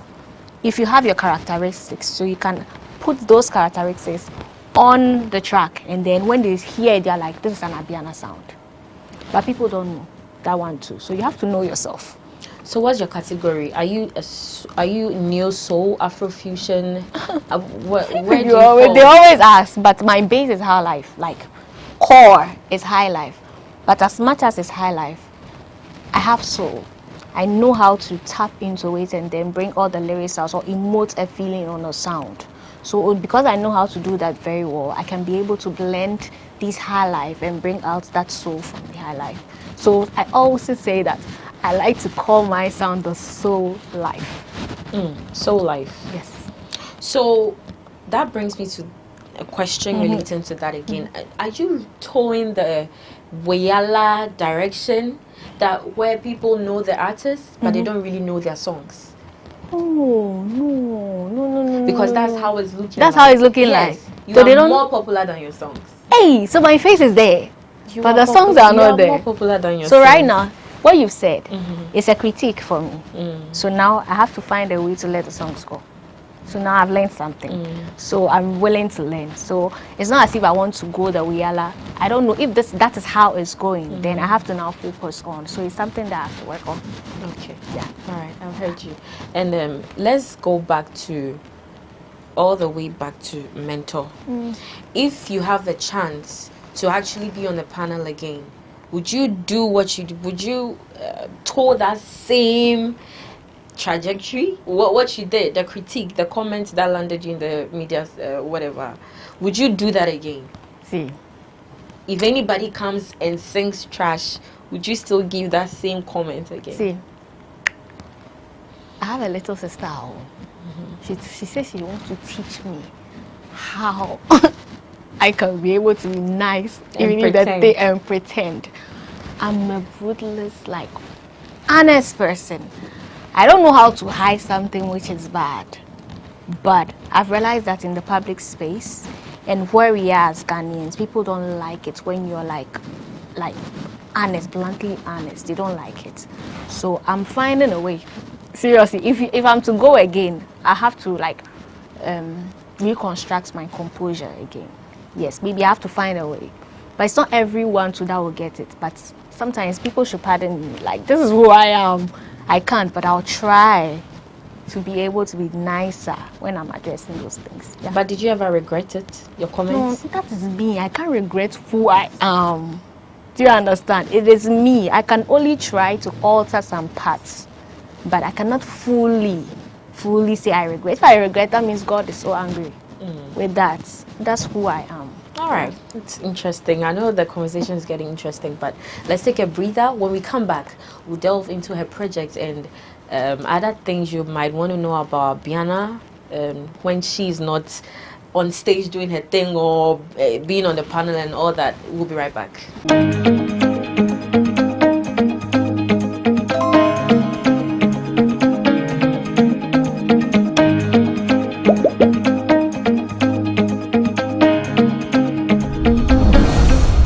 Welcome back. You are still watching Talkative. If you just joined us, and we have here the beautiful Abiana.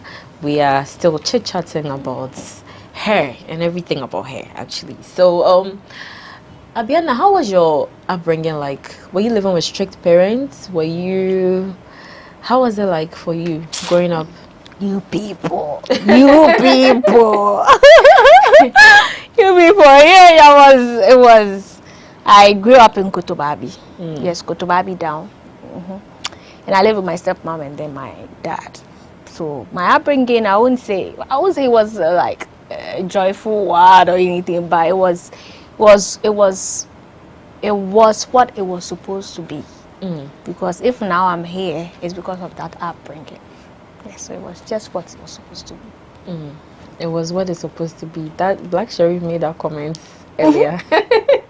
Okay, so challenges. What have been your challenges so far doing music, pursuing music? Money. Investment. Money. Right now, my money is all finished. My money is finished. I use all to do promotion. But we are here to recoup back. The money is, and then probably the right connections. Because in this industry, if you don't have the right connections, I'm not sure that you're making the right steps. You'll be making some mistakes you don't even know. And then information. A lot of us don't read. We are in a craft where the business side of music is now becoming something that we have to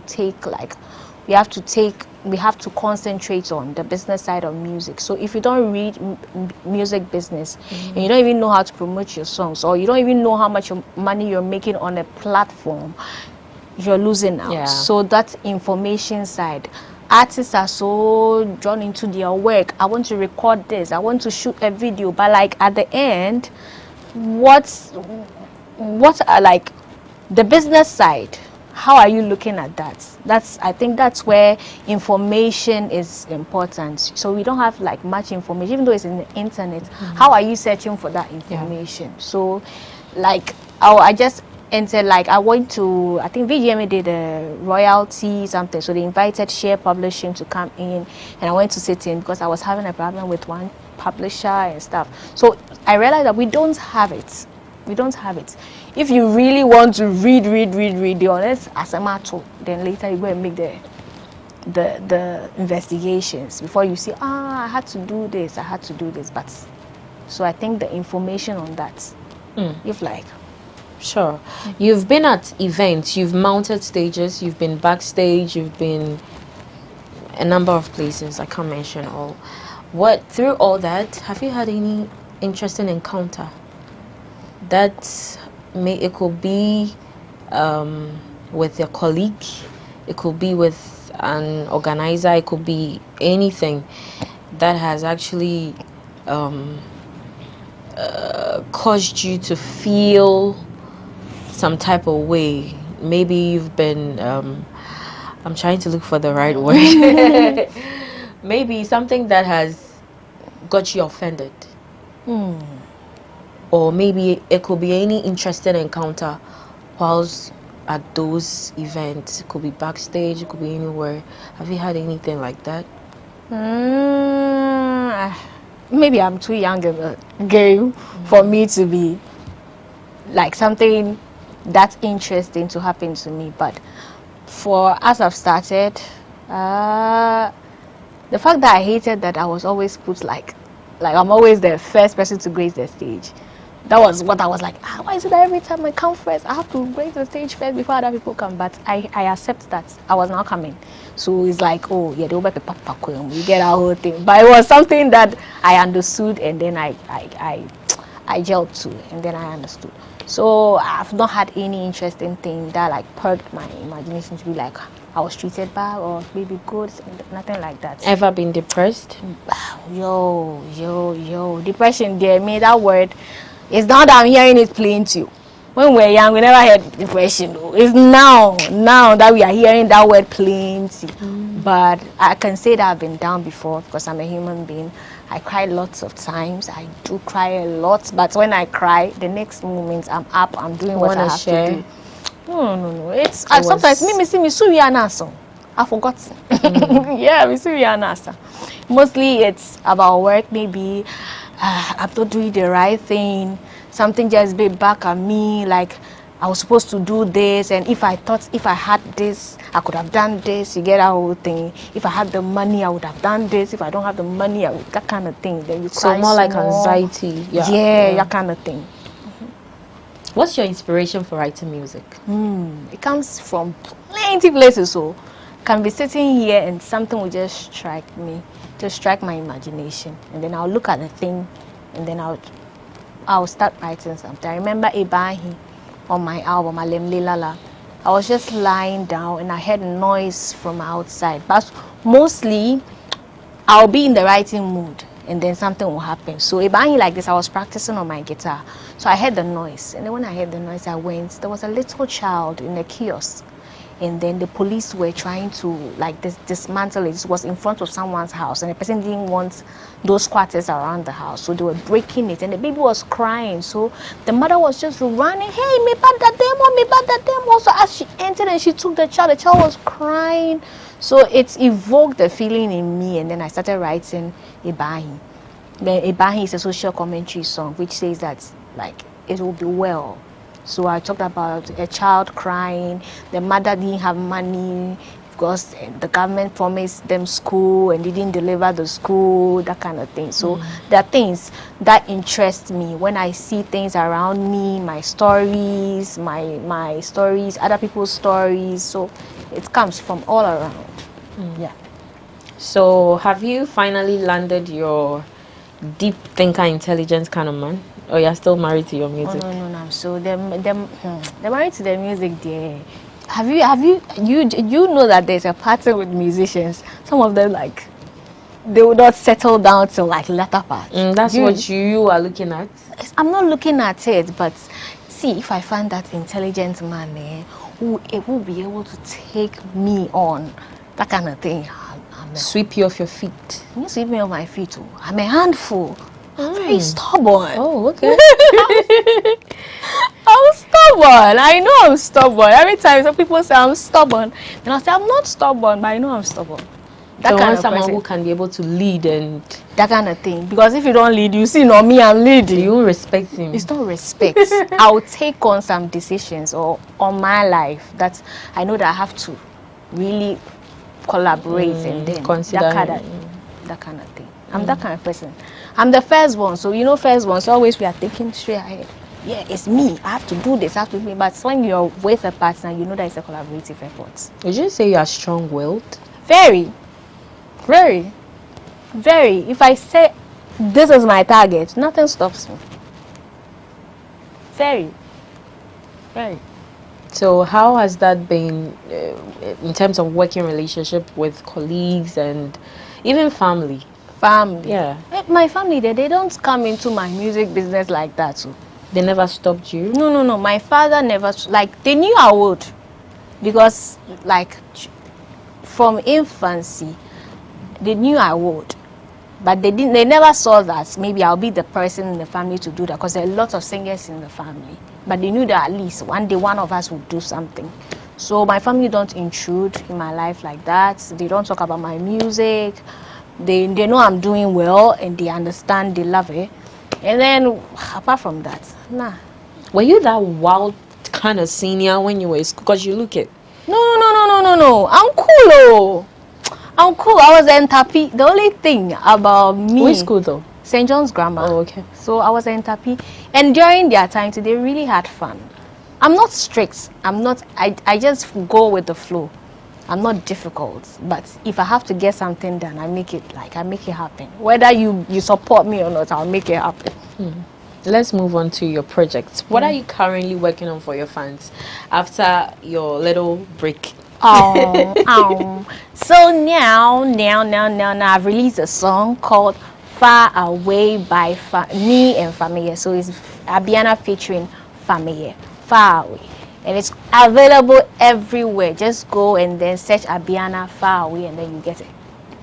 And so that's it. It's a love song. Oh, okay. It's a beautiful love song. Have you ever heard Family on your love song? Yeah. Yeah, which with who? I don't want to promote it. Yeah, but you like have to pay money. But like Famiye's delivery on the song. Oh, Famiye is good when it comes to collaborations. He's very dope. Famiye is a good artist in general. This. Yeah, Famiye. And anytime he's on a song, it's magical. You know, he easily blends with the people he knows the vibe that is happening, and then he gives it back. I'm sure the song will be a banger. Yeah, it is. It is. Already, I'm getting lots of comments from other people, and they really love it. In the run-up to the VGMAs, I don't know whether you heard the discussion. It was the gospel fraternity versus the secular pushing the VGMA agenda. People were for Black Sharif. People who were supporting Black Sharif were tagged as darkness versus light. Well, like, what's your take on this whole thing about gospel arts non-participation, not winning too much awards and all of that? What's your take on it? I think that we human beings like to put too much disparities between things. Music is music. Music is music. An artist is an artist. We shouldn't put forms to stuff. We shouldn't do woman, man. We shouldn't do that. Everything is an art. So everybody deserves to win. Okay, and then there's this assertion too that when secular artists go for events, they pay them more than gospel artists. That one, I don't know anything about. Say gospel artists need to come to me catch and say, "Oh, God bless you for coming. Thank you for coming." But I've not been there. I've not been there. But the secular acts, they can pay them 100,000 cedis and stuff like that. I've not been there. This one there, no comments. But what's your highest paycheck so far, though? Charlie, you want me to disclose it here? So that when somebody is watching, you say, I can't afford you. I don't want that. Please, I'm affordable. Okay, where did you get your highest paycheck? I don't even remember. True. I love you, but I can't pay your school fees. Hey, Media General for my highest paycheck. Oh. I beg. I don't know anything about that. That's one is management testing. When my financial accountant comes to sit here, then ask because me I don't know that. The books they can't. Okay. So we're about to draw the curtains on the interview. So you tell your fans your last words. Anything you want them to know. You put your social media handles too out there. Our love go carry us far away, far away, far where no one knows. So my new song with Famiye, Far Away, is out. If you're watching me now, just take your phones, go to all digital stores, Boomplay, iTunes, wherever that you stream music. Just type Abiana Far Away and then you get the song and download it jeje for me and leave a comment. And you're watching me now, I know that Rebecca said, hey, you don't even know where you're going to find me, but I'm on Twitter, Facebook, IG, everywhere. Just go and type Abiana Music, ABIANAMUSIC, and it's together. Follow me up and let's vibe. You know me, I'm here, I'm your baby girl, and I'm your favorite African songstress. Thank you for watching. Follow her, she doesn't bite. We draw the curtains to this edition of Talkative. We catch you another time. Till then, stay blessed. We're out.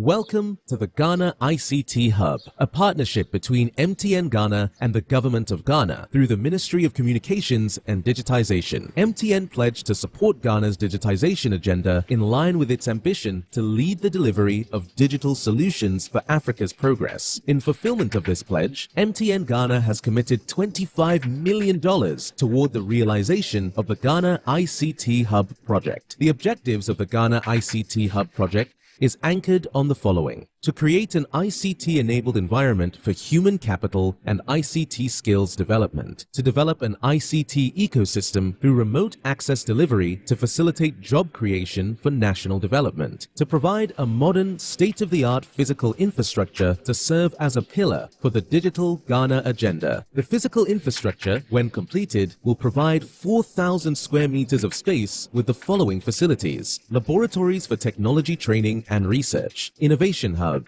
co-working spaces for tech innovation startups, Tier 3 data center, conferencing facilities, offices and meeting rooms, commercial lettable spaces, gaming area, restaurant, ancillary facilities. The technology laboratories will be fitted with the next generation ICT equipment and applications to provide the youth of Ghana with practical training in Industry 4.0 technologies such as artificial intelligence, AI, machine learning, cloud computing, 3D printing, robotics, Internet of Things, IoT, advanced manufacturing techniques, cybersecurity, genetic engineering. The project also seeks to establish a complete ecosystem at the hub through remote access delivery to facilitate job creation for national development. The ecosystem shall comprise of MDAs, technology companies, startups, incubators, research agencies, leading universities globally, foundations worldwide, to create a community. 1. The ecosystem community shall bridge the divide between academia and industry and provide solutions to challenges in the key sectors of health, agriculture, and educational sectors of the economy. 2. It shall also run an innovation program providing mentoring and networking for the youth in tech startups. 3. The ecosystem community shall establish an innovation fund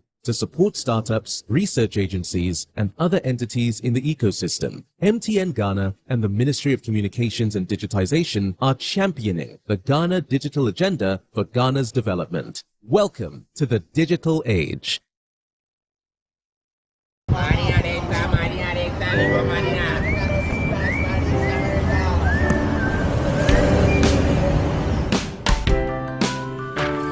I want you so bad, Alpha Cracker. I want you.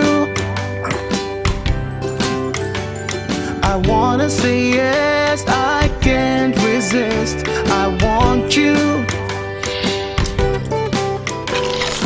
Ooh, I want you, Alpha Cracker. I want you so bad, Alpha Cracker. Alpha goodness rich in milk and butter, in Alpha Cracker, yummy and deliciously crunchy. But I can't resist you. Alpha Crackers, simply irresistible. This advert is FDA approved.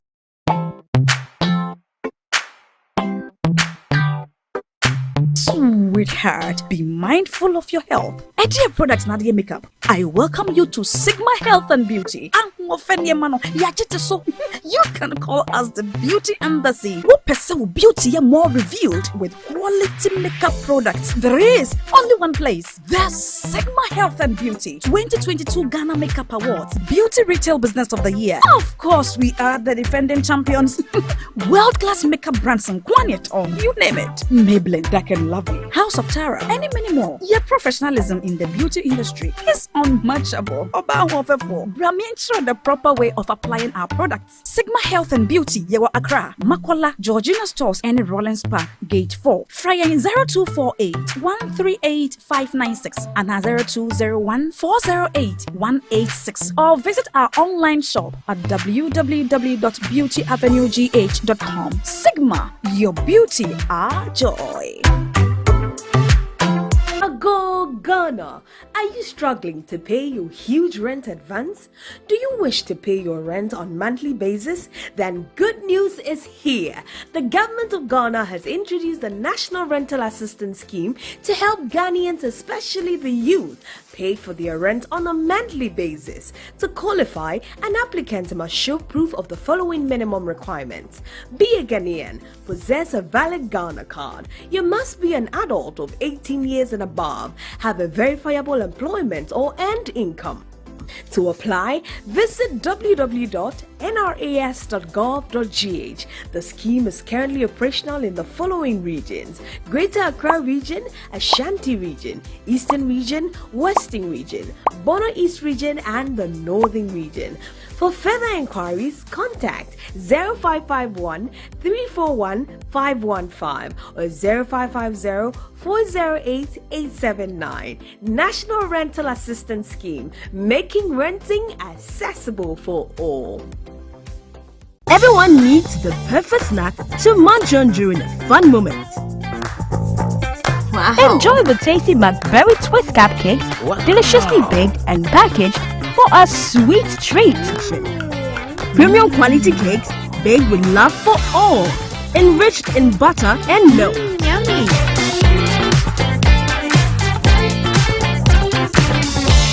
Oh, McBerry Twist cupcakes, simply irresistible. Try one today. This advert is FDA approved. Now,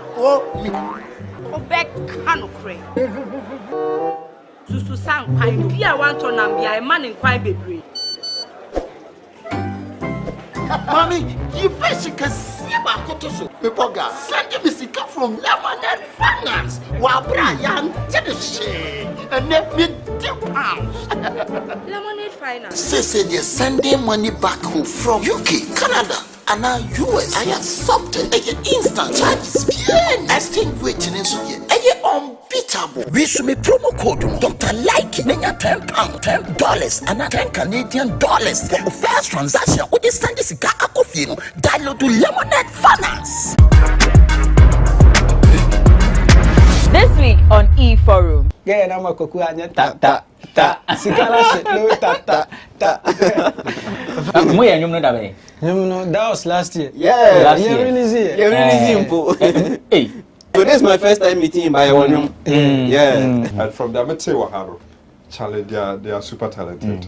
They are really talented. And Michelle Crawford say it tells her the future is bright for our music industry. And it's the old bebon fly, the old tomboy, like me catch us right? They are rusted.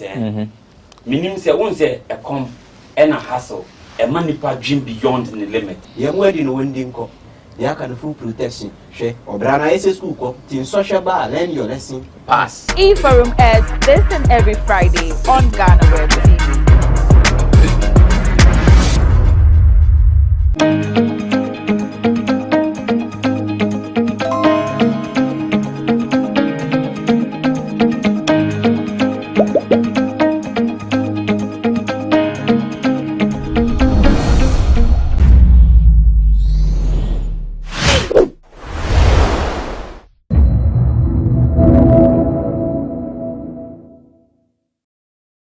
We control a lot of the things we do. And so in terms of quality, we can really assure our clients that we are giving you quality and value for your money.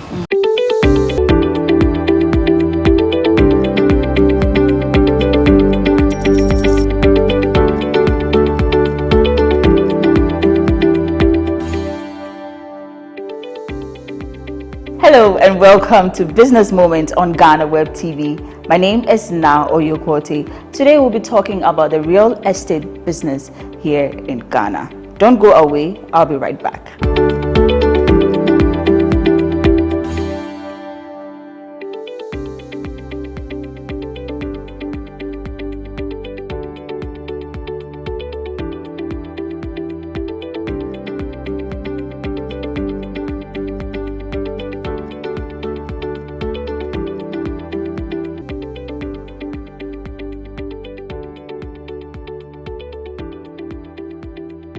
Welcome back.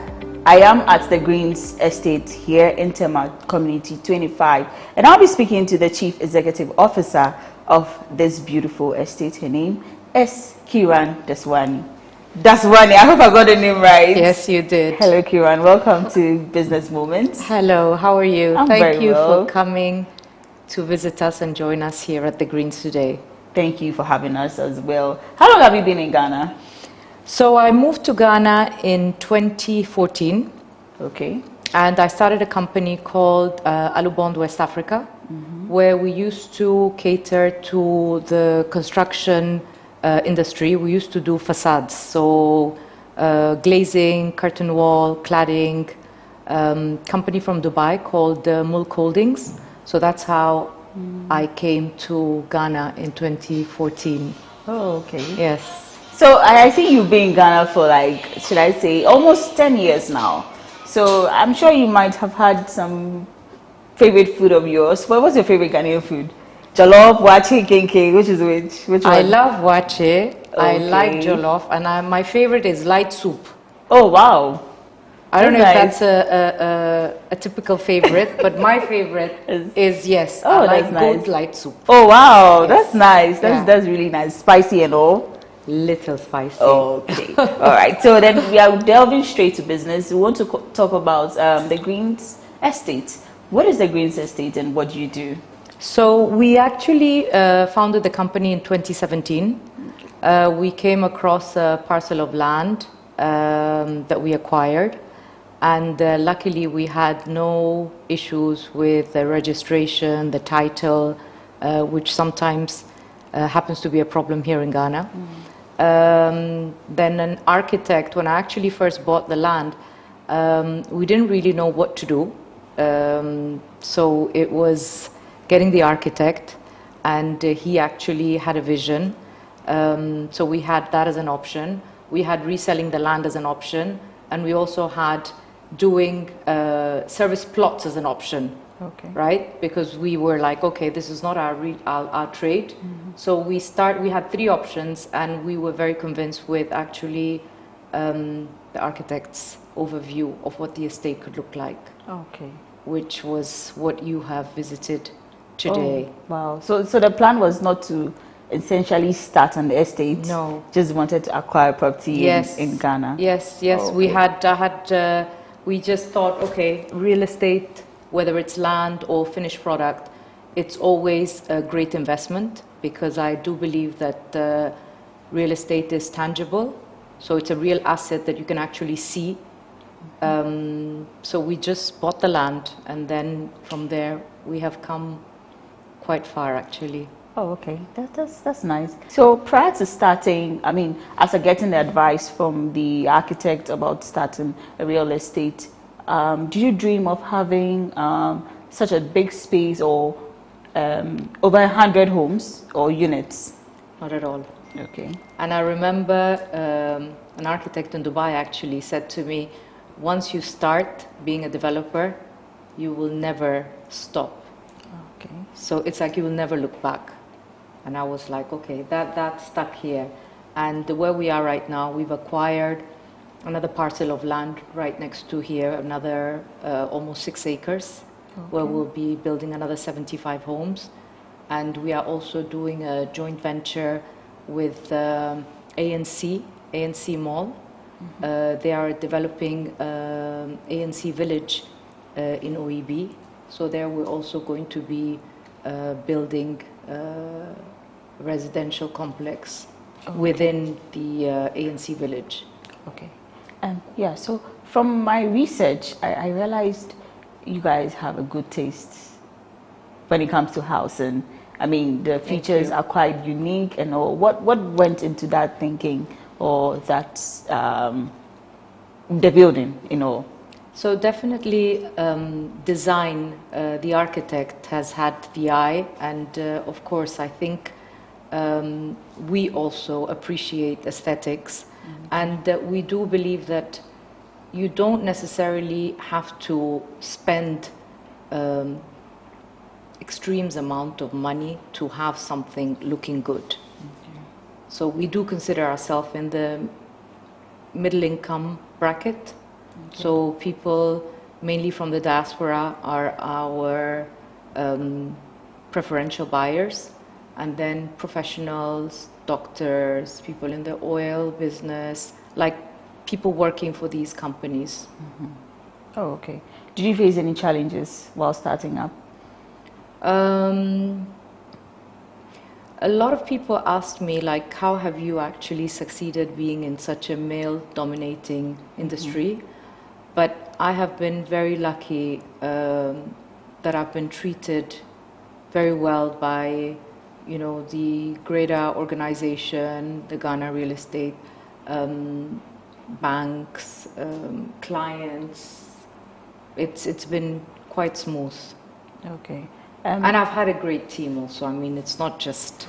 Kudos to the team as well. Yes, very yes, important. Yes, you should always have the right team for Yes. your business to Yes. help it spread and Yes. grow to reach this level. Yes. Yeah. So I see you have quite a number of amenities. There's the pool area, there's the bar area, there's a playground for children. What went into that? So again, I think coming from Dubai, like I'm originally Indian, but I am born and brought up in Spain, and I've been living in Dubai for the past 15 years also. Okay. So my husband lives in Dubai, and I am between Dubai and here. And I've always appreciated seeing, you know, gated communities where you have the amenities, so you don't have, especially for children, when they come home after school, they don't have to commute to go for swimming classes or tennis classes, or, you know, just hang out with your community, neighbors, friends. It's just safe. So that's why I think we also think that it's more a lifestyle than just amenities. It's like people that come here look to have a better lifestyle. Okay. So meaning there's something for everyone. Yes. Whether mother, father, Yes. children, Yes. there's something for everyone. Yes. Okay. Yes. So I want to find out what makes you different from other, I mean, your company, the Greens Estate, what makes it different from other real estate companies? So one thing that we really pride ourselves in is that we actually do our construction in-house. And that is something that I always think that it is one of our unique advantages. Normally, developers contract or subcontract the construction to a construction company. And construction, it is like a very, very difficult industry to actually know what has gone into the construction. Like if we look at the wall, you don't know how much, what's the iron rods that are inside the steel, you don't know how many coats of paint. So there's a lot of, like, you can't really measure construction. So for us, we do our construction in-house, and I think that gives us an edge in controlling our quality and what we actually deliver to our clients. Okay. I want to delve just a little bit personal. Have you always been interested in the real estate business? I have. Okay. I have always admired, growing up, people that would get passive income. Like, I would be like, okay, so this gentleman, you know, he's collecting X amount of thousands of dollars or euros when we were in Spain. It wasn't his main business, but it would be like his passive income. He had invested in real estate. He was like older at that time, and he could just sit and just get that income. So I've always looked up to investment in real estate. Oh, okay. And again, like I said earlier, the fact that it is a tangible asset. Yeah. But what's your clientele base?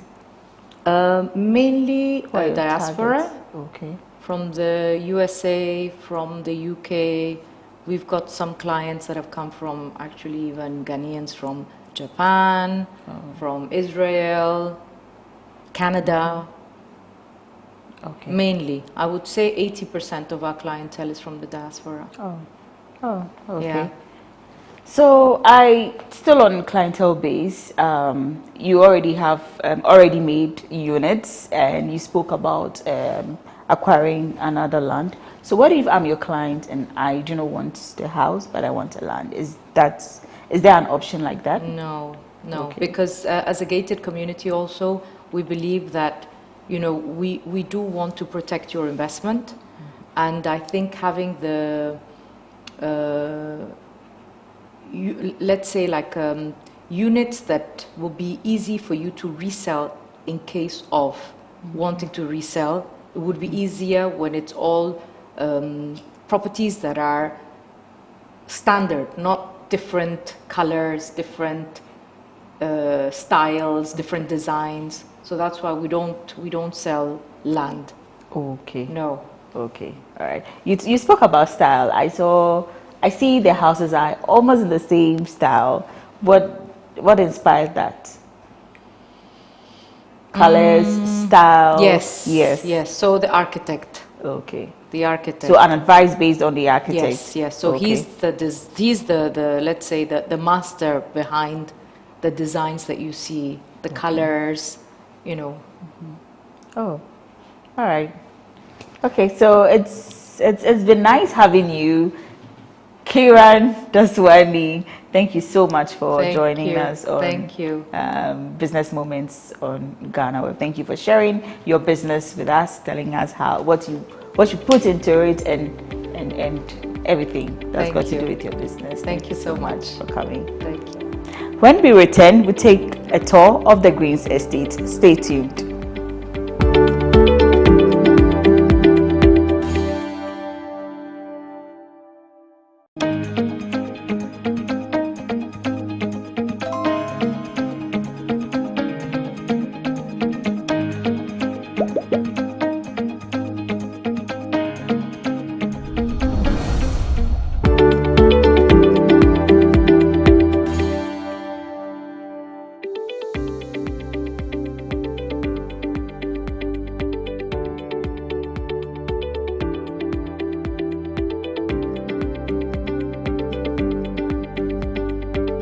Welcome back, and thanks for staying with us. Well, this is the part where we take a tour of the facility. I believe you've been enjoying the interesting conversation so far, but we are going to check out what the Greens Estate Company has for us, so you would decide on the kind of house you want. I have with me here the project manager of the Greens Estate Company. He is Prince Nyako. Hello, Prince Nyako. Welcome to Business Moments on GhanaWeb. Thank you. Thank you. Right. Welcome to the Greens. Thank you. And what do you have for us? Take us on a tour. Well, we have a lot to offer, and I think once we go on the tour, you should see what we have to offer. All right. So come with us. He has a lot to offer. Let's go. Okay. Okay, so I've noticed something interesting when I entered. I realized the street names are named according to, the streets are named according to flowers. I see marigold, I saw tulip over there. Yes. Is there any inspiration behind it? Well, the vision of the Greens was to, as the name suggests, the Greens. We are trying to project nature and give a refined living experience to our clients. And so that is the reason why we have named our streets also after nature. So we have the palm street, and as you can see, you have palm trees all labeled here. You have the tulip, marigold, and all of that. So basically, that is the vision. Yeah. Oh, okay. That's interesting. And I read your profile, and one of the things I saw was that building affordable houses. How affordable is the Greens to the average Ghanaian? Well, people may say that affordability is relative. Okay. But what we have done here at the Greens is to give you quality for not to also break the bank. Okay. That is what we've tried to do. And so we have houses ranging from 1 bed to 5 bedroom. And as much as possible, we try and control the cost by making sure that we do our own construction. We source materials from very competitive sources to be able to also beat down the prices for our clients. And so as we go along, you learn about the prices we have. Okay, sure. And so whilst we are sourcing your materials, do you do local or international?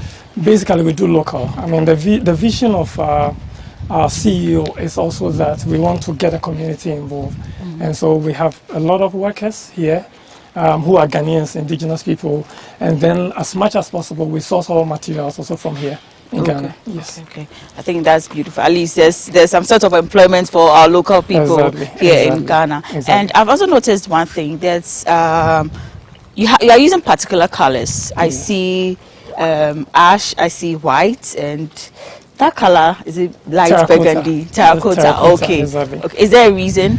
Well, I mean, we have a professional architect who does all our designs, and so the concept is to make sure that we have uniformity, and also not to have colors that are too, you know, pungent on the eyes.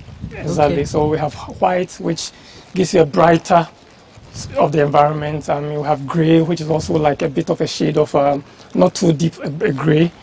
But so it just, you know, blends in. It gives you a very bright, you know, community. Okay. Yeah. So as the project manager, what are some of the amenities house owners get to enjoy? Okay. So maybe I'll take you there. But in here we have a swimming pool, a community swimming pool. We have a gymnasium. Okay. We have a multi-purpose court. And then we also have playgrounds, as you can see from behind me. We are yet to finish though. But we have some of these dotted all around, so you don't have your kids go outside to go and play. So we have some things like this for our kids to be able to also play.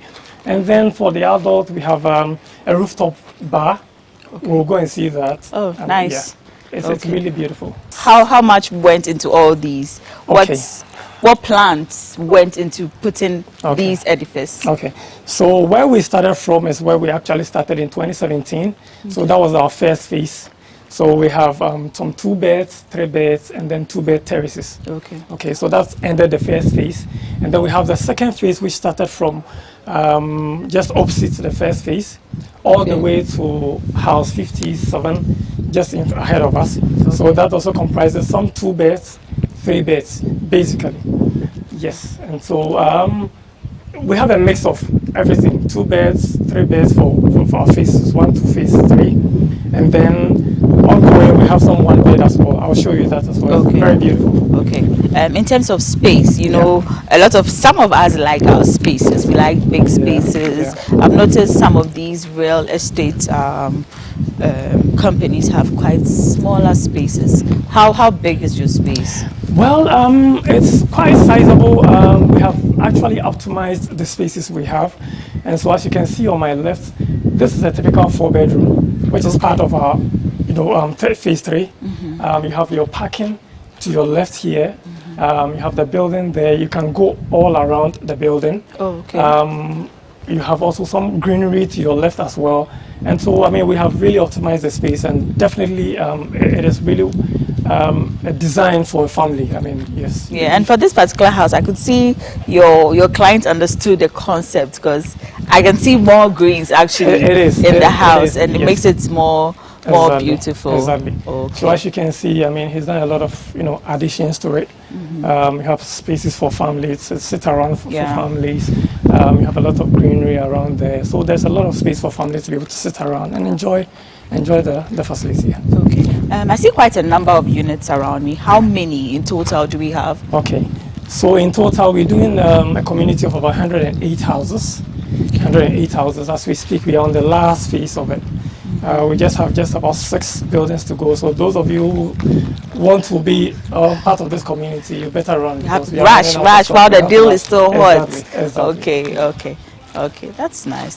So we are heading towards the phase 3. I want to first show you the recreational area, so you appreciate what, you know, the entire community also comes with. So when you talk about the recreational area, is it just one particular spot? Because you showed me one particular one. Is that the only place for the units? No. So that is a playground for kids.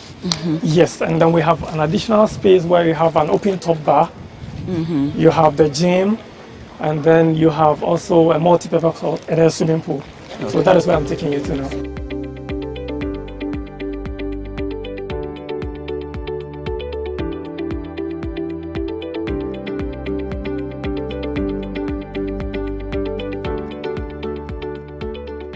All right, so this is the recreational space, and like I said earlier, I actually thought it was a unit, a housing unit, but it really looks spacious. There's a pool, I think there's a tennis court. That's the bar you spoke about that's up there. Exactly. I'll take you there to look at it. All right, sure. Very beautiful. Okay. But let me not catch you, but we also have apartment, 1-bed apartment here, a 3-bed apartment as well. So those of you who are looking to doing some investments can consider a 1-bed apartment here. That's fine. For Airbnb. I mean, it will give Airbnb, you very good, yes, I was going to ask if you do Airbnb. Okay, so take us round and let's see what you've got. Yes, so here is a community pool. As you can see, it's all done. Ready for swim. I don't know whether you brought in the costume. Unfortunately, I didn't. Okay, and then we have the multi-purpose court here. So that's for long tennis. You can do basketball as well, and even volley. How deep is the pool? We have the deepest side is about 1.3 feet. Okay. And then we have very, very shallow. Even for babies, you can sit on the staircases to your right. Okay. Yes. But is this enough for the 108? Oh yes. I mean, this is about 15 by 8 meter pool. So quite, very big. It's quite big. Yes. Sure. So the gym is not finished yet, but that is where the gym is. Okay. So we have about 162 square meters of gym space with washrooms, male and female with lockers. Okay. Yes, it's not finished yet. So I see. And then up here is our open, rooftop bar. Okay. Maybe I can also take you there to look at. Before we go to the rooftop bar, let's have a look at the 1-bedroom. Okay. Apartment or unit. So you have 2 of these, right? We have 2 units of these. Okay. These are not completed yet. Okay. They are not completed yet, so maybe if we we can just have a fair idea of what it is. Of how it actually looks. Okay. Oh, I see some of the cabinets already. Exactly. So it comes with an open kitchen. It's an open kitchen concept with an island. Okay. And then you have the sitting area here. You have a bedroom to your left. Yes. So you have closet space. Okay. You have a closet space here. That is the washroom. Wow. The washroom is even spacious. Exactly. And then the bedroom here. Exactly. A total of about 95 square meters. Okay. So how much is something like this? Does something like this cost? Yes. So this is going for a cool $109,000. $109,000. $109,000. Yes. Oh, okay. Yes. All right. Okay. So that's the staircase. That's the staircase leading up. Exactly. Yeah. Okay. So how was it for you handling this huge project? I mean, how did you feel from the onstart and to where you've gotten to? Well, I mean, for me, it's been an experience. My background is actually in quantity surveying. Okay. Exactly, yeah. And veering into project management has not been too difficult because our training really allows us to do that. Okay. And so we started off in 2017. As you can see here, we are building our last gate. And so, I mean, it's been a beautiful experience for me, a learning experience, and we thank God for it, for how far He's brought us. Well done, actually. So tell us about the space. Okay, so this is about 252 square meters of space. Okay. You have a pergola here for if you want to sit under a shade, and then we have a bar. Okay, so this is where the bar will be. This is where the bar is going to be. So we have also a kitchen as well, a kitchen in there. Then you have washrooms. Okay. We have about 4 slots of washrooms in there for visitors. Okay. It gives a very beautiful view, as you can see from here. Yes, actually. Up here. So you can even watch your kids. Exactly, play from here. Exactly. Yeah. You can watch your kids play from here. Okay. Yes. Is it open to outsiders or just homeowners here? Yes. So what we're trying to do is to be able to manage the influx of people from outside, and so we have an external gate that brings people from outside to come and enjoy the space, while not disturbing the community. So as you can see, the whole recreational area is fenced. Yeah. So you're going to have a biometric, access system from outside into the estate. So once you're a member here, you can just access and come in here without necessarily going through the estate. Yes. Oh, okay. Okay, talking about fencing and all that, I would Yeah. like to talk about security. Yes. How secured is the place? Extremely secured. I mean, we have a 24-hour security. It's, as you can see, you saw there, it's manned. We have a second gate here as well, which is also going to be manned. And as much as possible, we try to incorporate other things to enhance the security. So the perimeter fence wall is actually electrified. I mean, we have electrocuted ones. And then we're also adding on CCTV cameras into the estate and all that. And so just to enhance the, the security of the estate. All the street lights are solar powered. So that when there's blackout, you still have, some lighting. That's good. Yes. That's a fair deal. Exactly. I mean, aside this space you have, is the Greens planning to move on to another space? Because I remember you told me this is your final unit or your final gate. Exactly. You're constructing. Yes. So definitely yes. I mean, we are in this for the long haul. So as we can, just right behind these properties, we have a land there which is starting very soon. And I mean very, very soon. So those who want to book their units should talk into us. We have another one probably coming up in OEB as well. So, I mean, we have other developments coming up. Yes.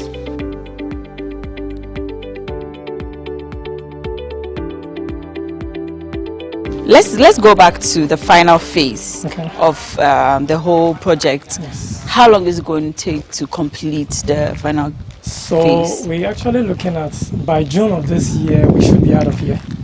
June of this year? June of this year we should be. All things being equal? All things being equal, we should be getting out of here. Yes.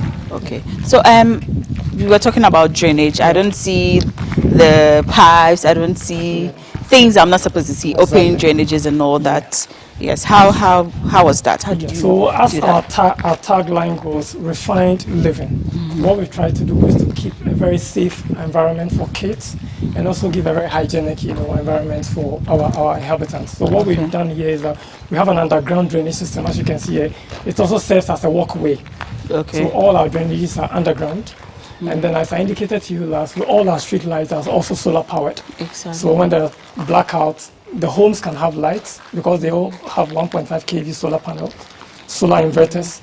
And then the street lights are also lit because of the solar lighting. Okay, so meaning you're walking the talk of being an eco-friendly estate company. Exactly. Okay, that's amazing. So we are moving to a show house. Prince here is going to show us what exactly a house at the Greens look like. So come along and let's show you what's up. Okay, so this is a typical entrance. Yes, so this is our 3-bedroom. Known as the cedar. As I told you, all our houses are named after nature, so cedar is the form of a tree. Okay. Exactly. So this is our 3-bedroom. All right. Yes. So should I call this a grand entrance? Exactly. What we have done is to give you a very big, it's our 1.3 meter door. Okay. It's quite very wide. Okay. So where are we starting from? The hall? Let's go to the living area. Okay. Yes. So. Very beautiful, I guess. Yes, I see. Exactly. Neutral colors. Well, that's my kind of furnishing a lot of people like these colors. Exactly. Yes. So what we have done, to your left here, you see a very big sliding door. Similarly, we have one to your right. Okay. Exactly. So that is what we call. It gives you cross ventilation. So you don't always need to have your ACs on. You can just shift one door here, slide another one here. You have a mosquito netting here, so you can just slide, and then you enjoy the fresh air. It also gives you a lot of lighting into the house, so you don't have to always put on your artificial lighting. So I see a lot of modern decorations. I mean, with regards to the ceilings, the lightnings, the tiles. I was looking at something on Facebook actually, and people were teasing landlords or complaining about landlords that they use a lot of brown and those multicolored kind of tiles, but I see this is quite different for their buildings. So simplicity, they say, it's the way to go. Okay. So does the client have an option to have a furnished house? Oh, most definitely. I mean, we are very open. Okay. We are very open. So if you want us to furnish for you, we can also do that for you. Yeah, okay. Exactly. Yes. Okay, sure. Yeah. All right. So the TV sits here, and then the couch. The couch here. Okay. All right. So we go upstairs. Yeah, we can. Let me show you the kitchen. Okay, you want to enjoy my sofa? Yes, I do. It actually looks cozy. Yes, it is. Oh, wow. You could sleep here, take a nap, even spend the night here. Oh yeah, I mean, it's yeah. It's a very and I think it's space. even spacious for family gatherings. Exactly. And all. Exactly. Okay, so a space like what was the space? So this is about 30 square meters here. Okay. For the dining and then the living area. Yeah. All right. That's nice. Let's move on to the next. I can't wait to see what you have in store. Oh, okay. So let me show you what we have here on the ground floor. Okay. So we have a guest washroom to your left. This is it? Yes. Okay. We have a guest washroom here. Oh, okay. Very beautiful. Well, this is what some people call the powder room, I guess. Yes, the powder room, exactly. Okay. Yes. All right. Let me see. Let me have a look at it. Yes. Okay, it's quite spacious, Very not really spacious. small. Yes. You know, the door is deceptive. It looks quite tiny, Yes. so yes, yeah. So next, I see the kitchen. That's the kitchen. Okay. So we furnished the kitchen for you. We give you an extractor. It comes with the gas. Oh, wow. Exactly, yes. So And these are the storage spaces. These are the storage spaces, yes. Okay. Quite spacious. Yes. And to your left, you have a storeroom. Okay. Yeah, you have a storeroom here. That houses your washing machine. Oh. And then the solar inverter is also kept in here. Oh, okay. If you want us to do some additions for you in terms of shelves, that can also be done. So you have there's an option for renovation. Oh yeah, I mean additions. Okay, We are additions. very open to additions. Oh, yes, okay. Yeah. Okay, so where does this door lead to? This actually takes you to the backyard. Okay, but let's finish with the yes. Okay. So I see the same tiles you use for the hall is what you are using. Same, we carry the same tiles throughout every throughout space. The space, yes. Oh, exactly, okay. Yes. All right. How safe is this? Very the safe. glass it's panels. Very safe. This really? is about 10 mm thick glass. Okay. 10 mm thick glass is very quite tight, and then we also have the option of metal hand railing. Okay. So whichever one you choose, we can do that for you. Sure. So here is the master bedroom. Oh. So this is a master bedroom. Whoa. Yeah, this is the master bedroom. This is lovely. Yes. This is master bedroom. Oh, it has built-in wardrobe. Exactly, yes. Oh, or closet. Okay. That's a queen-size bed. Yes. Oh, wow.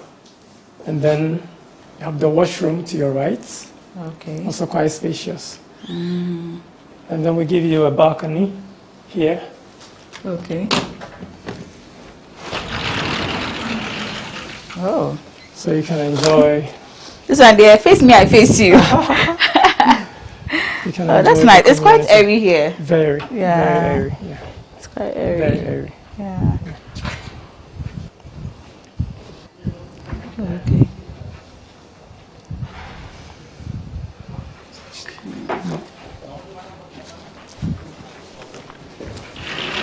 Alrighty. So the washroom. Yeah, that's the washroom. Yes. Okay. Okay. Okay. Right. So we move on to the next room. Yes. So we have two other bedrooms, all en suite. Okay. So one to your right here. Okay. Oh. Yes. This quite smaller. Yes. Yeah. That's a bit. Yeah. Okay. Yes. Oh, another built-in closet. Exactly. All the rooms comes with that. Okay. So that's the last bedroom. That's the last bedroom. Yeah. Okay. I see two beds. Yes. So for like a kid's room, Kids' right? room, Children's exactly, room. yes. Oh. But I didn't feel all the beds.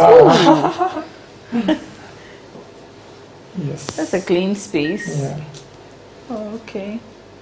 So let's talk about the units. Yes. How is the units, or how are the units like? 2 bedroom, 1 bedroom, 3 bedroom? Yes. So we start from 1 bed. Okay. As I showed you at the recreational area. Yeah. And then 2 beds. We also have 3 beds. We have some variety in the 3 beds. We have the cedar. We have another unit, another 3-bedroom known as the oak as well. Those are under construction. And then we have the 4-bedroom known as the cypress. Okay. Yes. All right. So, okay. This is the parking lot. Oh. The parking lot. So how many cars can fit? You can fit 2 cars actually. Okay. 2 SUVs can even fit here. Oh. Yeah. Okay. It looks small. It's a 3.5. The Okay. average car size weight is about 2.5. So you still have space to move around. Okay. Yeah. And the payment plan? Yes. Yes. How is it like if I want to purchase? Yes. As I indicated, I mean, we are very open. We have self-financing where we give clients up to say 1 year. Exactly. We also have asset mortgage. Exactly. And then when you're doing self-financing, as I indicated, I mean, within a period of, say, 6 to 1 year, I mean, we can consider that. Yeah. Okay. So does that mean you make a lump sum in the first month? Yes. So what we'll do What's the percentage? Okay, so what we do is that you do a 30%, between 30 and 40% down payment, and then the rest, if you're doing self-financing, is spread for you between 6 and 1 year. And then if you're doing a mortgage, depending on your income and your commitments, the bank can look at 80%, and you do a down payment of 20%. The bank disburses the 80% when you have made your payment, and when the house is also completed, the bank does, they do the payment of the 80% for you. Oh, okay, that's and quite flexible. For Ghanaians, I think you can get between 5 to 15 years on your mortgage in terms of payback period. Yeah.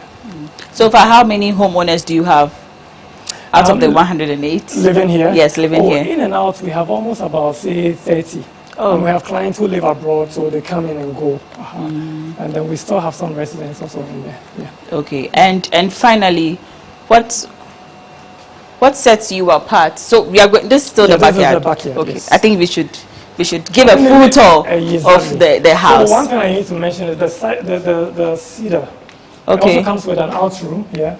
This is an out room. What's it for? So if you have a house help, you can. Okay. A single. The student bed can fit in here because it has its own washroom. Oh, it has a washroom. Exactly. Okay. If you want to also say set up an office space, you can also hide away from the kids. All right. Okay, that's nice. Oh, that's fine. It's okay. Okay. So finally, whilst we are moving out of the house, what differentiates the Greens from other real estate companies? Well, what I would say is that we control a lot of the things we do. And so in terms of quality, we can really assure our clients that we are giving you quality and value for your money. In terms of payment terms, we are very flexible. The construction itself, I mean, some estate developers are averse to taking people around to see the start of the construction. But we are very open. We wish that people come here to see the construction right from the onset. I mean, the convention here is that people use blocks in the foundation, but we use concrete solely for the foundation. From foundation all up, we use concrete for the foundation. And the block we produce it ourselves just to satisfy ourselves that we are giving you quality. And then our materials are carefully sourced, from the right sources. It's not like we want to cut corners. No, we don't do that. So that is what actually set us apart from others. Okay, but I want to take you back just slightly about the housing units. What's the range from the lowest to the highest? Okay, so our pricing, as I indicated earlier, start from 110,000 to 262,000. Okay. All right. Thank you very much, Prince Nyako, for joining us on Business Moment. It's been lovely having you take us on a tour to your project and as well as the showroom house. Thank you very much. We've come to the end of another interesting conversation on Business Moments on GhanaWeb TV. Our guest was the Greens Estate. If you are interested in owning a 1-bedroom, 2-bedroom, 3 or even 4, the right place to go is the Greens Estate here in Tema Community 25. Also, if you're a business owner and you are interested in being featured on Business Moments on GhanaWeb TV, see the numbers below and give us a call. Log on to www.ghanaweb.com for more news stories. Get interactive with us on all our social media handles. We are at the GhanaWeb on Facebook, Instagram and Twitter. Also subscribe to our YouTube channel for more videos. My name is Na Oyokwoti. Thanks for watching.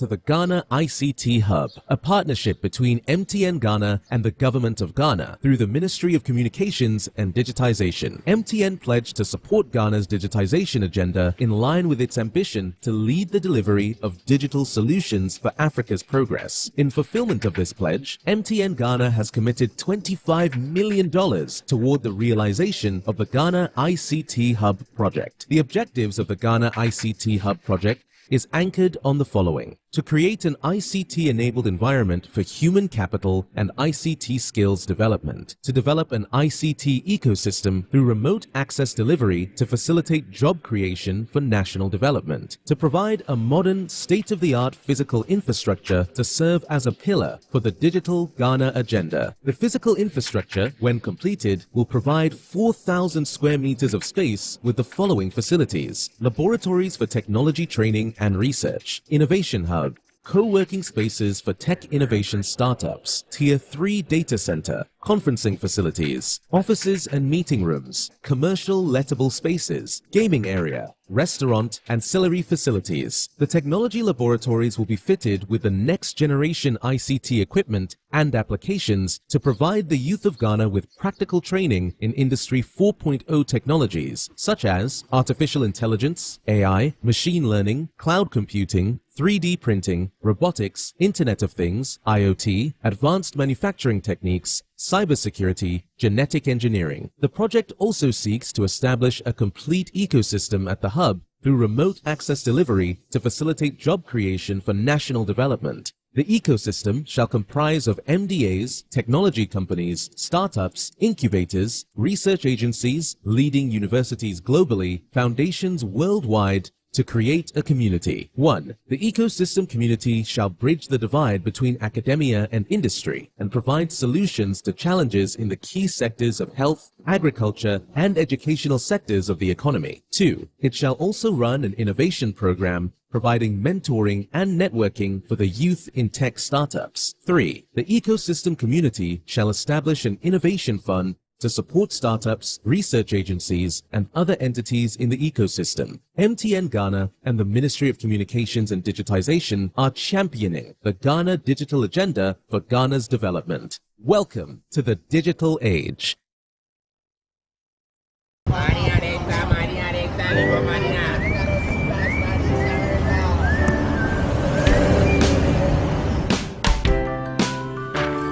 I want you so bad, Alpha Cracker.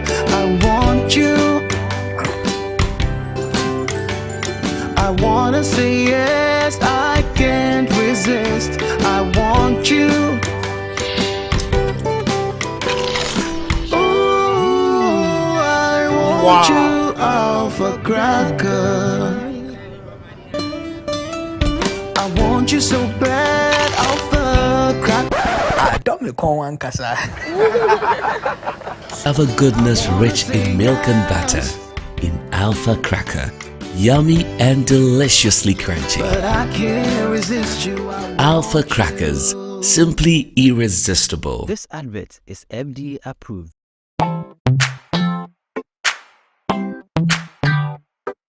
Sweetheart, be mindful of your health. Dear products na dear makeup. I welcome you to Sigma Health and Beauty. You can call us the Beauty Embassy. Who pursue beauty more revealed with quality makeup products. There is only one place. The Sigma Health and Beauty 2022 Ghana Makeup Awards Beauty Retail Business of the Year. Of course, we are the defending champions. World-class makeup brands and Quaniton, you name it. Maybelline, Dark and Lovely, House of Tara, and many more. Your professionalism in the beauty industry is unmatchable. We are making the proper way of applying our products. Sigma Health and Beauty, Yewa Accra, Makola, Georgina Stores, and Rollins Park, Gate 4. Fryer in 0248 138 596 and 0201 408 186. Or visit our online shop at www.beautyavenuegh.com. Sigma, your beauty, our joy. Go of Ghana. Are you struggling to pay your huge rent advance? Do you wish to pay your rent on monthly basis? Then good news is here. The government of Ghana has introduced the National Rental Assistance Scheme to help Ghanaians, especially the youth, pay for their rent on a monthly basis. To qualify, an applicant must show proof of the following minimum requirements. Be a Ghanaian, possess a valid Ghana card. You must be an adult of 18 years and above, have a verifiable employment or earned income. To apply, visit www.nras.gov.gh. The scheme is currently operational in the following regions: Greater Accra Region, Ashanti Region, Eastern Region, Western Region, Bono East Region, and the Northern Region.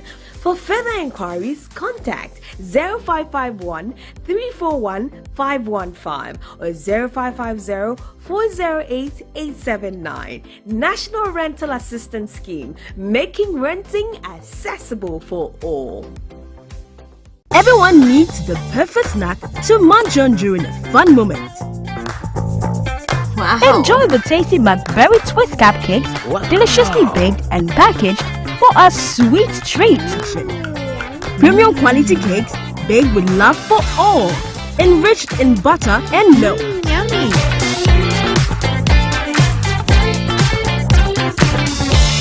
Oh, McBerry Twist cupcakes, simply irresistible. Try one today. This advert is FDA approved.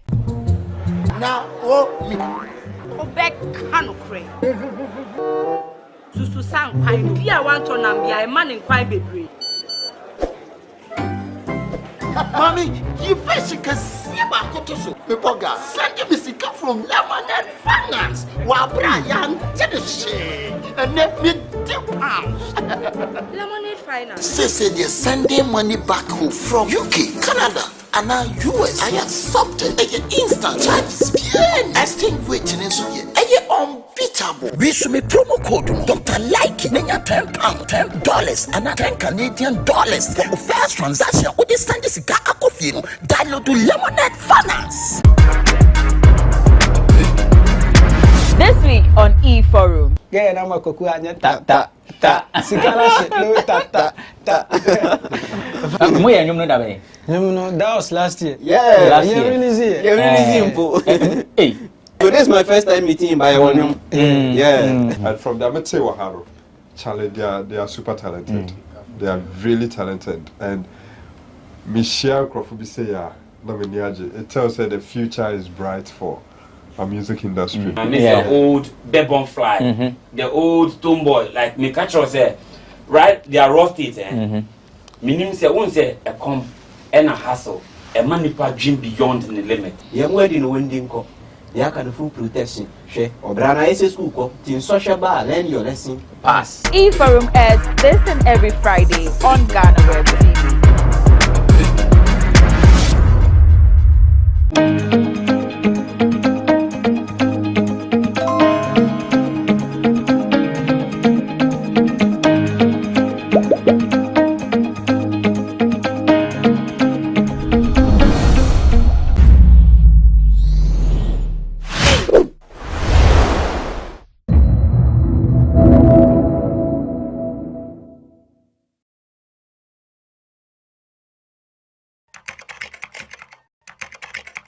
With your friends. Guys, I am currently at the Safari Valley Resort and it has been trending in Ghana, so I'm here to see it for myself and I'm here to see it with you as always, and I hope you enjoy this vlog. So let's go right into the video.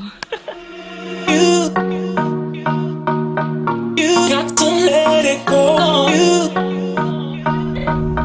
You got to let it go. You got to let it go. You got to let it go. Hello. Tell us. To Safari Valley Resort. I wanna see the light.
Wow, this place is really beautiful.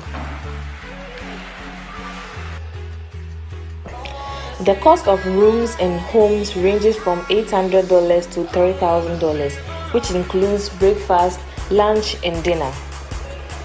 It also comes with butler services and access to recreational facilities at the safari.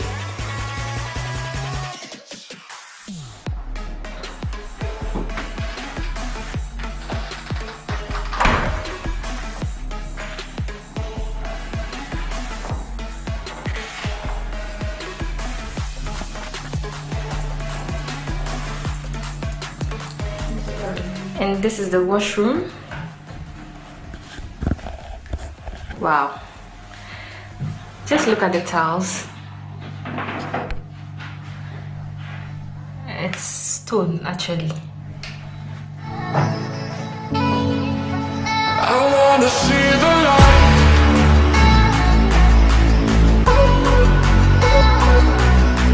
I wanna see the light. I wanna see the light. Who doesn't like mirrors? This is a very spacious room. Very, very spacious room, and it's family friendly.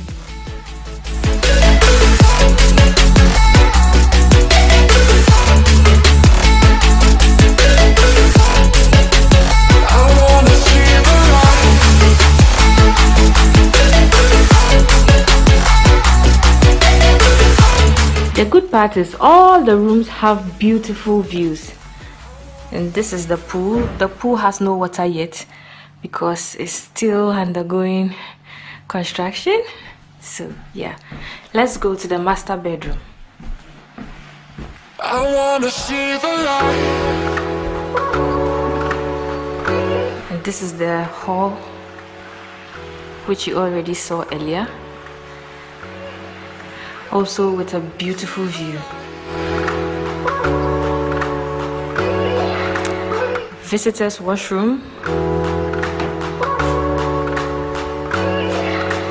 I wanna see the light. Also very, very spacious.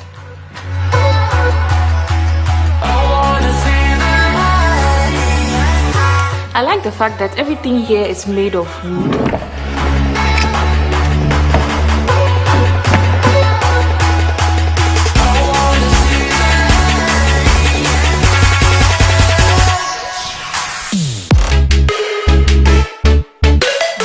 At the master bedroom.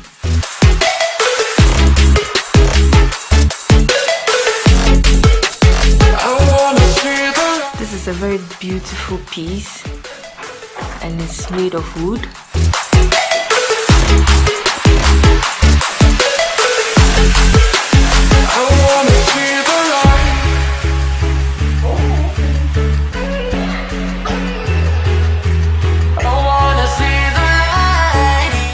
Washroom with a bathtub.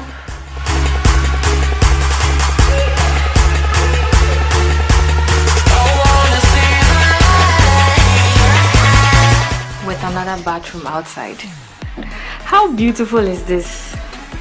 This is just like Bali. So I'm about to see the pool area.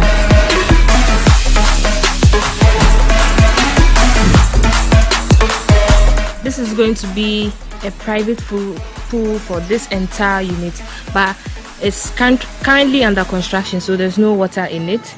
And it also has an amazing view. You can hear the birds chirping. I wanna see the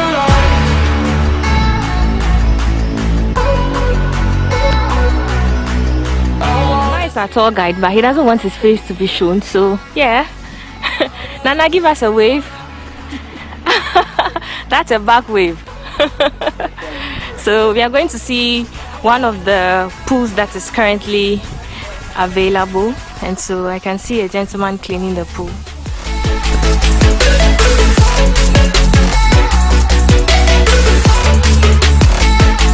How deep is it?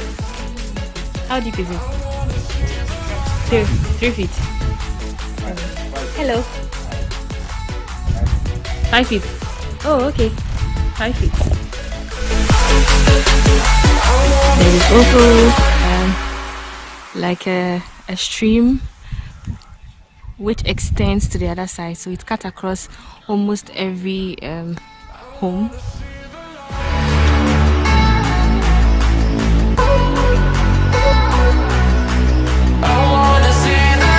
Guys, here is really beautiful. Even though they are not done yet, just look at how it looks. It's so beautiful. So you can imagine when they are really done. And we've done about an hour tour and we are not done yet. The homes are a lot. There are so many places to see.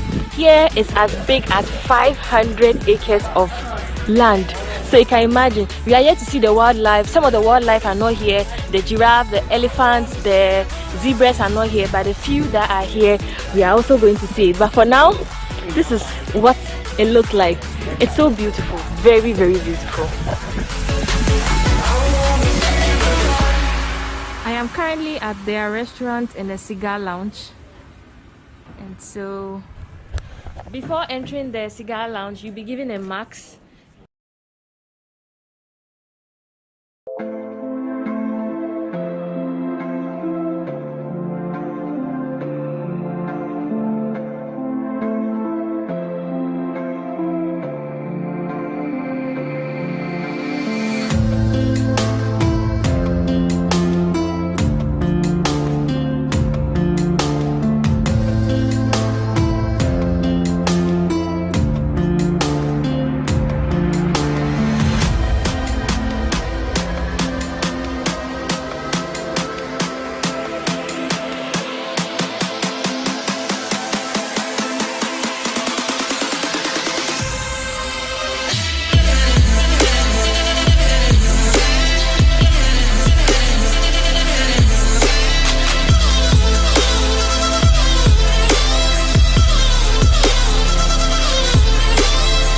And this is going to be the bar, and also a shelf for all kinds of cigar will be available.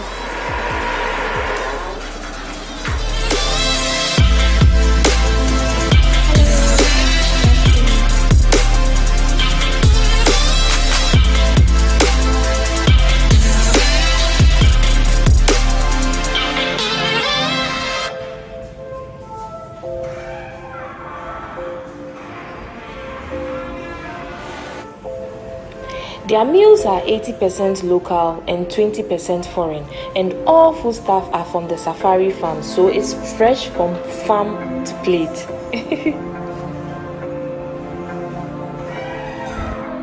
What's this? Epoxy. Epoxy? Epoxy. Oh, okay. Yeah. Is it like a tile? No. Or it's like a concrete? No, it's like glue. Like glue? Special glue, yeah. Wow. It's so beautiful. It is. The restaurant is really beautiful. Are you the chef here? Yes, I am. Which country are you from? I'm from South Africa. South Africa? Yeah. Okay, so anyone who is coming to have lunch here, you are going to be the chef, official chef? Well, one of them, yeah. I'm the executive chef, yeah. I've got a guy by the name of Joe. Oh, okay. He's my executive sous chef or second in charge, and then my team over there. Wow, that's a very huge kitchen. Thank you so much. Main kitchen? Oh, your office? No. That's the pot wash section. Oh, okay. Yeah. Over here we have the vegetable section. Okay. Veg, fish. Fish section. Fish section, yes. This side. Okay. Over here is the meat section. Meat section. Meat. Wow. Meat, yeah. I see. Okay.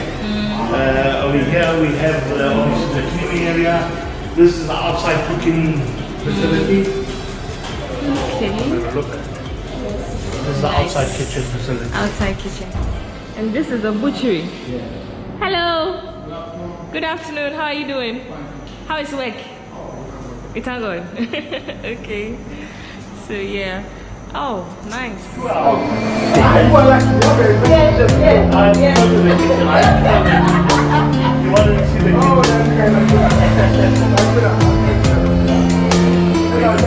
this is the outside view of the restaurant. It has a very beautiful bar with an amazing view.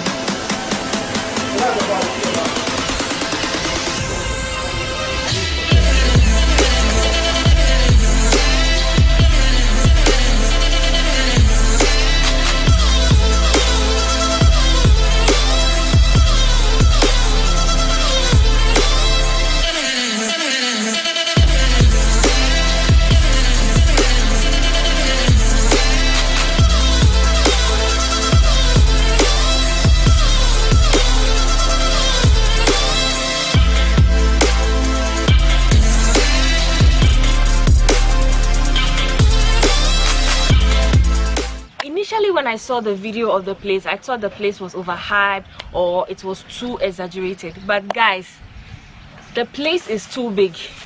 There is a lot to see. You can't see all in one day. We've done over 2 hours 30 minutes and I'm tired already. Behind me is a very beautiful restaurant. Everything about this place is very beautiful. It's like they paid attention to details. Everything is made of wood. There's nothing else to say about this place. The place is really beautiful and I'm enjoying my tour so far. We are not done yet, so you can imagine. So yeah, let's see the others, and I hope you're enjoying this vlog. Let me know in the comment section which part of this place you love most so far. Let me know. The best part about this place so far is the detailed bathtub and the fact that it has an outdoor washroom. What do you think too? Let me know in the comment section.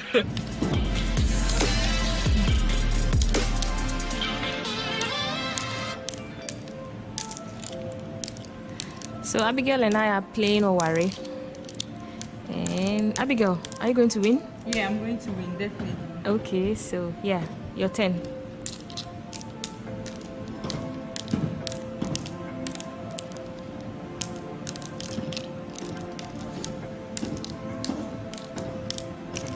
I'm coming for this. You've already calculated.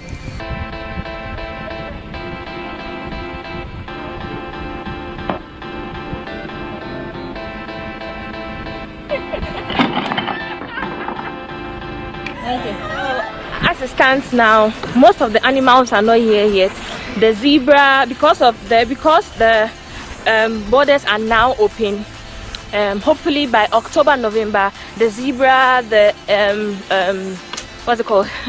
The giraffe, the elephants will all be here. So for now, there are just very few animals here, and so let's see what they have available. What animal are we going to see? An antelope. We are going to see a baby antelope.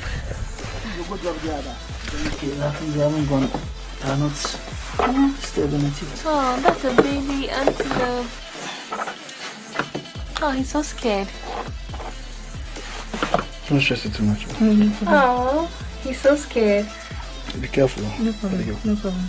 So, you see, I've put the front legs there like this. You're probably sitting behind your laptop or phone thinking, I would like to visit here. That's a good idea. But I would advise you do so when the whole place is fully completed to have a wholesome experience.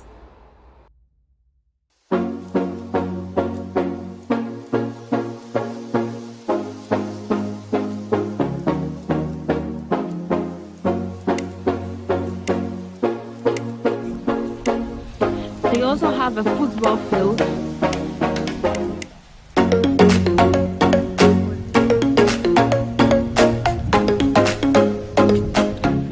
One thing I also like about the place is they have a 9-hole golf course, and so when you come here with your family and you like golf, just like me, just come here with your equipment, come here with your golf club and play. There's a trainer too. Oh wow, it also comes with a trainer, so if you can't play golf, I mean, you can always come here, spend a weekend with your family and also have a good time. So guys, I hope you enjoy watching this vlog as much as I enjoyed being here, as much as I enjoyed taking you all on the full tour. So let me know in the comment section your favorite parts of this place, and I hope you enjoyed every bit of this place. So the cost of the place is half day is 600 Ghana cedis, which is equal to $100, and it comes with a meal. So if you're going to come in the morning, you're entitled to breakfast. If you're going to come in the afternoon, you're entitled to lunch. If you're going to come later after 3, then you're entitled to dinner. And it's also 240 for kids, which is 7 years to 12 years. The full day is also 895 Ghana cedis, which is equal to 150 USD, and it also comes with 2 meals, so you get either lunch and dinner or breakfast and lunch, and it also comes with free drinks. And kids for the full day is 475 Ghana cedis. I hope it's worth it. Don't you think it's worth it? It is really worth it, because looking at the place now, it's partially open, so yeah, you can call anytime whenever you're ready to come here and enjoy your stay, just like I've enjoyed my stay. It's currently 4:05, so I'm heading home. And so see you next time on my next video. Bye bye. Just as it says, I love you all.